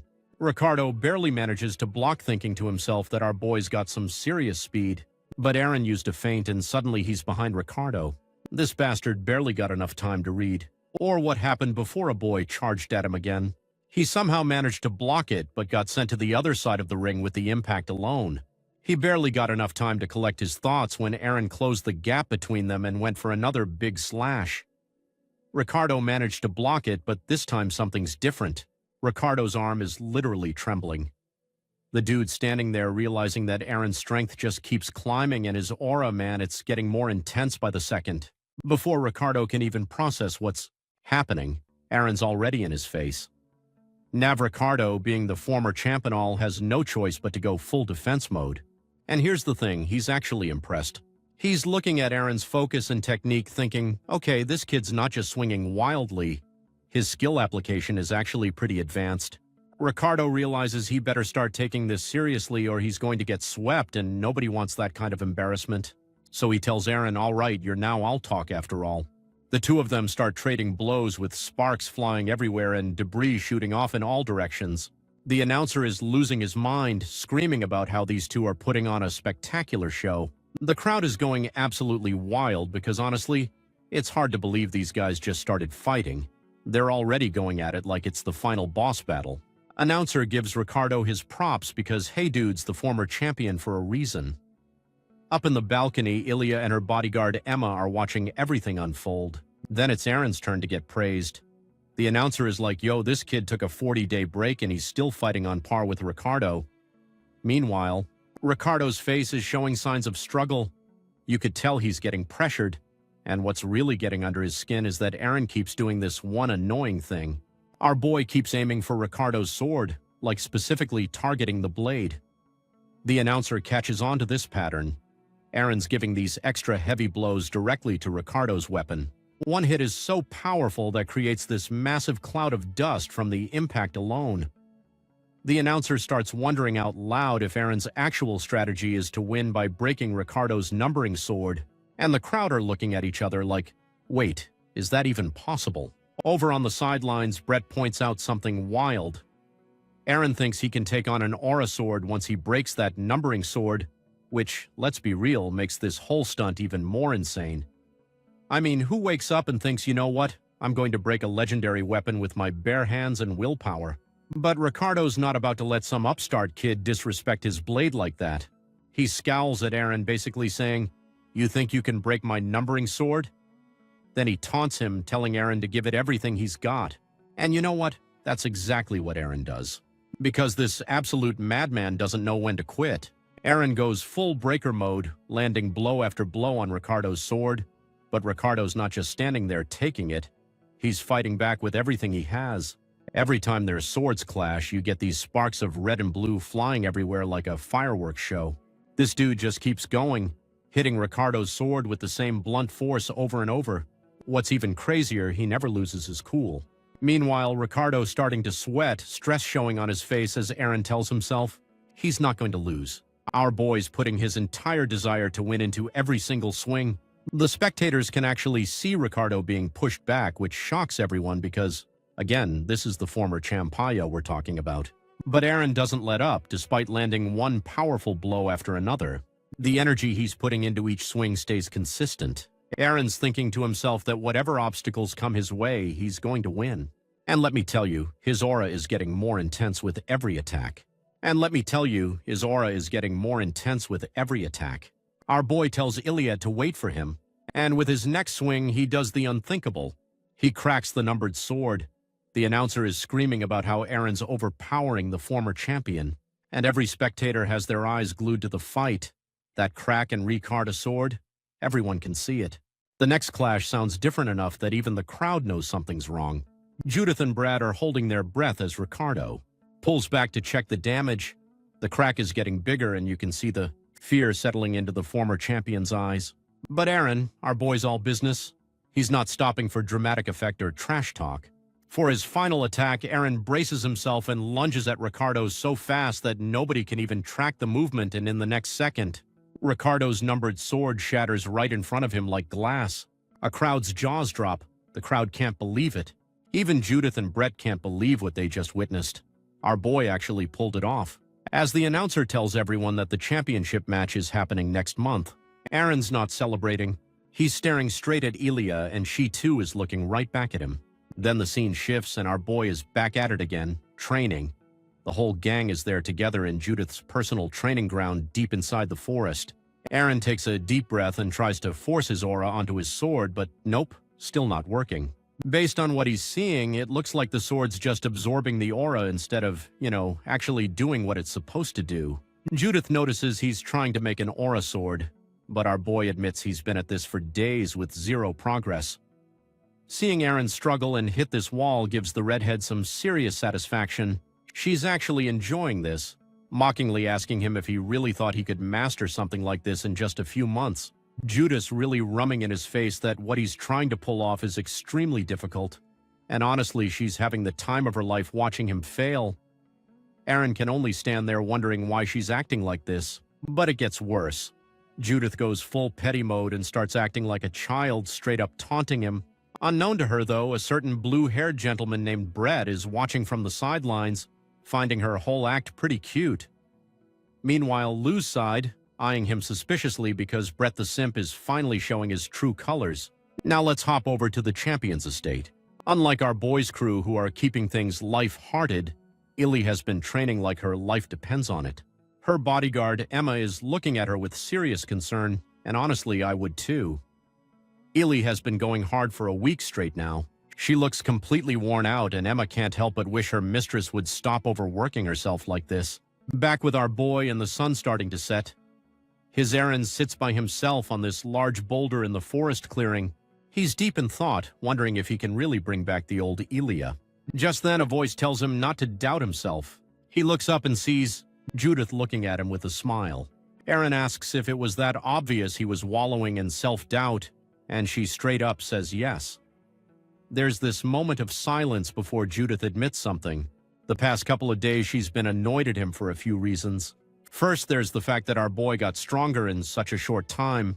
He was also able to catch on quickly and learn how to control his aura better than her as soon as she taught him something new. But then Judith says she doesn't really know what's going on with Ilya, but she truly believes everything will be all right because of who Aaron is. He cares for others more than anyone else could. Before she gets any sappier, though, Judith gives our boy a big whack on the back and tells him to do his best so he'll have nothing to worry about later. Later that night, as our boy lies in bed thinking about the big day tomorrow, he hopes he can do well against. As soon as he shuts his eyes, these trains, transported back to the old men's training ground. Our boy stands before the old man who's busy swinging his sword, but something's definitely changed. The older man's cold rage seems less intense, and he seems calmer too. Just then, the swordsman turns to our boy and starts walking toward him. Aaron freezes as the old man looks at him and mouths something. But before you can figure it out, our boy wakes up with a start. He sits on his bed thinking that the old man was trying to tell him something. What could this swordsman have said, and why now of all times? And we're back at the arena. The crowd's gotten way louder today than in the previous battles. And that's because this is the match everyone's been waiting for, the championship. It's the dream stage of any swordsman in the land, and today the most anticipated battle of the year is taking place. The announcer is introducing them, the Level King powerhouse and rising star Aaron Ferreira, versus the land's current strongest swordsman, the undefeated swordmaster and champion, Ilya Lindsay. With that, the match began. Ilya was the first to move, dashing straight at our boy. Before he even realizes it, she's already right in front of him. With a big swing, she lands the first hit, which Aaron manages to block just in time, but she's not giving him a second to recover. He makes a turn and goes for him from behind. Our boy meets her blade with his, their swords clanking loudly with such speed that the crowd's having trouble keeping up. As both swordsmen raise their weapons to deliver another blow, Ilya realizes Aaron's about to do a downward slash. She jumps back, putting some distance between them. But if people thought she was running away, nope, she's just using this to gain momentum. She braces for another attack that launches her at incredible speed straight at our boy. Aaron's crew can't believe what they're seeing. They're impressed at how Ilya's even using manifestation in her footwork. Before she darts off, Ilya condenses the aura on her feet and then bursts it to propel herself even faster. It's pretty impressive since not everyone can do this. It's considered an advanced technique. Back to the fight, Ilios got more force in her swings and she's hitting our boy with consecutive attacks. Eren has no choice but to defend, but then he decides to.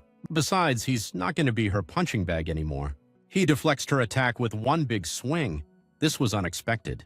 Before she can think about it, though, her voice starts hitting back with serious force, putting into action all that aura control he's learned over these months. He comes running at Iliad as the announcer narrates that the champion's been knocked back and never before seen event. Ilia feels the pressure getting to her. Even the crowd notices her struggles for once in months. They were wondering if can our boy actually take down the current champion. But then Ilia starts to fight back, preparing to unleash a technique the crowd's not familiar with. Brett, though, he knows exactly what she's about to do. She would choose her family's unique technique, the Sword of the Sky. But nah, our boy doesn't care.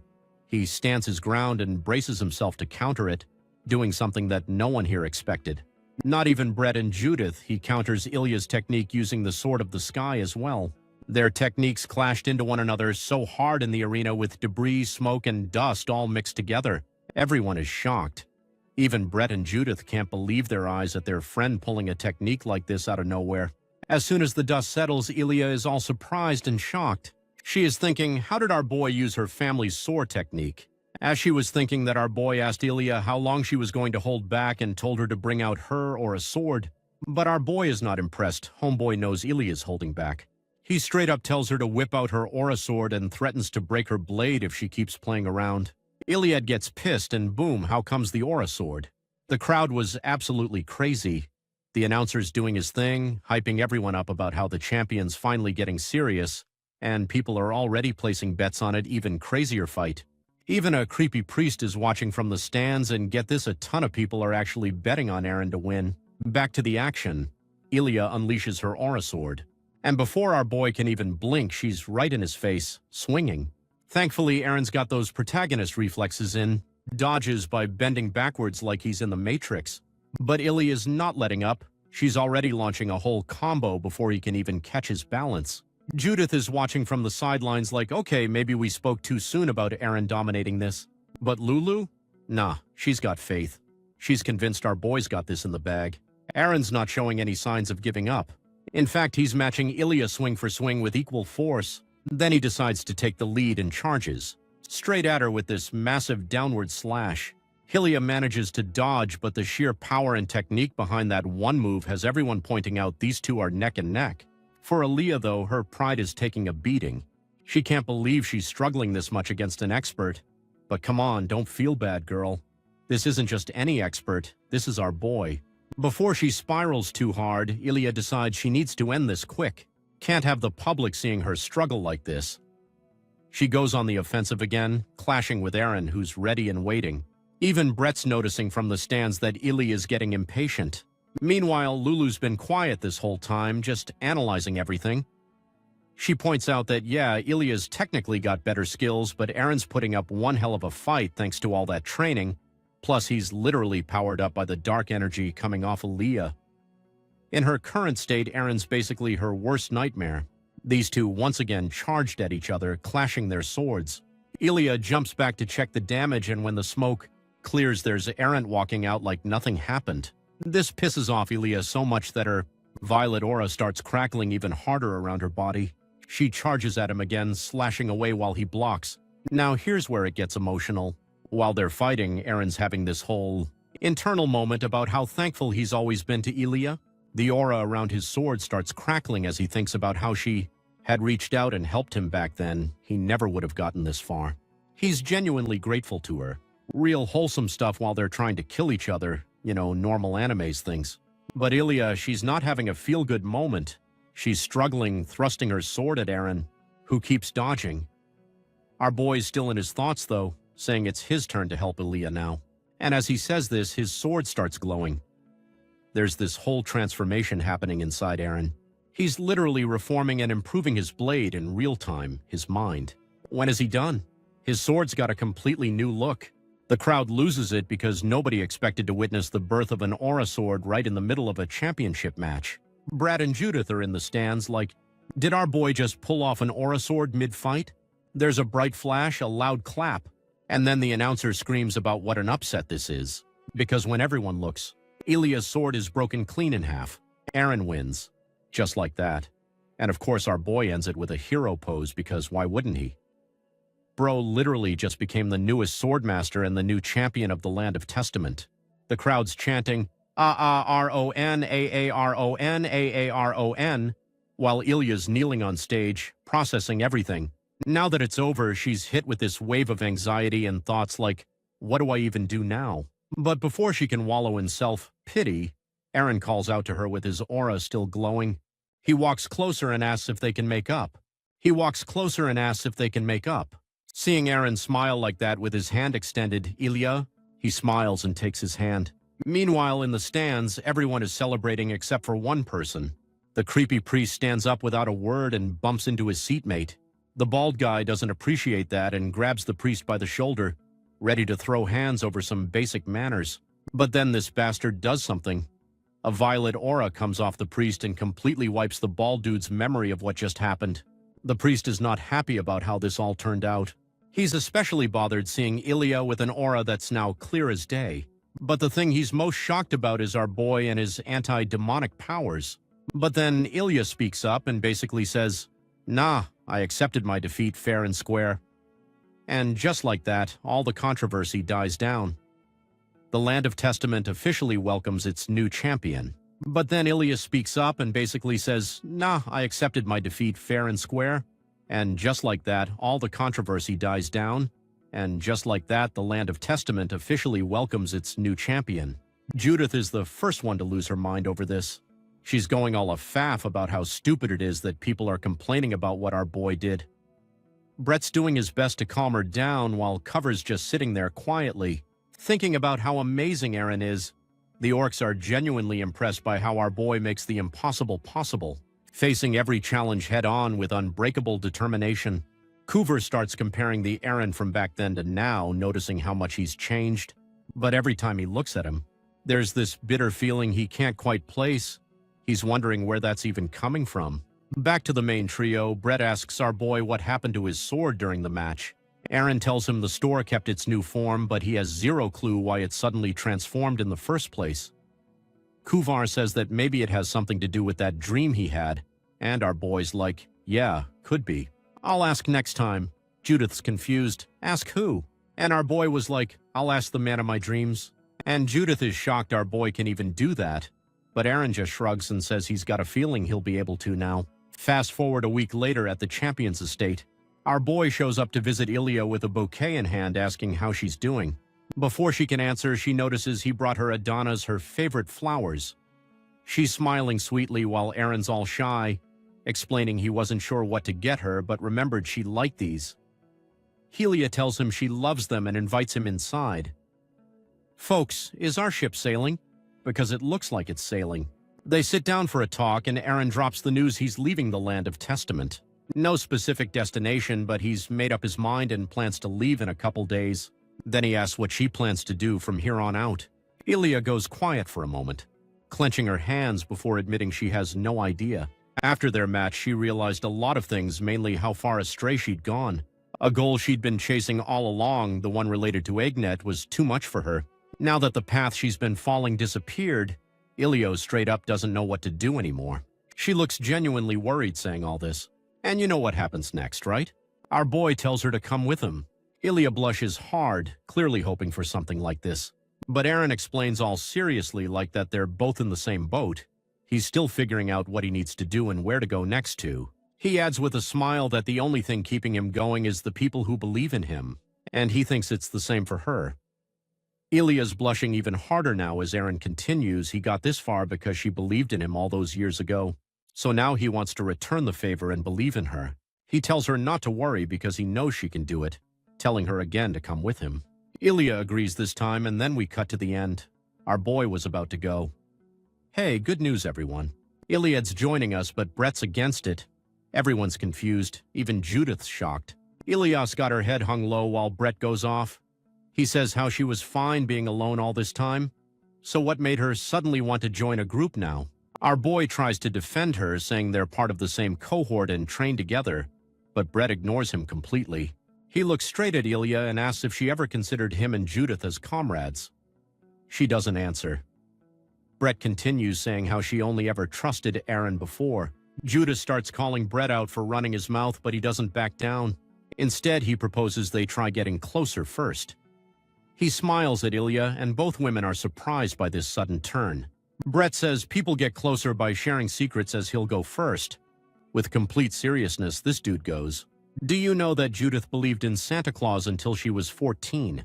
Then he goes into detail about how she didn't curse and acted like an angel for months, hoping to get on Santa's good list.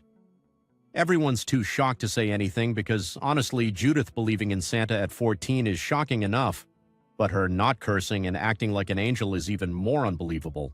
As Brett's spilling all this tea, Judith's face is turning red. She whacked Brett in the head and starts beating the absolute crap out of him. While this is happening, our boy and Ilya just exchange looks with a smile. So yes, ladies and gentlemen, both ships are sailing tonight.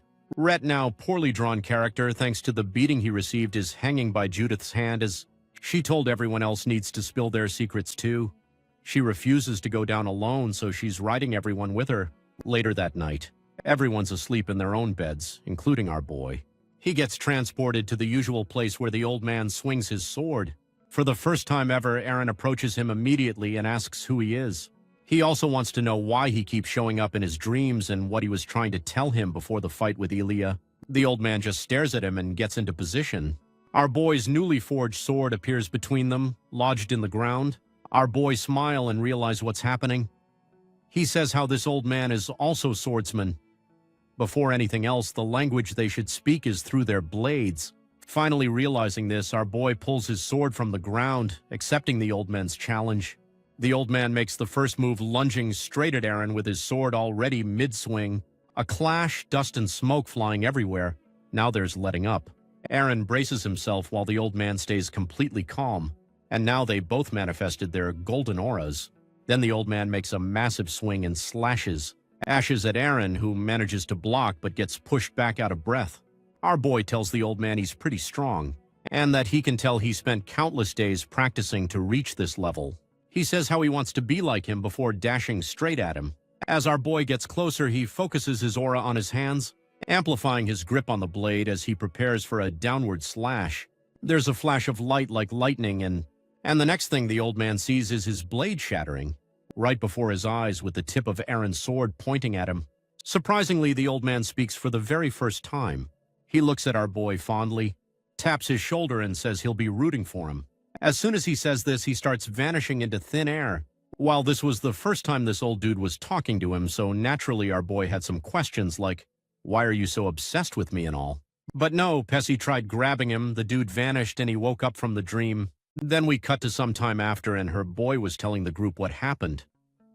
Judith asks if the old man said he was rooting for him, and Brett's like, "Okay, but what happened after?"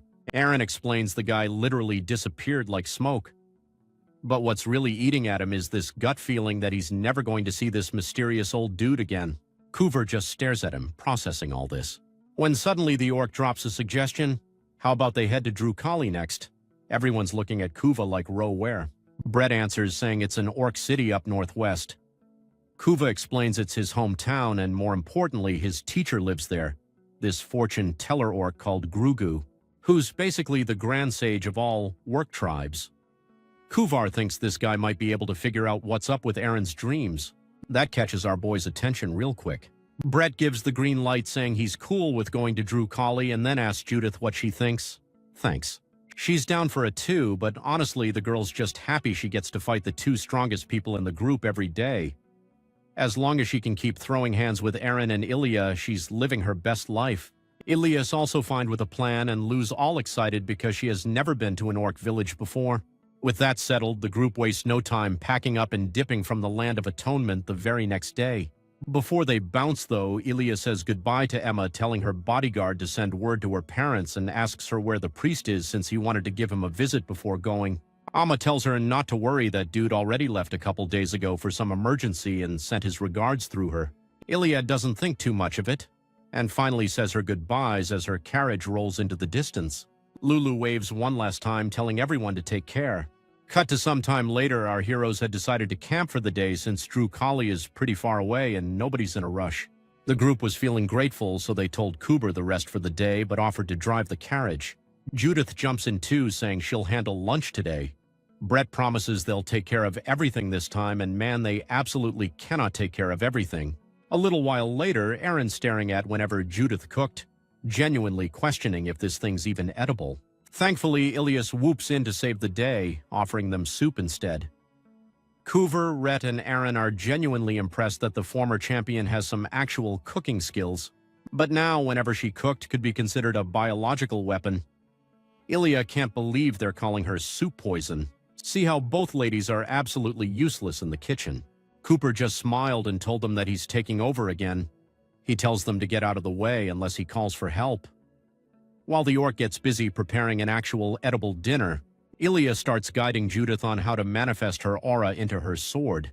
She tells her to think of the blade as an extension of her body. Meanwhile, Rhett's picking flowers and making a little crown, which he gently places on Lulu's head while she is sleeping peacefully. The Zorro and Chopper vibes are strong here, and you can't tell me I'm wrong. As for Kuvar, he's sitting quietly by the fire just then. Aaron comes and sits on the lob beside him, and Kuva asks if he's done with training. Our boy answers with a question of his own, asking the work if something's been weighing on his mind. Kuver just sighs. Nothing really gets past Aaron when it comes to reading people, so the orc decides to be straight up about it. He reveals he's actually scared to go back to his hometown. The reason he left wasn't exactly on good terms, and going back alone feels terrifying. He admits it sounds cowardly, but it's the truth. Meanwhile, our boy was thinking, so this was why his friend had been wandering the continent for the last 10 years. Kuvor apologizes for wanting to lean on them for something like this, even calling himself pathetic for acting this way at his age. Barboy's too kind to judge. Instead, Aaron says that Cooper was the one who suggested going to Drukalai in the first place. He had the courage to make that choice despite everything he's feeling, and that takes guts. Coover smiles, nearly cries for a little, and thanks our boy for being well, Aaron. Then we cut to the next day, the gang hits the road, and now it was Brett's turn to mess up because the carriage wheel breaks. Coover sighs and goes, first the girls tried to kill him with their cooking, and now Brett's out here demolishing their ride. And how can Judith miss this chance to roast Brett? Brett defends himself, saying he's not familiar with the terrain. Lucky for them, a merchant's coach rolls up just in time to save their asses. Seeing them, Kuva hurries over and asks for help. Thankfully, these two merchants are pretty chill about lending a hand. As Kuvar explains, they're heading to a nearby orc tribe. The merchants introduce themselves, and our 4 swordsmen plus Lulu do the same. Frederick starts wondering where he's heard these names before, but since they have to get moving, he doesn't think too hard about it. Now they're all sitting pretty in the back of the caravan. This time it's Ilya's turn to sigh deeply. Lulu approaches her asking if she's okay since Ilya is looking kind of rough. Ilya told him that she is worried and doesn't know what she's supposed to do with her life now. That's when Lulu decides to plop down on her lap and drop some wisdom. She tells her to stop thinking when her head feels overloaded. If she keeps worrying about it, she'll just keep worrying about it. So Lulu advises her to let everything go and give her heart a little break. To practice what she's preaching, Lulu tells Ilya to follow her lead and proceeds to just stare blankly at nothing. Judith watches them and can't help but chuckle at how silly they look. But then Frederick suddenly shouts, nearly giving his fellow merchant a heart attack. He's going off F telling Cannell he finally remembered the people they just helped are the same famous golden generation from the Land of Atonement. Frederick's absolutely hyped about this realization, but Kennel's not buying it. He points out that just because they share the same names doesn't mean it's actually in them. Besides, if they really were the golden generation, they'd probably be making bank fighting in arenas somewhere, not stuck in the middle of nowhere. He even tells Frederick to just look at them. And yeah, the whole group is currently staring blankly at nothing. Not gonna lie, this is not the best look for our heroes. It's kind of hard to convince people you're legendary swordsmen when you're all sitting there like a bunch of malfunctioning NPCs. Frederick immediately thinks he must have been mistaken, but he was about to find out real quick that he was right all along because it's action time, baby.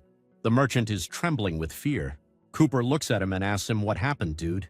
He points to the top of the hill and tells everyone that they have been surrounded by the orc bandit, and things are not looking good because their leader is somewhat powerful. As he was telling the group all this, the orc leader ordered his group to kill everyone, so all of them charged at the carriage screaming and doing their orc thing. One of them leaps into the air about to smash Frederick's face in, but our Aaron swoops in and slices the orc clean in half. He tells Frederick to stand back while the rest of the gang dashes straight into the fray. It's been a minute since we've seen Brett in action, and damn, dude's still got it. Judith's doing her usual hack-and-slash routine while Ilya manages to decapitate not one, not two, with 3 orcs in a single move at insane speed. Frederick's just standing there with his mouth hanging open, watching the crew absolutely demolish these bandits. Despite the common belief that orcs are way stronger than humans, our heroes are taking them down in single blows like it's nothing. They're called the Golden Generation for a reason, man. Seeing them fight in the flesh proves they're the real deal. Frederick realizes he wasn't mistaken after all. These really are those swordsmen. Aaron jumps into the action, and despite watching their buddies get absolutely demolished, these work bandits just keep coming. Our boy stabs one who's mid-battle cry, but he's got no time to process that because another one's already charging at him. Aaron yanks his blade out and takes this massive swing that cuts clean through 5 more orcs in one go. And that's when it hits images and it's 6 lives in an instant. You can see it on his face, the dude's reeling from that realization. Brett notices Aaron struggling and calls out, asking if he's okay since he's looking pretty rough. Our boy says he's fine, though even he knows now is not the time to get all melodramatic about it. See how our boy made quick work of 6 of the strongest warriors? This bastard decides it's time to get serious. He grabs one of his own men and just crushes the guy's head, instantly killing him. Both Aaron and Judith are looking at him all confused because this mofo just used blood magic, something that should be forbidden. So now that his transformation is done, he charges straight our boy, screaming about how he's going to kill them all. Then out of nowhere, a giant hammer flies in and smashes this bastard on his stupid face. Whoever is the owner of this hammer did a Thor move because now this bastard is pinned by the hammer. Meanwhile, Aaron's already looking in the direction where it came from when he notices that there is another work on the cliff. In the blink of an eye, he's in front of the red orc and slams the ground so hard it causes an explosion that shakes the entire area. When the smoke clears, the white-haired orc, now wielding an axe, orders his warriors to charge. As soon as he does, a whole swarm of orcs and Violet starts descending from the cliff. And these guys, they're on another level. Just like our heroes, these work soldiers are taking down bandits in single blows. Brett's shocked, wondering who the hell this army is. Kuva explains these are Drukala's orc warriors, and leading them as the Drukali clan's former chief and elementalist. Not just any elementalist either. Kuva adds that this guy is one of the top 10 strongest on the entire continent. His name, or Krakim. Oh, and one more thing, that's his dad. Now father and son are standing face to face. Cooper greets his father, but the older Orr, because he shared the warm and fuzzy vibes. He straight up orders his son to go back, adding that this is his last act of mercy as his father. Before Kuva can even respond, his dad suddenly turns hostile, telling him to leave and never set foot in Drukali again. But Kuber stands his ground, saying he can't do that. He needs to talk to Terrakin. His dad's not having it, though.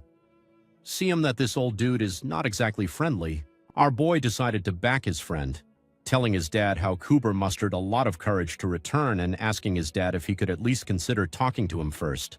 But Karaka ignores this and questions who the hell Aaron even is. Our boy introduces himself as Cooper's friend and apprentice, but nah, he doesn't care. He told our boy not to intervene as this is between their clan and bloodline, and since Aaron's a Stringeric has no say in it. But our boy's not backing down. He told him that it does concern him since it involves his teacher and friend, so he's not a stranger. Karaikum takes a moment, then asks if Aaron's prepared to share the burden with Kuva. Our boy nods, saying that he's willing to do anything for his friend. Hearing this, Karakam seems satisfied. Then he throws his hammer straight to Aaron.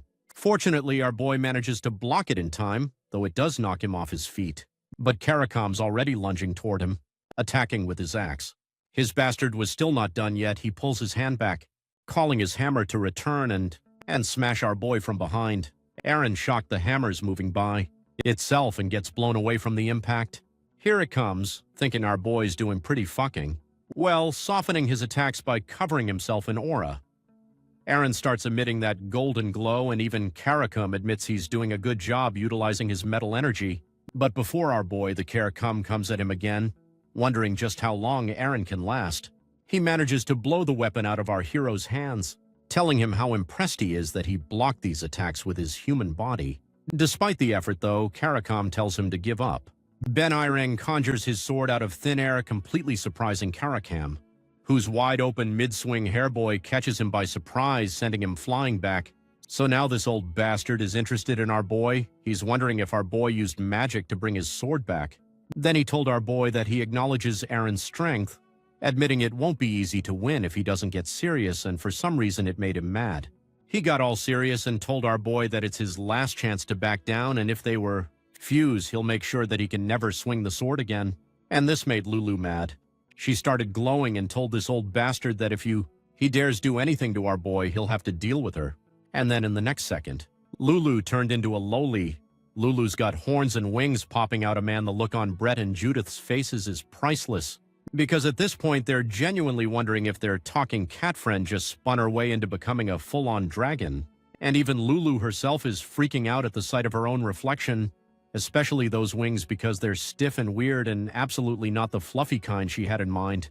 Karakam immediately gets his guard up, since in all his years he never once thought that tiny little furball was a sorcerer of this level. And while everyone's stuck in shock mode, Lulu suddenly snaps out of her existential crisis. Remember, she had punishment to dish out, wicks out a magic staff, points it dead at Karakam, and fires a massive fireball. The only problem is her new body hasn't caught up to her confidence, so she misses him by a mile and almost turns the rest of the gang into a campfire. And the only reason nobody got barbecued is because they all hauled ass out of the way just in time. Where the attack hit, the ground is straight up gone, obliterated like it never existed. And Lulu just looks at the crater and decides she's never doing that again because it's way too difficult, while Brett and Judith can't even close their mouths after what they just witnessed. That's when Cooper walks up to his father, drops to his knees, and starts pouring his heart out, saying he doesn't even know anymore if the decision he made back then was the right one. But every time he hears that Drukali is safe, he feels like maybe it was worth it, even if you lost countless nights thinking about it.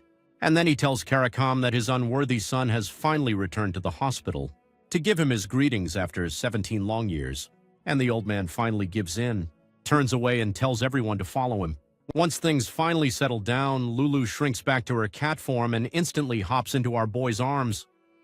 Eren's completely confused, asking what in the world that was, and Lulu tells him she just wanted to protect him, so she's been doing some training of her own. Our boy asks if that transformation was her true form, but even she has no idea what that was, yawning as she says her body just kind of did its own thing and that it took way too much out of her. And with that, she knocks out cold. Elia shows up right after telling her boy they all need some sleep too, since they're heading straight to the castle early tomorrow. But first, they still have to deal with the aftermath of the battle. So the group starts piling up the dead orcs and burning them together. Standing in front of the flames, our boy starts getting all in his feelings, thinking about everything he did today and what it means, and that's when Brett comes up and tells him that things are only going to get worse from here. That if he's really chosen to wield a sword, then there can't be any hesitation in his heart, even when it comes to getting his hands dirty, because that weight is part of being a swordsman. Hearing that, our boy decides to just let it go and not overthink it anymore. A few days later, the group finally reaches the seat of the orcs, and while they're escorted into this massive receiving hall, Coover has to go through an entry inspection on his own, telling everyone not to worry and that he'll be back soon. Judah thinks it's a little extreme, but Brett points out that their friend used to be the Crown Prince of Drukali's sole course that hold him accountable.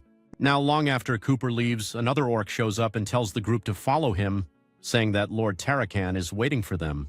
As they walk, Judith asks if this Tarakan is Coover's younger brother, and Brett confirms it, adding that he's also the tribe chief and apparently the most aggressive, or if there is. So be told Judith to keep her garden up then. They enter a massive room with a long table, and a single figure sitting at the far end, and a short-haired orc greets them, introducing himself as Tarakan, the very same guy they were warned about, only instead of being some raging monster, the first thing he does is thank them for bringing Kuva back safely, smiling like an actual normal, warm-hearted guy. Now Brett and Judith are wondering where those rumors even came from.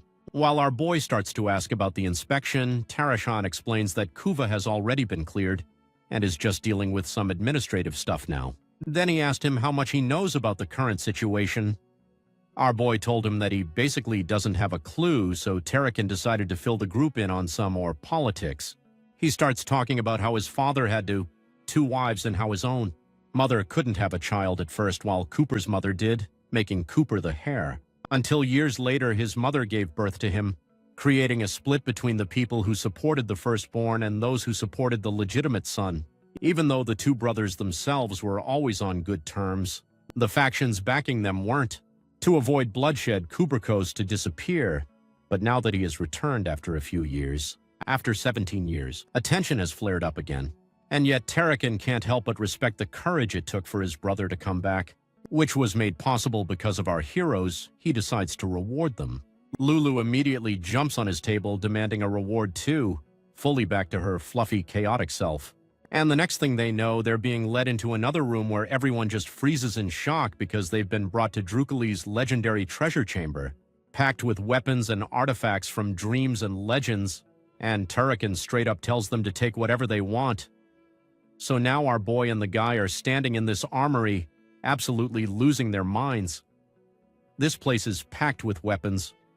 We're talking walls completely covered, floor to ceiling with swords, axes, and every sharp object you could imagine. Lulu points at this one axe that's literally the size of Cooper's entire room, and you can tell she's thinking, who the hell is swinging that thing around? Tarakan walks up to Brett and Judith, says his brother suggested something special for these two and told them to follow him. He then pointed to two swords on the wall, telling the group that they're called the Yin-Yang swords. He then explains that one sword has this cold shadow like energy while the other radiates warmth like the sun. The moment these two pick up their respective swords, the blades straight up change color. Tarakan standing there thinking his brothers are genius because clearly these swords just chose their masters. Brett asks if they can really accept something this legendary. Tarakan's like, row the swords literally picked you, just take them already. Meanwhile, our boy is wandering around with Lulu and Ilyev still browsing. He'd ask Lulu if she's picked anything yet, but my girl is overwhelmed. They walk past swords that are bigger than they are. Some are too sharp, others too big. Then both Aaron and Lulu simultaneously spot his pendant sparkling with white, blue, and orange at its center with sync. They both go that one, and Ely is just standing there confused. Our boy says he has no idea why the pendant called to him. He just knows it did. Lulu agrees, saying she's got a good feeling about it. Tarakan comes over and explains that this pendant belonged to some incredible elementalist way back in the day, but the thing's so old that even he doesn't know the full story behind it. He personally wouldn't recommend it, but as someone who believes in mystic stuff, he's not about to ignore a sorcerer's intuition, so he just hands it over to our boy and Lulu. Meanwhile, Ilya still hadn't figured out what she wants. Judith walks up asking if she's picked a weapon yet, and Ilya just grabs this small sword that's basically a dagger. Judith's like, really? That's what you're going with? She expected something bigger and cooler, but Ilya doesn't know what she's doing right now. Her internal monologue is all kinds of messed up. She doesn't know what she wants to do, doesn't know what she likes, and doesn't even know what type of blade fits her fighting style. The next day, Cooper finally finishes his boring administrative paperwork and meets up with the crew. Lulu immediately calls him out, asking why he's playing the lone wolf card instead of sharing his problems with his friends. But Cooper just lacks him off, saying his younger brother probably already spilled all the tea about their tribe's drama. Then he turned to our boy and delivered the bad news. His teacher, the one who was supposed to interpret our boy's dreams, died a year ago, but he did leave him a letter before he kicked the bucket. It turned out his teacher knew all along that he'd come back years later with Aaron and the gang, but instead of being direct, that old bastard left the message in the form of a riddle. Coover hasn't solved it yet, but once he's done, he'll get whatever his late teacher left behind. Then we cut to some time later, and the gang is already in the training ground. Easy with their training when some orcs roll to see the gang train. The orcs recognize Ilya from the Lindsay house and Brett from the deployed family prestigious bloodlines and all that. When Anorc asks about the kid with a long sword, another explains that it's Aaron, a disciple of a nobleman, though the house isn't as well known as the other noble houses, but he still gets a pass. Except Judith, these orcs start talking maybe trash about a redhead, calling her the red hair without a last name, questioning how she even joined this crew, and calling her a disgrace of a warrior. And the worst part, Judith hears if they are anything, and folks, it's a miracle that she hadn't kicked their ass. You know she's holding back because if she pops off right now, it could cause problems for Kuva, and tensions are already high enough and she doesn't want to cause problems for her friend. Then we cut to a week later and by now a whole crowd of orcs has gathered to watch them spar. Even these trash talkers are getting impressed by Judith's skills, though they can't help but throw in backhanded compliments like she's pretty good for someone who grew up poor. Judith lets out the most exasperated sigh you've ever heard, and she snaps, points at one of these racist bastards and goes, "If you've got something to say, come down here and say it to my face." The orcs are shady-o, okay. This human girl just challenged them. But Judith's not done. She starts calling them fools and jerks in their own language. The orcs are like, "Wait, how do you know our language?" Judifier is back saying Kuva taught her some choice words, and now she's putting that education to good use. She tells them they're disgraceful warriors and issues an open challenge. If they've got beef, they can settle it in the ring. She'll take all of them on. Now, instead of the regular orcs who were running their mouths, this big armored orc steps into the rain. This has gone their vice commander of the Crimson Axe Battalion, and he's tall, like towers over Judith tall. But our girl doesn't back down for a second. Brett's looking worried because this is the exact or cover warn than about. Gungar tells Judith she can't just insult their whole tribe and walk away. She needs to take responsibility for her words. But before he can finish his lecture, Judith cuts him off. She tells him maybe he should teach his people some manners instead of lecturing her. Points out that they talk big about bloodlines and honor, but their actions don't match their words. Gunther is pious, I see to now. Tells her if I'll make her regret those words. Judith keeps taunting him fully rated brawl. But before Fist can fly, another orc comes running and yelling for Gunther. Says Guru Guru. Kuver's day teacher just appeared on Spirit Mountain. Everyone's confused. Gunther's like, wait, did this dude just resurrect? The messenger orc can barely explain, so they all run to Spirit Mountain to see what's going on. When they arrive, Kuber's on the ground looking shocked. Staring up at a floating figure, it's Kuroguru, looking ghostly but very much present. Gunther immediately gets suspicious, asking Kuva what he did. Probably thinking our fortune-teller friend just pulled some micromancy nonsense. But the old sage tells Gummin to chill out. He's only here to chat with the student and thank the people who brought Kuva back. Once he's done, he'll leave. Kurabaro basically tells everyone who's not involved to scram and give them some privacy. Once it's just the crew, the old sage thanks our boy and the gang for bringing Kuver home. He admits he wasn't even sure he'd get to see his disciple again. Then Rover uses his special, Orc Vision, to check everyone out, and his eyes immediately land on Aaron. He confirms this is the person Kuver was talking about. Then he tells our boys straight up that the man from his dreams, the one he's been upset and over and trying to understand, is actually a past version of himself from way back in time. So now everyone standing there confused as hell. Brad and Judith are literally repeating what Guru Vuru just said. Haruvaru confirms it. Yep, that mysterious dude from our boys' dreams is literally a past life. Aaron then adds that he can't show them the memories right now. While he's getting ready, Tarubu tells the crew he's got something for them, but before he can hand out his gifts, he needs to talk to Tarikan first. Then he turns to Kuver and orders him to go fetch the Orc Chief. After what I assume was a lengthy meeting full of Orc politics and deliberation, Kuver comes back with Tarikan. The Orc Chief steps forward and announces the gift that won give our boy and his friends the 5-element divine technique. This is basically the Orc tribe's secret sauce and application method passed down only to high-ranking Dukali warriors. Everyone's jaws drop. The orcs are shocked. Our crew is shocked. And even the trees are probably shocked at this point. Then this orc named Holifa from the Lady of the Quartz faction, basically one of the higher-ups, immediately goes, "Hold up," asking why they're making such a huge decision among themselves without consulting anyone else. She then started saying how these techniques took their greatest warriors hundreds of years to create, if their tribe's whole essence, their secret recipe, and they're just going to hand it over to some humans they barely know. Tarakan calmly explains they're not just giving away. He reminds Halifa that heroes of the past shared their knowledge with other tribes too, and that collaboration created something even more valuable. That's literally how their tribe got to enjoy an era of prosperity. Nah, but these bastards say that those people from the old stories proved themselves worthy first, but our boy and his crew, different situation entirely. He acknowledges that, yeah, there are 2 sword masters here, a boy and Ilya. Brett's got that prestigious Lloyd family bloodline going for him. But Judith, she doesn't have a fancy last name or proven lineage. And as far as Gundar's concerned, she hasn't proven her worth yet. Then this man has the audacity to bring up how Judith insulted their whole tribe earlier. Our redhead is gritting her teeth so hard they might crack, and she's about to go all faff when Brett jumps in. It tells Gondor not to conveniently leave out the part where the orcs insulted Judah first. But these works are backing down. Halifa stresses again that Judith has improving herself as a warrior. That's just facts. So she requests Tarakan to call for a council meeting to discuss this properly. Tarakan agrees, but tells Gunther he better not leave anything out. Orders him to put his honor on the line and tell the whole truth at this meeting, which Gondar agrees to.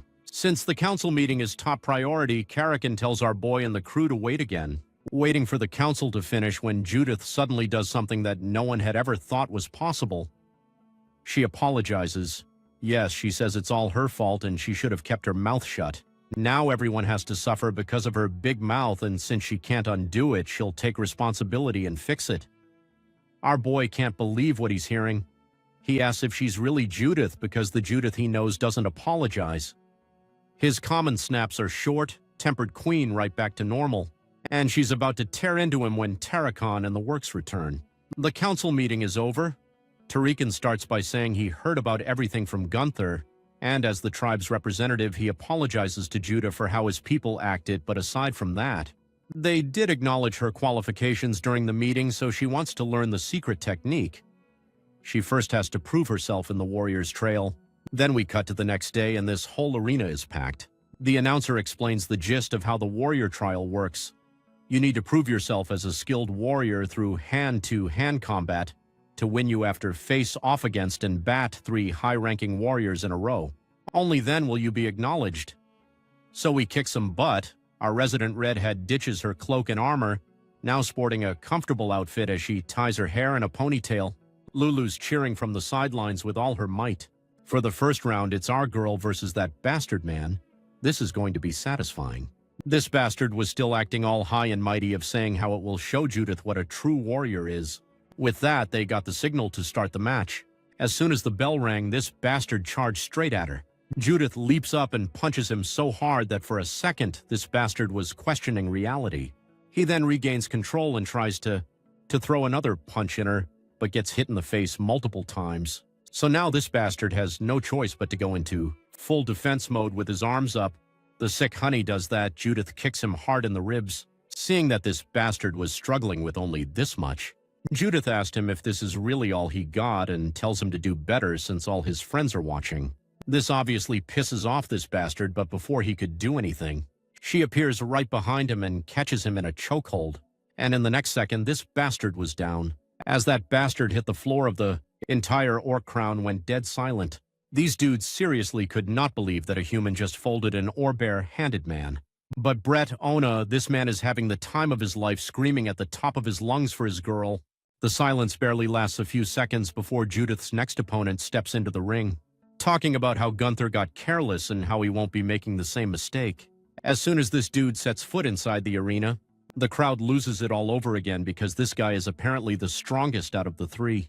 The bell rings again, and the moment it does, this bastard just launches himself straight at her. He's moving so fast that Judith barely even manages to get her sword up in time, and even then she gets blasted all the way to the other side of the arena. The impact alone has people losing their minds. Then he straight up tells her that this round is going to be different from her fight with Gunther because he doesn't like taking chances, and that's why he goes all out from the very beginning. After that, Iram started walking towards Judith, Brett already shaking his head, saying this fight's going to be rough, saying how the orc has more aura than Judith. Now the match kicks off again, and the second Judith moves in to throw a punch, arms already responding. She dodges the first strike of that bastard, was ready with the second one. She throws her arms to protect herself. Now she's thinking about how this dude's got gorilla arms, like his reach is absolutely ridiculous, and every time she tries to get close, he's just poking her from a mile away. So she thinks, all right, screw it on closing the distance, but the instant she steps in, his knee comes flying up and launches her a few meters back. This bastard then immediately charges at her with this insane amount of aura in his left foot and launches himself at her left fist, glowing like he's about to end the match right there. Judith's watching, thinking he's going for her right side, but then she notices too late his right foot is charged up to it was a Fake. Right before impact, he leans in real close and calls her pathetic. Judith goes flying across the ring, and then this bastard starts walking toward her again, and now he's monologuing, talking about how maybe beating Gunnar was just luck, going on about fate and limitations and everyone having their predetermined place in life, saying he hopes she understands the weight of his words and telling her to give up as if act of warrior generosity. But instead of backing down, she just spits blood out of her mouth and tells him he talks way too damn much and to come at her again. As she said that, his whole vibe just switched. He goes in with this brutal kick, and even though her reflexes are slower now from all the damage, she barely gets her guard up in time before his shin crashes into her arms. He follows over the right hook, but this time she ducks it, and when he coats his leg in aura again. For another swing, she grabs at mid-motion, and this is where things get absolutely wild. Judith channels a ridiculous amount of aura into her head and slams her forehead straight into his solar plexus. For some seconds, his body just forgets how lungs work. Kakin, watching from the sidelines, sees her Arel literally igniting and realizes she's somehow using the fire element. Which, by the way, shouldn't you be possible without learning the 5-element divine technique first? Now wasting the opportunity, Judith dashes in and smashes a fire-wrapped punch straight into his face. Even a Drukali warriors on the sidelines are flinching from the heat. From there, it turns into a full-on slunk fist. Blow for blow, fist to fist. At one point, their punches collide head-on and more fire erupts, burning his skin as he yanks his hand back. Cover's watching now, looking stressed as hell, realizing how dangerous fire aura actually is since it can easily consume the person using it if they're not careful. But Judith, she doesn't care. Even when Garam sneaks another punch into her face, she tanks it like it's nothing and counters with a high kick of her own. And in the middle of all this chaos, while she's getting her face rearranged, she finally admits it to herself yet. She's always been jealous of Brett's freedom to do whatever he wants, of our boy's insane, borderline obsessive dedication, Affiliate's natural talent that makes everything look easy. That jealousy, that inferiority complex, that hunger to prove she's more than what people see, that's exactly was been dragging her forward this whole time. That's her fuel. Then this bastard once again sends her flying back, but now she's all fired up. That punch didn't even register. She charged at him, and in the stands, the rest of the gang's going crazy, cheering for her. With all her aura focused into her fist, Judith charges forward, fully embracing who she is, the jealousy, the anger, the drive to be better, all of it. Meanwhile, Garam realizes way too late that this is it. The last thing you see before the lights go out. There's a flaming fist coming straight his gut, and Boomi's out cold on the ground, staring at the ceiling, wondering what year it is. With that punch, the match is over, but the orcs there still holding on to hope because their last fighter is left when the last dude was about to enter. Holyful walks forward. Everyone thinks he's about to fight. And even our boy gets worried because Judith is barely holding it together at this point. She's running on fumes and spite at this point, but she still raises her fists at him like, "All right, pull up then. What's one more?" This dude stares at her and goes, "We give up." He says that there is no need to continue this fight, as she had already awakened her flames, and for that, he acknowledges her as a true warrior in her own right. Then we cut to a week later, and the gang is ready to learn the elementalist techniques. But before anyone learns anything, they have to do this sacred ceremony first. So this elder dude lined them up and points to this ancient urn sitting in front of them, saying that it has been passed down from their ancestors, and explains the process. Stick your hand inside, grab some formless energy, and yeet it to the side. Whatever element pops out, that's your compatibility, and it will help them learn the 5-element technique way easier. Garaboo calls on June 1st, asking if she'd like to give it a try. Gario calls on Judith, asking if she'd like to give it a try. There's this orange orb floating in her palm.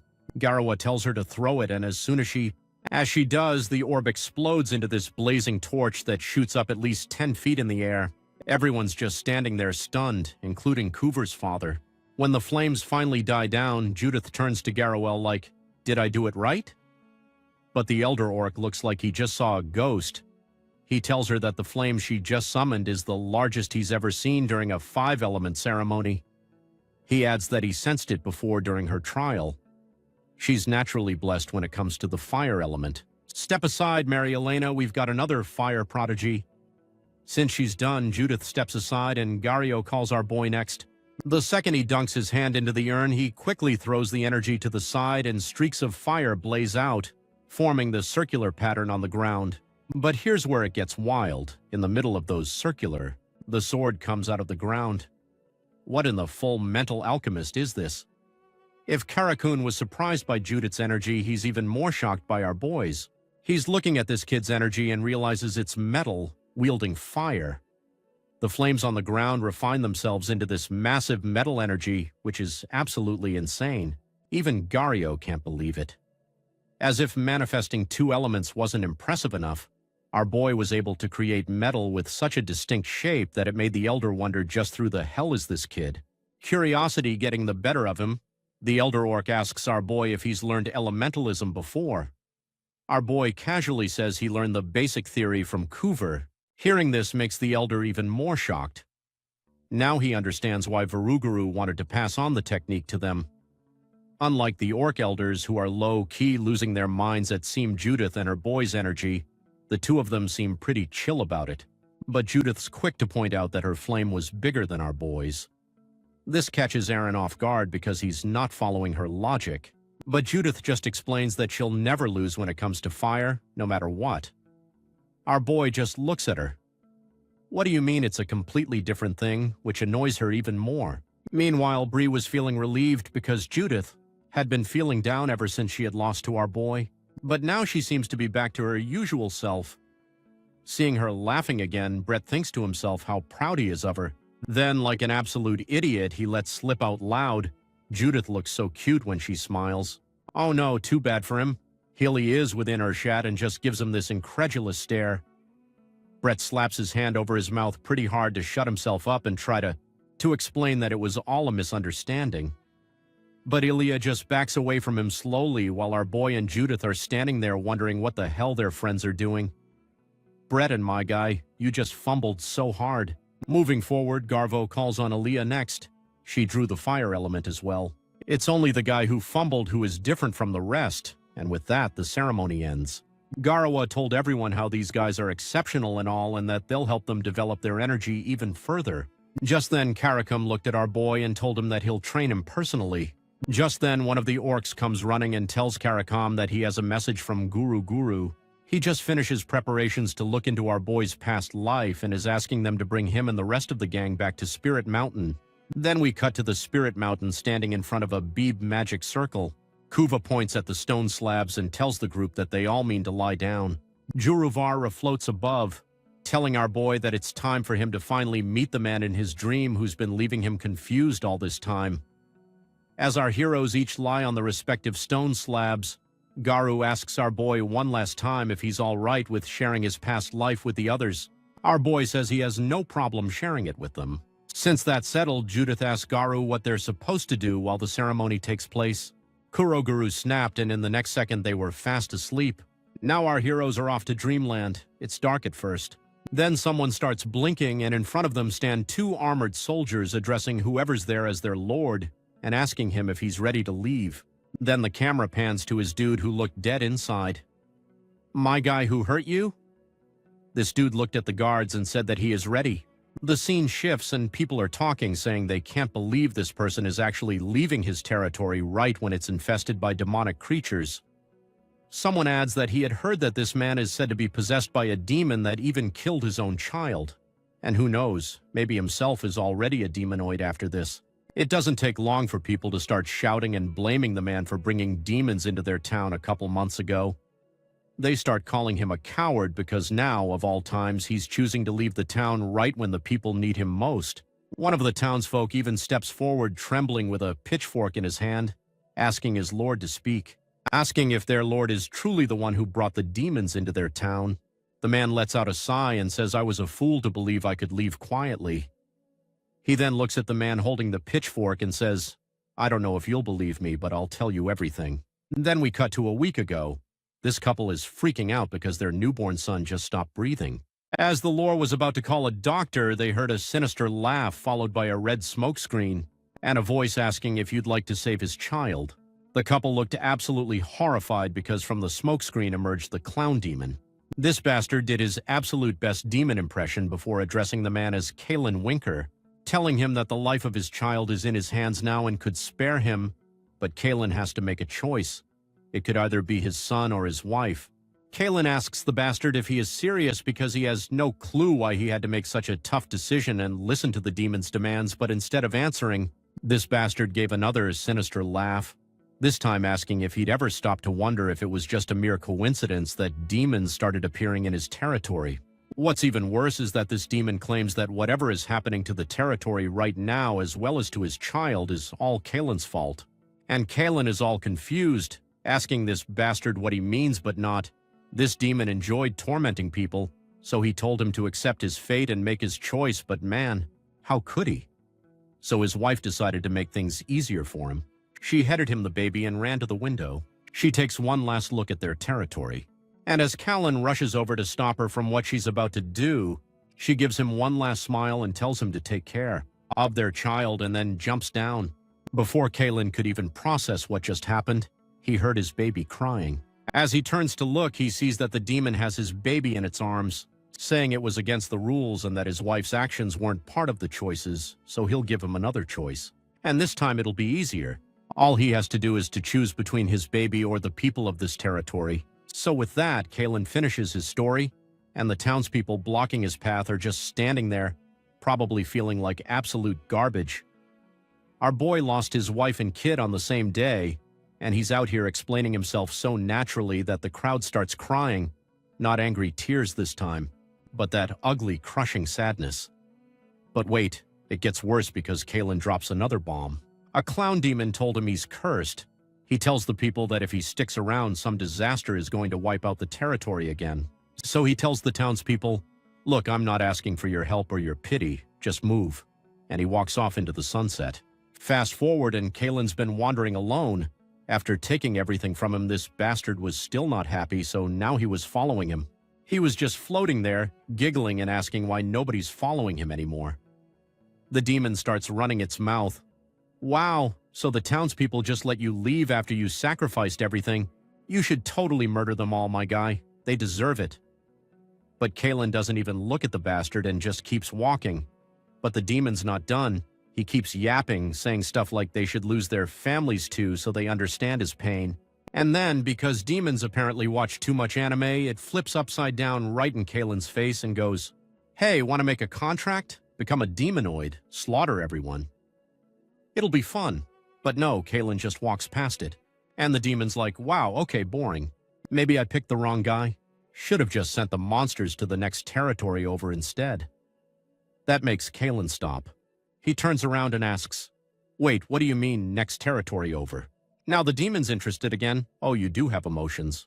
Kalen's barely holding it together as he asks if the demon caused all of this. The monsters, his child's curse, everything. And the demon just giggles and goes, "Yep, that was me. Also, you were never cursed, by the way." Kalen starts hyperventilating because his entire life just got retconned into a prank. He's screaming at the demon, asking what he did to deserve this. And the demon pauses like it's genuinely thinking about it before going, I was bored." The demon even adds, "Also, I just kind of like you. It was like fate," as if that makes it better. Kalen collapses. The demon starts dissolving into red smoke and tells him, "This was fun. If you want to see me again, head to the mountains down south." And then he just dips. Meanwhile, Kalen's on his knees, still not able to accept if he was just having a bad dream or something, because, come on, you lost everything because an interdimensional jester was feeling bored. This doesn't make any sense. At that moment, he vows that he'll kill that bastard no matter what it takes. Then we cut to some years later, and Kalen shows up in the town that we saw in the beginning. The town elders are all welcoming and cheerful, but Kalen just heads to the house he was appointed, looking like a dead man walking. Our narrator walks up to the elder and tells him how he doesn't like the vibe of that guy and that they should just kick him out. Meanwhile, Kalen was relieved that at least this village hadn't heard the rumors about him yet, so Kalen decided to stay here and train, and thus began his hellish training. Day and night, he's swinging his sword, and we know what happens next. A year passes. The townspeople are whispering about the weird stranger who does nothing but practice 24/7. And the narrator guy is watching him like, "Man, I don't know this dude's story, but I can tell it's tragic." Then his little daughter, Laura, wanders into Kalen's yard, and the dad's like, "Hey, don't bother strangers." But she's already gone and given Kalen a flower. Later, the dad glances over and sees something that actually surprises him. Kalen smiling just a little, holding that flower. So Kalen's just standing with that flower in hand when this weird feeling starts bubbling up inside him. He can't quite place it at first, but then it clicks. It's that unconditional love his parents gave him. And just like that, something shifts. He starts swinging his sword again, but this time it is not pure rage fueling him. He's remembering his people's loyalty and their adoration. Then his wife and kid pop into his head, and man, the warmth of those memories just floods through him. For the first time in forever, he's not swinging out of hatred. He's swinging because he actually felt something good again. Then that cold feeling inside him changed to one of pure warmth, and he kept swinging the sword just like that. Thus seasons pass. Autumn hits and then winter comes. And before you know it, it's already spring and our boy is still swinging his sword. So now, after a year of non-stop swinging, Kalen is jacked, both physically and mentally, but he's still plagued by shadows of nightmares. They crawl out and blame him for everything. But here's where it gets interesting. Kalen realizes these nightmares weren't sent by the demon. Nope, they are his own anger, hatred, and guilt eating him alive this whole time. The second he accepts that, his nightmares are gone like smoke, and then our boy starts glowing. Like golden aura, and I'm protagonist glowing. He can feel it, the demon's nearby. His sword lights up, he takes a stance and delivers this absolute banger of a downward slash into the darkness. And there he was, that bastard still in his medieval act, tormenting some poor dude who's already on his knees. Both the demon and the victim are like, wait. Because nobody expected Kalen to just show up like that. The demon's all, oh, what are you doing here? And Kalen just casually goes, I'm not surprised you're being evil again. But this time I'm not letting you finish. And he swings. The demon tries to block with some purple magic but Kalen's already sliced him in half before the spell even finishes. Then our boy was on his way to deliver a well-deserved beating to this bastard. Meanwhile, the demon's on the ground coughing up blood. He is all like, how did you cut through my darkness? Realizing he's cooked, the demon starts crawling away, trying to open a portal to escape. But Kalen notices and goes to chase him down when his body just gives out. He drops to his knees. He can feel his body giving out on him little by little. He sticks his sword in the ground for balance. Then he starts cursing destiny for playing this cruel joke on him. Right when he finally created a sword technique that can cut through darkness, his body decided to call it quits. Kalen's devastated watching the demon escape, and in his final moments, he just begs for his feelings and willpower to be passed on to someone else. Then he passes out in hope that someone would inherit his will and kick this bastard's ass. Man, I don't know how to feel about it. The old man really just awakened Excalibur, teleported across a continent, and then died within 10 seconds of doing so. At least he got a good hit on that bastard. Back to the present, the whole gang is now staring at our boy, who's just sitting there processing everything because, in this life, the one who inherited his dying wishes is our boy and he doesn't know how to process it. Then we cut to some time later. Aaron is staring at the sunset when Brett walks up and joins him. Brett asks what Aaron's planning to do next, and our boy admits he has no idea. Seeing how our boy is all gloomy, Brett sighs and says, yeah, it's a lot to take in. Then he starts getting all reflective, talking about their training days. He admits he used to hate Aaron back then, like genuinely disliked him. Our boy looks at him all surprised. Brett explains he always knew there was a gap between him and Ilya, a gap so big it felt painful to even think about. Then Aaron showed up and started progressing at a ridiculous rate despite Brett mostly ignoring him. And when Aaron finally surpassed him, every fiber of his being, because it made everything he worked for feel pointless. But then Brett remembers Aaron telling him that sword training made him feel alive, and that stuck with him.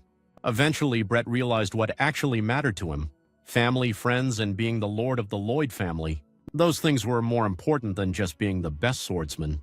But then there's something even more important than all that, and Brett just straight up says it. I like Judith. Aaron looks at him, probably choking on air right now because Brett just dropped that confession like it was nothing. Brett continues, saying he knows Judith wants to be the best swordswoman on the continent, and it's a brutal path where you can lose everything if you don't reach the top. Every moment's a competition, and it's exhausting.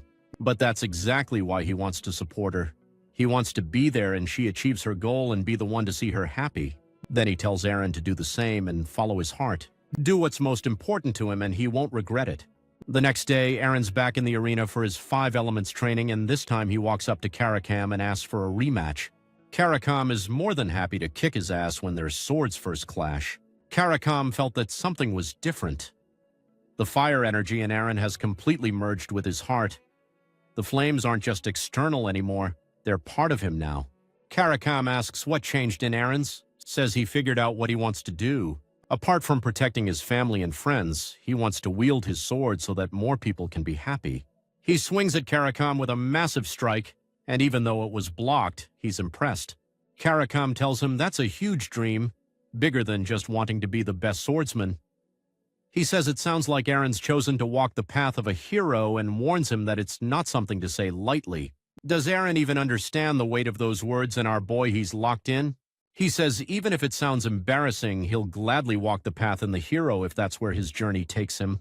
After our boy said that he wants to become a hero, the old master started putting more force behind his blows.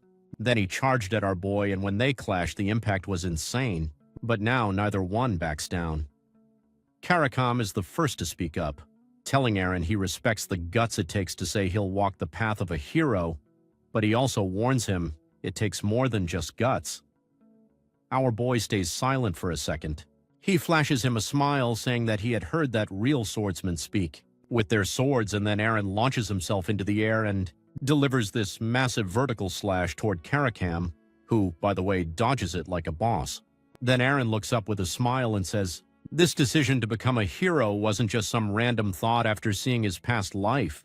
It's a dream he's carried in his heart, born from all his life experiences.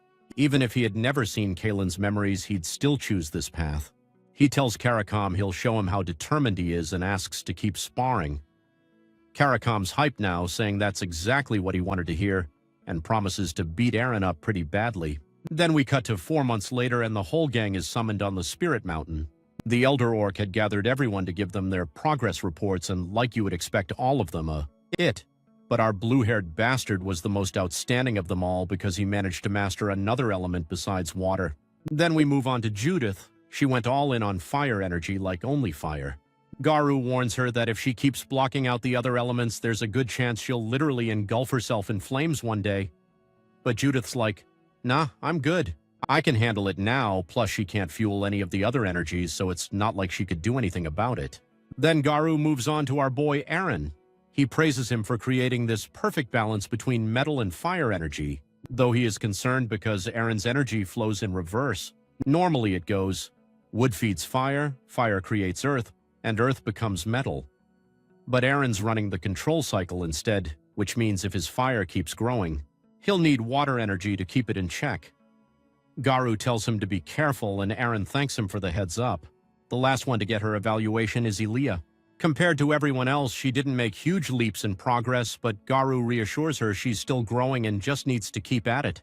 Elia says she will, but you could tell she's feeling down about it. And our boy is the first one to notice that. Just like that, the next day rolls in.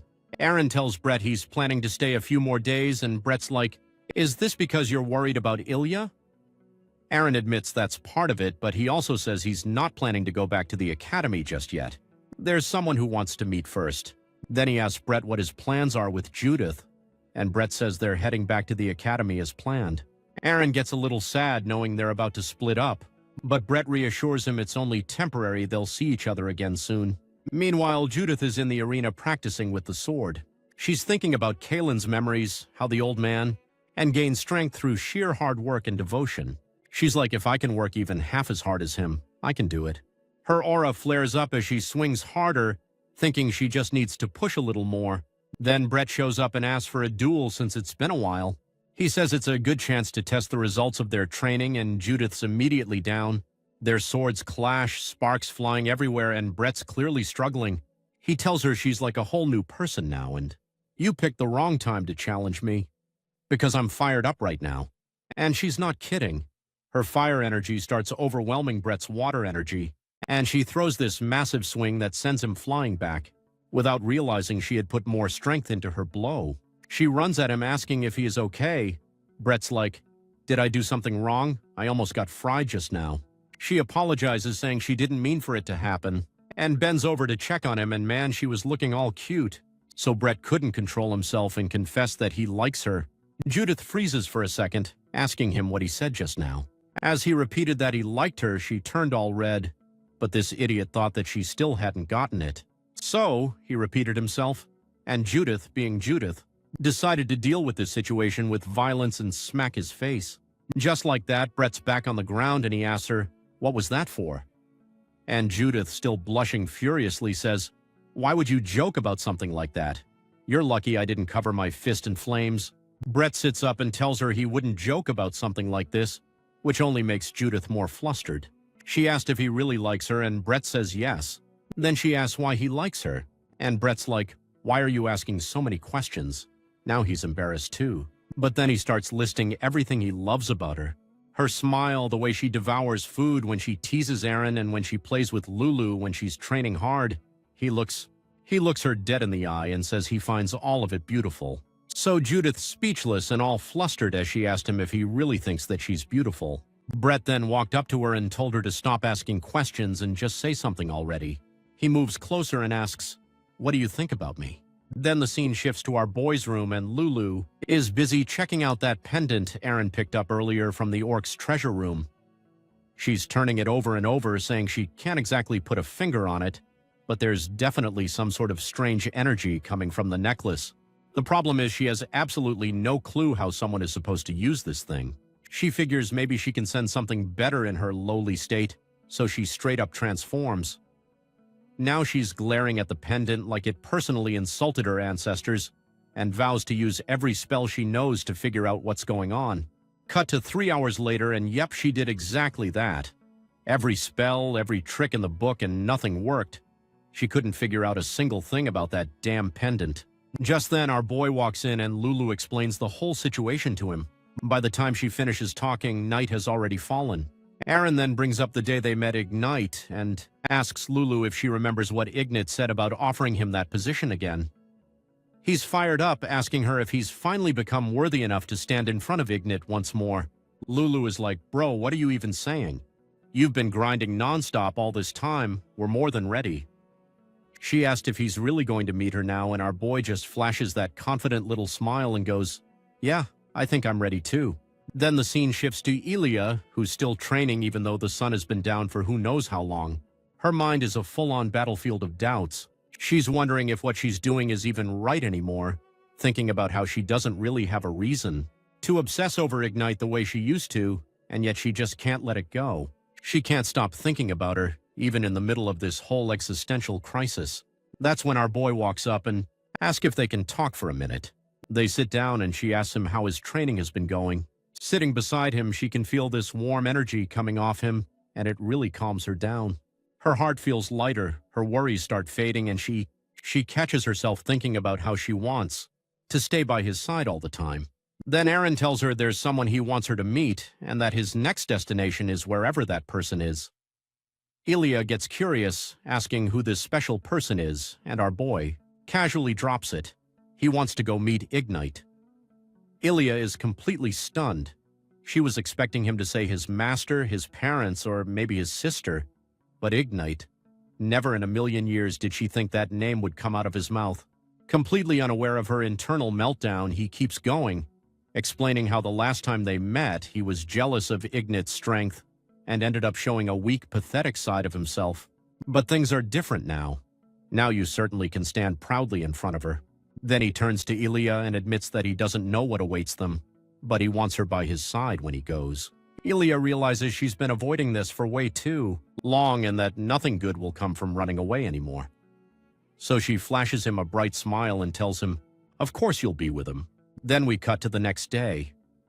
Since Brett and Judith had finished their mission, it was time for them to head back to the academy. Judith is being all cuddly with Lulu, saying she has no idea how she's going to live without seeing her little fluffy self every day. Meanwhile, our boy and Ilya are saying their goodbyes to Brett and even Coover, and his brothers show up to see them off. Aaron and his brothers show up to see them off. Tension between Brett and Judith, and straight up asks if something happened. These two absolute blockheads can't even answer, so instead they just bolt, waving their goodbyes as they disappear into the distance. Once they're gone, the group heads back to the arena. Our boy goes straight into another duel, while Lulu and Ilya get back to working on their 5-element divine technique. And just like that, a few months fly by, and now it's finally time for our heroes to say goodbye to the orcs. Coover can't believe Aaron is really leaving. It just feels wrong to him, but he knows it has to be done. So he quickly changes the topic and says that he heard from his father that you should like the video, help him make juicy content, and don't forget to smash that bell button. Thank you a little bit.